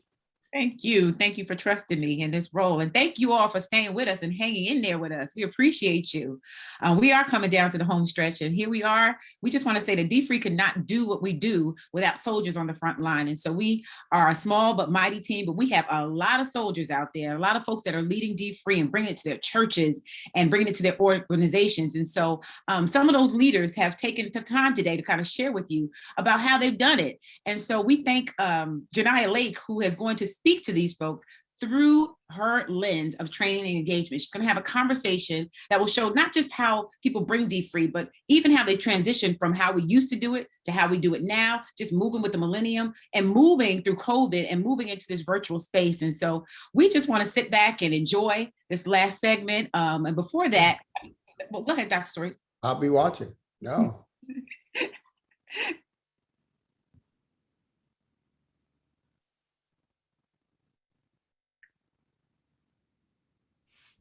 Hello, everyone. And thank you to my special guests. We are going to have a segment here where we're going to talk about leading dfree, people that are interested in being leaders. If you've been a leader before and you might be interested in restarting back dfree, even if you're a seasoned leader, we have some tools, resources, things that we want to share with you. So I have 2 special guests here with me. First, my name is Jegna Lake. I work with the dfree team and have the pleasure of working with many leaders, nationally, globally even, as they launch dfree. So I have two special guests here. I'm gonna let them introduce themselves, and we're gonna share some great tips, resources, some things that you can do if you're interested in launching dfree, want to get some new info, or just ready to get started. So we'll start with Miss Adriana. Well, good day, everyone, wherever you are in the world. Certainly glad to be with Janaya and the team today, and Dr. Soares. We give honor to God, certainly who is the author of all of this type of program, and we certainly are grateful for Dr. Soares and all that he has done and bringing this team together. I bring you greetings from the Agape Family Worship Center in Rahway, New Jersey, and so happy just to be a part of this movement across the board. So looking forward to our conversation today and all that we have in store. So thank you. Thank you. My name is Thomas Burrows. I'm from the Emmanuel Missionary Baptist Church in Indianapolis, Indiana. And Janaya, I truly thank you for inviting me to come on with you and to share. One of the great things about dfree is that there's so much to share, and it's such a great blessing to be able to help people to get out of debt and to get their financial lives in order. So thank you very much. Oh, so glad to have you. And you know what? That's a perfect opening, because one of the things that I want to make sure we share today is answering a lot of the questions that leaders reach out to us and ask. And one of those is, they always share their passion around doing this kind of work and what brought them to it, or what they want to accomplish, how they want to help others.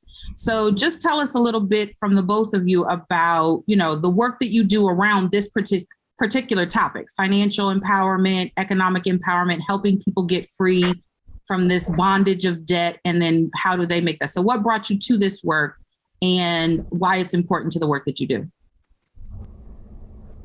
Well, I'll start, Janaya. Professionally, I've been working for many, many years along the lines of racial and ethnic health disparities, and just really seeing a lot of the disparities that exist in public health, but also in the private healthcare industry as well. As I work for a corporation and had been managing health benefits and strategies for a while. And, as I began to also learn about disparities in economic empowerment and financial management and building wealth legacies, it really became very obvious to me that this is an area that we really need to address in our urban communities, as well as those health disparities as well. And so when someone turned me on to this program, of course, I had already been going through some reworking our own family finances as well, trying to really make sure that we were positioned with leaving a wealth legacy. And then when I got turned on to this particular program, I thought that it was perfect for addressing a lot of disparities in areas where we could control, where we would be in control. We could control our mindset. We needed to change our mindset, come out of the kind of the generational curses that may have existed to keep us at poverty level or living paycheck to paycheck. And so it made it very simple. It addressed how we have struggled in terms of finances as a people, as Black and African Americans, and then not just us, but just in urban areas. I came from the South. I grew up in the South, rural South, and a lot we weren't exposed to. I even grew up in a household where we learned about saving money, but we didn't know enough about investing money or even building an estate plan outside of just getting life insurance.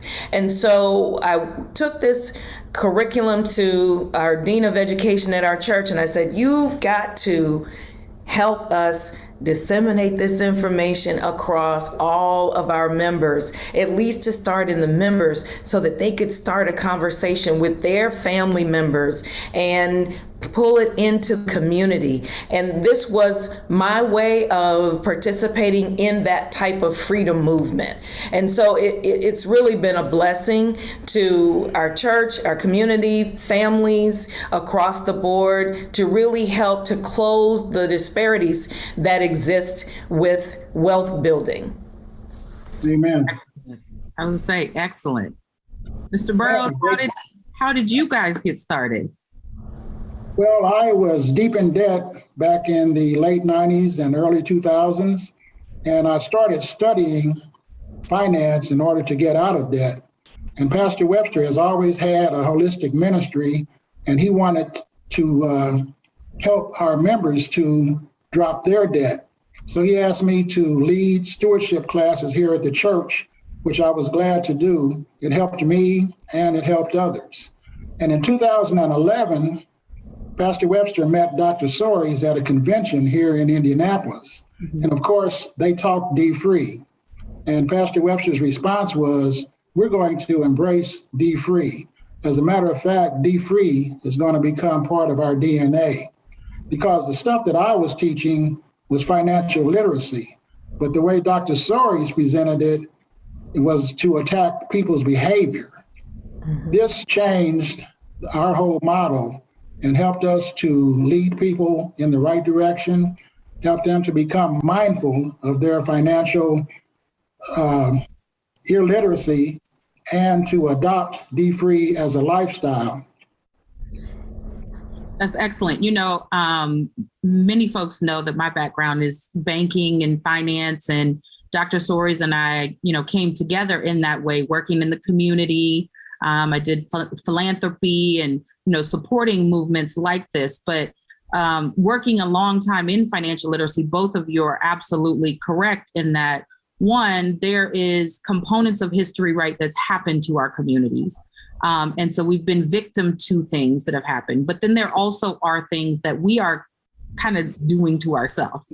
And so it's an and both. It's not just knowledge. So to your point, Mr. Burrows, it's not just knowledge of financial literacy doesn't just fix it by itself. We have to attack why we're doing it and some of the behaviors, but we also have to really challenge ourselves to change some of the things that we've gotten, either bad habits, inherited, some of our cultural things that we do that aren't financially benefiting us, so we just have to really take charge of all that. So I thoroughly agree with both of you that this program helps people in so many ways beyond financial literacy. They need to understand what they're doing and then where they're going. And so I appreciate both of you sharing that, because it's really the impact that we see that makes dfree long lasting change for folks. Amen. Yep.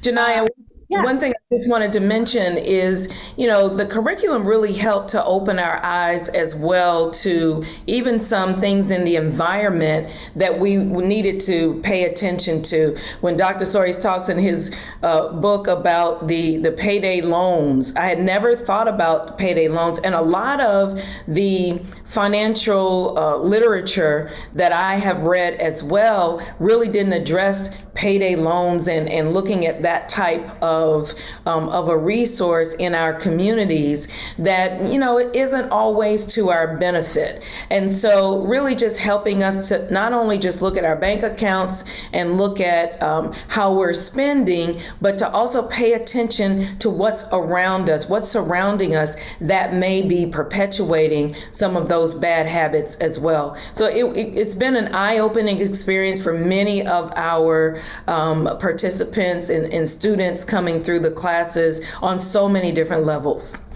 That's excellent. Mr. Burrows, I don't want to move past this part. We'll talk about how long you all have been doing this, but one of the things you shared with me when I talked to you was the setup. So one of the questions we always get asked by leaders is, how many people do we need to do this? How many people do we need? Is this a whole full-time job for me? As we think about when they choose dfree and the impact of dfree, you shared something with how your leadership team was set up that you thought was really impactful. I think is a great tip to share with people. All right. When Pastor Webster brought this to the church, he told me that he wanted me to be the team leader. And the first thing we did was read Dr. Soares' book. And pastor looked around the congregation and he found 12 people that he wanted to become part of the team. Our first thing in our first meeting, we all sat down and he told us that we need to be transparent if we're going to teach this. We don't need to be teaching people something that we're not doing ourselves. So we sat down and put our own debt down on paper, and it came out to be 14 people had $1.6 million in debt.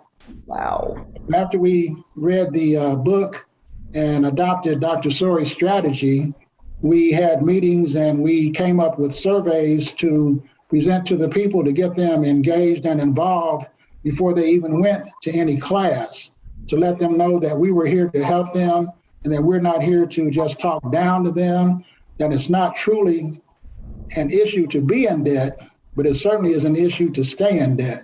And also that money won't get you into debt and money won't get you out of debt. There has to be a change of heart, a change of mind, and a change about the whole process in the way that you deal with money. We had 280 to 300 people in our first launch. Wow. Awesome. We advertised for about 6 weeks before we started the classes. So I would say to anyone that's going to do this, please advertise it and get your people excited about it before you go into your first class. That's excellent. That's excellent. And I know Mr. Burrows shared they've been doing dfree for 10 years. Yes. They host it twice a year and average still about 30 people in each session. So that's encouraging to hear. But same thing with you, Audrey. You guys are one of our we consider legacy partners as well. We've been doing dfree for a long time. So you've been with us since it was, both of you began when it was just the book and, been along the way with us. And we've been continually growing and developing tools and such. Share some things, because one of the things that I really appreciate about your team is you lead the team as well and have it very structured, that a lot of times I share best practices you share with me with others when they're getting started. So just let us know a little bit how your team is set up and how you guys are structured. Yeah, so first of all, kudos to Brother Burrows and Pastor Webster for kicking off with 200 plus. I mean, that's a miracle in and of itself. But we started a little more conservatively with a team of 5. So I asked our Director of Christian Education, which is also our staff elder, who works directly with our pastor, Pastor Lawrence Powell, shout out to him, woo-woo, our chief supporter. I asked her, who would you recommend to really help, launch this class? And so she recommended a couple of people. And then I had one of our musicians, actually, who was a financial advisor, a professional financial advisor as well, who had been teaching financial literacy in the community for free to particular groups.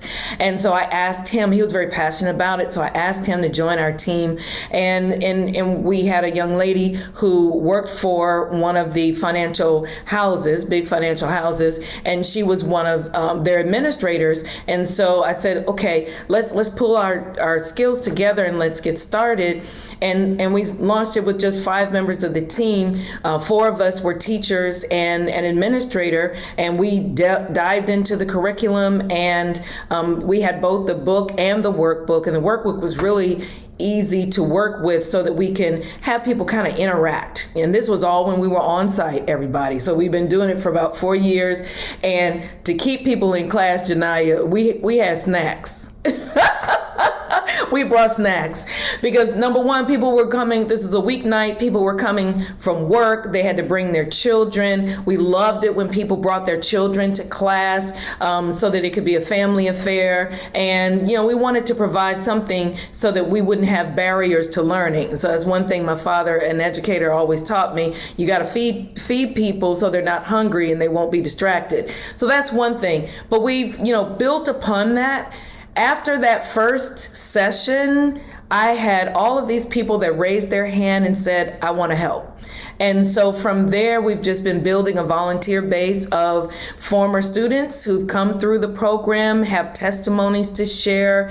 And now we have a team of about 11 people. And I have more repeat students coming back every semester on every age group. I mean, every age group, from the teenagers to the senior citizens, really promoting it, bringing their friends, they're telling their family members about it. Now that we're virtual, we have more people from outside of the state of New Jersey and the tri-state area who are joining us. And so, you know, just really getting a group of dedicated people. And the key components to our team, we have a team of volunteers from our church, but we also have a team of experts. Some of them, most of them are from our church as well, that we'll bring in to supplement and really dive deeper into the subject matter that we touch upon with the curriculum. And so we're blessed to have 2 resident financial advisors on our team.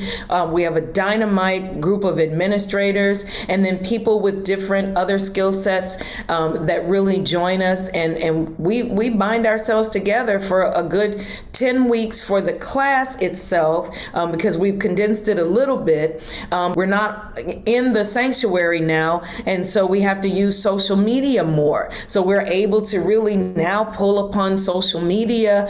The church has a social media presence, so we partner there to make sure we're getting the announcements out. And you all have been great with providing us with materials as well, so that we can use that and get out to the people. So we have a dynamite team, and it's a pretty well-oiled machine now. And those who are, if you want to volunteer, I'll find something for you to do, you know, in the team as well. So it's just been a great experience for everybody. Yes, indeed. That's excellent. That's excellent. You guys always are inspiring, not only to myself, but to others. I know that a lot of times we get tons of questions, and I think we could just go on for a long time, but I do want to share a few things that's frequently asked of us that usually kind of can be a barrier sometimes for people. They wonder if this is a full-time job, you know, and I think you guys both shared how you collectively can come together. It's not a full-time job. It is something that people are very passionate about. But I do appreciate being students, having students be part of it. Everybody takes on a little part of this and has a passion, but also those experts that come in. A lot of times, some of our number one question is, what if I'm not a financial expert and I'm nervous to lead others? And so one of the things that we work really hard, and I think you guys are sharing so beautifully, is that you don't have to be a financial expert. You can bring in experts around topics, and they're happy to share and educate alongside of you. And the tools and materials are designed that you're leading them in really changing their behaviors, you know, addressing those issues that are affecting their money, and how they can make changes and get educated and get more information. So I appreciate both of your testimony as leaders and how it's impacting the teams and the growth that you both have had. I'm going to get ready to do just a quick little commercial, because folks are on and they, I'm sure, are, you know, really empowered by both of you to get started. So both of you have been with us for a long time. We have grown from a book and a workbook. So if you are watching us today and you are an existing leader, you may not have known about our dfree Academy. And if you're new, the dfree Academy is actually where you want to get started. So if you go to our online academy through the foundation, dfreefoundation.org, you go to our online academy, there is a leaders course in there. And so that leaders course is designed, if you're new, if you want to learn a little bit more about dfree, we go through what dfree is as the organization, how we support you, what our training and engagement team does to help you strategize, share best practices like our 2 leaders have shown here, and we can help you get started. But the leaders training is your great place to get started, and it will also provide you more tools. So once you take leaders training, other things open up to help you facilitate your classes. If you want to lead others, if you're not ready to be a leader, but you just want to help other people take their own 12 steps in the academy, you know, all of that is for you right in the academy. So that's my, where do we get started? Everybody that's watching, what do I do? That's where you'll start. You'll also have a downloadable that's going to be part of this whole programming that will just walk you through those same steps that I just told you. So I want to take this opportunity to thank the both of you so much, not only for your leadership and the work that you're doing with dfree and with others, but the impact that we're making in our communities at large, because both of you are impacting not only inside your church, but outside into the communities that you both serve. So I want to thank you both very much. You're very welcome. And I thank you as well for this opportunity. Thank you. Thank you, Janiyah. God bless you. God bless Dr. Soaries and all that you all are doing to really help move this movement along and really change lives. Thank you. I had such a unique experience some years ago. I was eating in a restaurant, minding my business. A young man came over to me and said, "Are you the guy I saw on television?" And that turned into a relationship that has caused us to be friends through the years. But what's interesting is that he took dfree back to his community and he called and said, "Reverend, we love your book, but we need your workbook." And then someone else called and said, "We love your book, we love your workbook, we need a leader's guide." I said, "I don't have a leader's guide." And so our team got together and created this leader's guide. And the leader's guide is now online. And as you've heard, it's an effective way to help people who don't have a lot of money to go to school to get a certification or a degree in teaching people about money. In fact, the leader's guide assures you that you don't have to be a financial expert to lead dfree. It's mydfree.org. You sign up at the leader's guide portion of the online academy, and within days, you are ready to facilitate a group of people, and the online academy can help you do so. So thank you to all of those leaders that have been trained. You are now certified dfree leaders. And for those who are looking for something to do, for those who want to know how to give back, for those of you who are just chomping at the bit to prepare for 2022 and be an effective agent for change in your community, this leaders training is for you. Thank you to the two of you that spoke today and to the rest of you who will get on board and connect with this movement. I was prodigal and never knew it because I thought to be prodigal was to drink liquor and chase women. And then after all these years of reading the Bible, knowing the Bible, studying the Bible, I decided to pick up the dictionary. And the dictionary answered, prodigal means wasteful extravagance.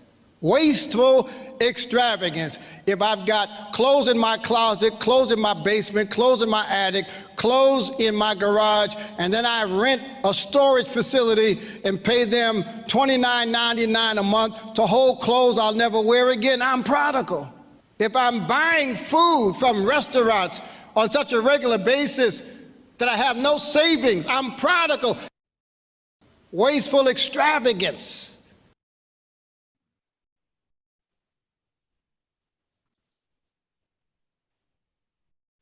Lord have mercy. I think the second time I hear it, then it's really convicting. So I must confess, Pastor, I am a prodigal. I'm prodigal, I'm prodigal, I'm prodigal. Well, you know what happened, Reverend Sutton, our, excuse me, our 12 Steps course online is rather generic. When I say generic, what I mean is not churchy. And so when people take that course, the workbook is scripture-based. At the beginning of each level, each step of the workbook, we have a scripture and a prayer. It's good for Bible study, small group, Sunday school. And the book, of course, is my story, which is rather explicit about scripture and how it influenced my life. When we go to the workplace has a different workbook, as we talked about earlier today. It's called Roadmap to Financial Freedom. But many of the churches requested that we put something in the academy that would not take 12 weeks, but could really give the biblical basis for dfree. And we think it could motivate people to hang in for the 12 weeks. So I have a, if I were a politician, you'd call it my stump speech. I have an introductory presentation for dfree that I use when I go to churches, because Luke chapter 15 was the biblical basis of my personal transformation.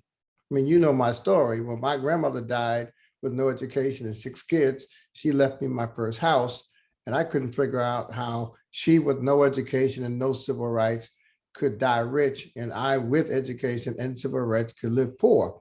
And so in my effort to change the way I dealt with money in my personal journey that I now call dfree, it was Luke chapter 15. It was a story of the prodigal son, the very popular parable that Jesus told, that really gave me the answer to why I worked every day and got paid every 2 weeks, but I stayed broke, and how I could change from running from bill collectors, hoping my credit card wasn't rejected in restaurants, looking good on the outside, but being messed up on the inside. I needed to change.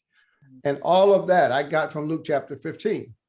And so when I introduced dfree live, what I do is I explain how the prodigal son got into trouble, how the prodigal son got out of trouble, which is really the basis of our whole curriculum and our whole movement. So I took that presentation and we turned it into a mini course, as it were, on Luke chapter 15. And now we call that Faith in Finance, because it actually makes the connection between the Bible, our faith, and our finances.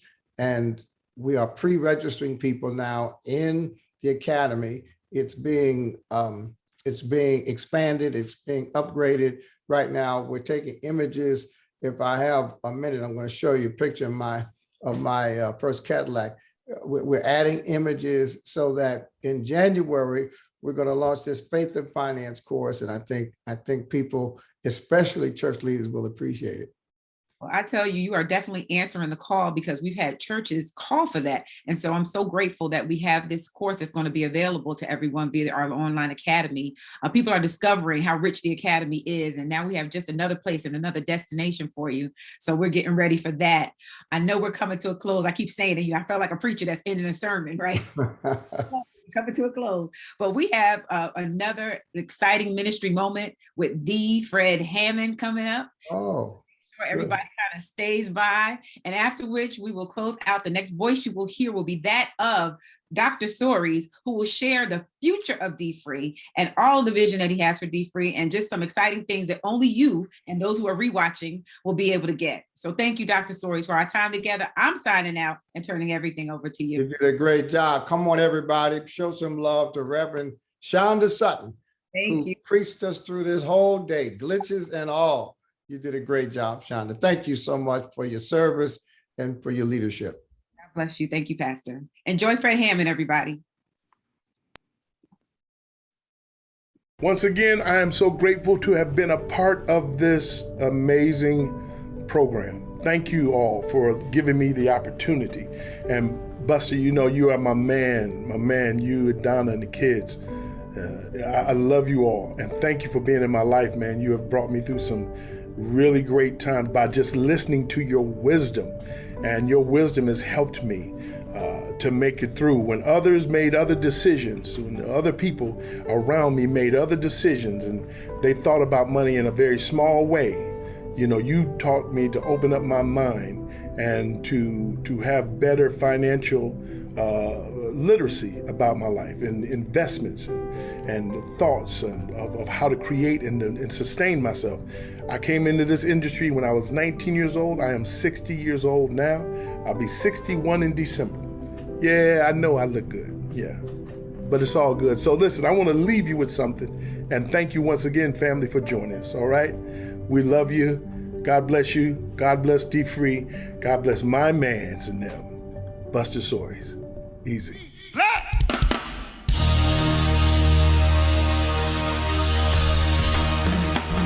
Come on, say it, say it, say it. Come on, bless, bless, bless. Come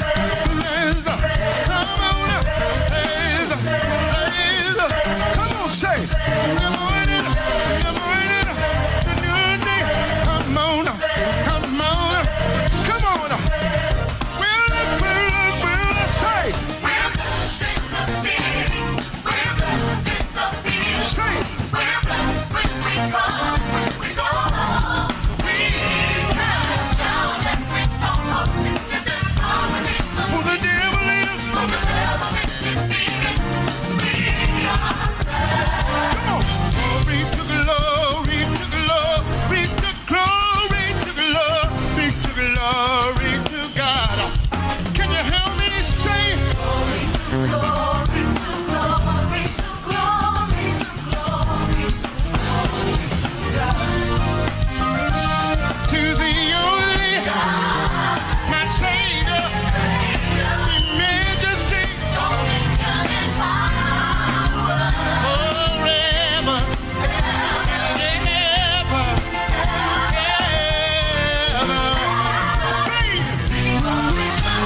It was just getting good to me.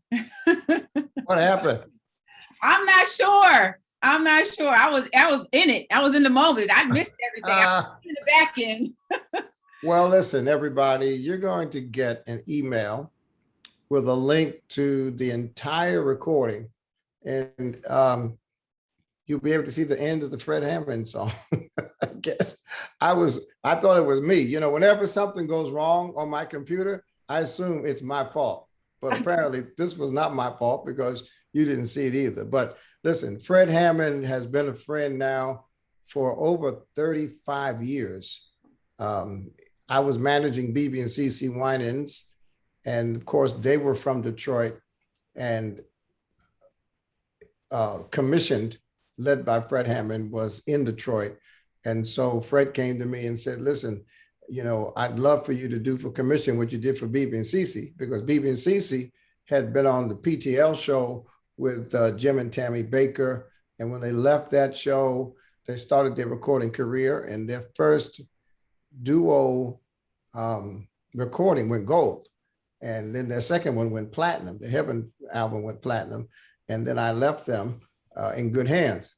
And so I started working with commission, and of course, Fred left commission, Keith left commission, Michael Brooks left commission, and then commission left commission. But Fred has been just so faithful. He's had physical challenges. He's had personal challenges. Fred had COVID twice. And I thank God for bringing him through. But he is as committed to helping us as much as he can. He and Kiera Sheard. Did you show the Kiera Sheard video? That was for last night's group. We do have it, so hopefully somebody will cue it up for us. Oh, I thought we were showing it today. We'll show it another time. But listen, I appreciate all of you who hung in here, or who at least stayed to the end or tried to stay to the end. What I want to say is that this year is really not over. This retreat today is really for our leaders to prepare you for the kind of work we want to get done before this year is out. And so we want you to look at the portions of this retreat that relate to your mission. Take back with you information to your workplace, to your church, to your organization that you think applies there. And then use us while we're here. You know, as I mentioned, my cousin died, and I had to preach a eulogy this morning while you were starting the conference. And every time someone close to me dies, it just reminds me that you have to do what you can do while it's there to be done. And the fact is, tomorrow's not promised to us. The dfree Foundation is not a government agency. We have no guaranteed funding. We raise money as we go. And I want to thank all of you that donate to us and have donated to us, both large and small. We have events like these where we get sponsors, which allows us to pay for our expenses and not charge any admission fee. We don't sell tickets. We don't charge registration fees because we want to get the word out there. In fact, we give away free books to prisons and organizations that serve those who are coming out of prisons. And so we do a lot, but you've got to seize the time. And the next 10 weeks will determine really how well we do for the next 3 years. So what's happening now is that this leadership retreat should have given you real good understanding of what dfree is trying to accomplish, far beyond getting people out of debt. Then in October, we will have a series. It would have been a kind of symposium series in multiple cities were it not for COVID, but it'll be an online series. The theme is disrupting the racial wealth gap, one family at a time. It's sponsored by Prudential in celebration of the dfree Prudential 10-year anniversary, our work together. And during that time, we'll also be announcing new initiatives that dfree and Prudential will be doing together. Then in November, we've got 2 big initiatives coming. In November, we have our Finfest. Last year, we did a debt-a-thon, and we invited people who were really dealing with overwhelming debt to contact us, and we got them debt counseling, and over 1,200 people participated in our debt-a-thon. This year, we're not simply focusing on debt. This year, we're focusing on franchising. This year, we have funder for people who want to buy, fix up, and sell houses. This year is far beyond debt. So it includes the debt-a-thon, but it's going to be a Finfest, a financial festival. Imagine this. If we were not under COVID, we would have a big place. It would be like the Essence Fest, except every exhibitor, every speaker, every presentation would be about money. And so the Finfest will have a main stage for entertainment. Then there'll be breakout rooms for people to talk one-on-one and in small groups live to people that are there to help. We have a guy, for instance, who helps people go through the process of buying a franchise. That's great. And so much more. So that's in November. And then the first 3 Monday nights in November, I'm going to do that pastors series. I'm not going to ask pastors to come 12 weeks in a row. I'm taking pastors through a Monday night, 3 Monday nights in a row, dfree series for pastors only. Well, pastors and clergy. That's in November. And then December, I'm going back to my In the Black holiday campaign where we're inviting people to support Black businesses and use cash for their purchases or invest and save money rather than spending money on Christmas presents. So it's going to be a busy year for the rest of this year. And what we'd like you to do as leaders is to share the information with all of your members and sign people up for the dfree Online Academy. Because while we're doing all of these things, our goal is to help 4,000 people. Well, it's a little less now because we've graduated some. But by the end of this year, we want to have 4,000 people who have graduated from the dfree Online Academy. We've got incentives and all kinds of things to help motivate people to get people to join. By the way, I've got a new book coming out, Meditations for Financial Freedom, Volume 3. And we gave all of our donors last night a free copy. And we're giving all of our donors, anyone who makes a donation to dfree Foundation, either today or for the rest of this season, we're going to send you a free e-copy of the dfree Meditation for Financial Freedom book. So that's 2021. Now, 2022, we're going to be signing people up. We've had dfree ambassadors. We've had friends of dfree. Now we're escalating and elevating. We're going to train and after we recruit dfree coaches. And here's what the dfree coach will do. We've discovered that a large number of people will sign up for the dfree class. And as you heard some of the people say, they'll go through level 1, or level 2, and then they'll stop. And it's important to go through the whole process. And so we're going to recruit people. They're not financial advisors. They're not financial professionals. They're dfree coaches that are going to participate in a buddy system so that when people sign up for the dfree Online Academy, they'll be asked the question, would you like the support of a dfree coach, a prayer partner, an accountability partner, an individual that'll send you email every couple of weeks to encourage you to keep going, someone you can talk to confidentially, one-on-one. If you get stuck, someone who's been through the process who can help you get unstuck. And I'm looking this year to sign up people who will be trained online to be dfree coaches, and I will do the training myself. So in 2022, we're going to have dfree coaches. In 2022, we have a Christian comedian whose name I won't mention right now, but we'll introduce him at the Finfest, a Christian comedian who we will offer to our dfree churches for a dfree comedy tour. And so I'm sure Emmanuel Missionary Baptist Church, Christ Community Church, our other very active churches will understand and appreciate the value of having a night out. If COVID lets us, we can invite our families and have some chicken and some sweet potatoes and be entertained by a Christian comedian who will do a marvelous presentation that will comedically introduce the dfree principles and have people laughing and crying and signing up for the dfree Academy all at the same time. Then I'll be doing a tour if COVID lets me go. I'll be coming out to about 20 churches. And we've got about 5 churches already that we've committed to help the D-Free ministry that are strong become even stronger. And so the end of 2021 and the beginning of 2022 are going to be a dynamic season because we need it. Listen, we're coming out of COVID. And you know, COVID not only affected our health, it affected our wealth. We're still dealing with and reeling from the George Floyd tragedy. And many people have been impacted psychologically and socially by the George Floyd tragedy. Many corporations are trying to wrestle with race relations and other issues. And so we have this lingering impact of historic racism. We have many of our businesses have not been able to function at the level they could. And so we're adding courses. We're adding the Faith and Finance course to our academy.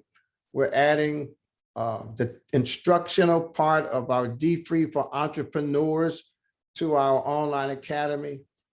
We're going to take all of our supplements that aren't finished and attempt to finish them in 2022. And we're building our own D-Free studio. And the planning has begun. The work has been postponed, but I've been told that on Monday, the 27th of September, the work will start. And by the end of October, we should have our own D-Free studio. You saw all of our brilliant, talented young people. They'll be producing a whole new series on D-Free Young Money using digital tools, animation, and beautiful, dynamic young people. So we're just beginning, and that's why today was so important. Today was important because we needed you to see how far we've come so that you'll really believe and support and participate in where we are about to head. So I'm thrilled, I'm humbled by the encouraging words I heard from so many people. I'm absolutely motivated to continue serving. And I pray that each of you will sign up, send us an email, get involved, let us help you in some way.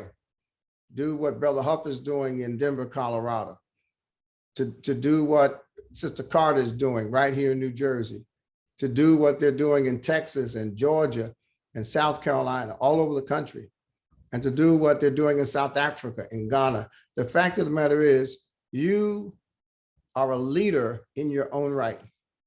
And someone is willing to follow you if you're willing to lead them to financial freedom. Those young men in Jegna have invested in our relationship. They trust us. They've looked at our materials and they believe they can use them in neighborhoods that have been abandoned for years. And I believe you're in a position to become an outstanding D-Free leader so that our legacy will be inclusive of your organization, your church, your ministry in your life. So God bless you. Thank you so much. Get in touch with us right away and let's start working together as you've joined the D-Free team. God bless you. God bless you, everyone.